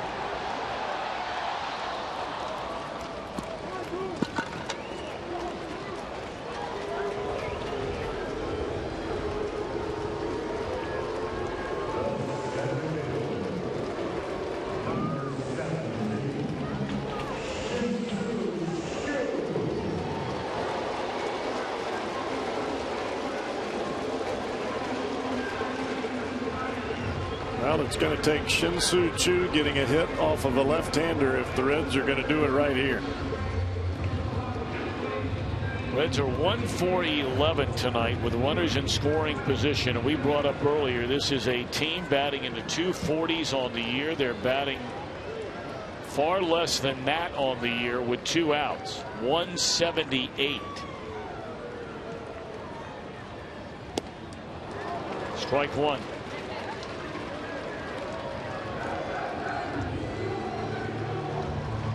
And Dusty Baker talks about it seemingly every day. He's like, the law of averages would tell you some of those numbers have to start changing sometime soon.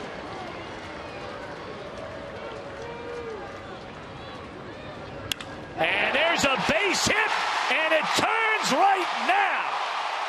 Choo, the game-winning hit in the bottom of the 11th inning. And the Reds have beaten the Giants for a 3rd consecutive night. Shin-Soo Choo turned around at first base just to take a deep breath and to say, whoo! And he was met by the Reds dugout. How about that? He got a big-time surprise. Reds win, Reds win, Reds win. They go to 13 games over 500. And this is our Miller Time moment, brought to you by Miller Lite. First pitch, breaking ball, he missed, and he clocks this one.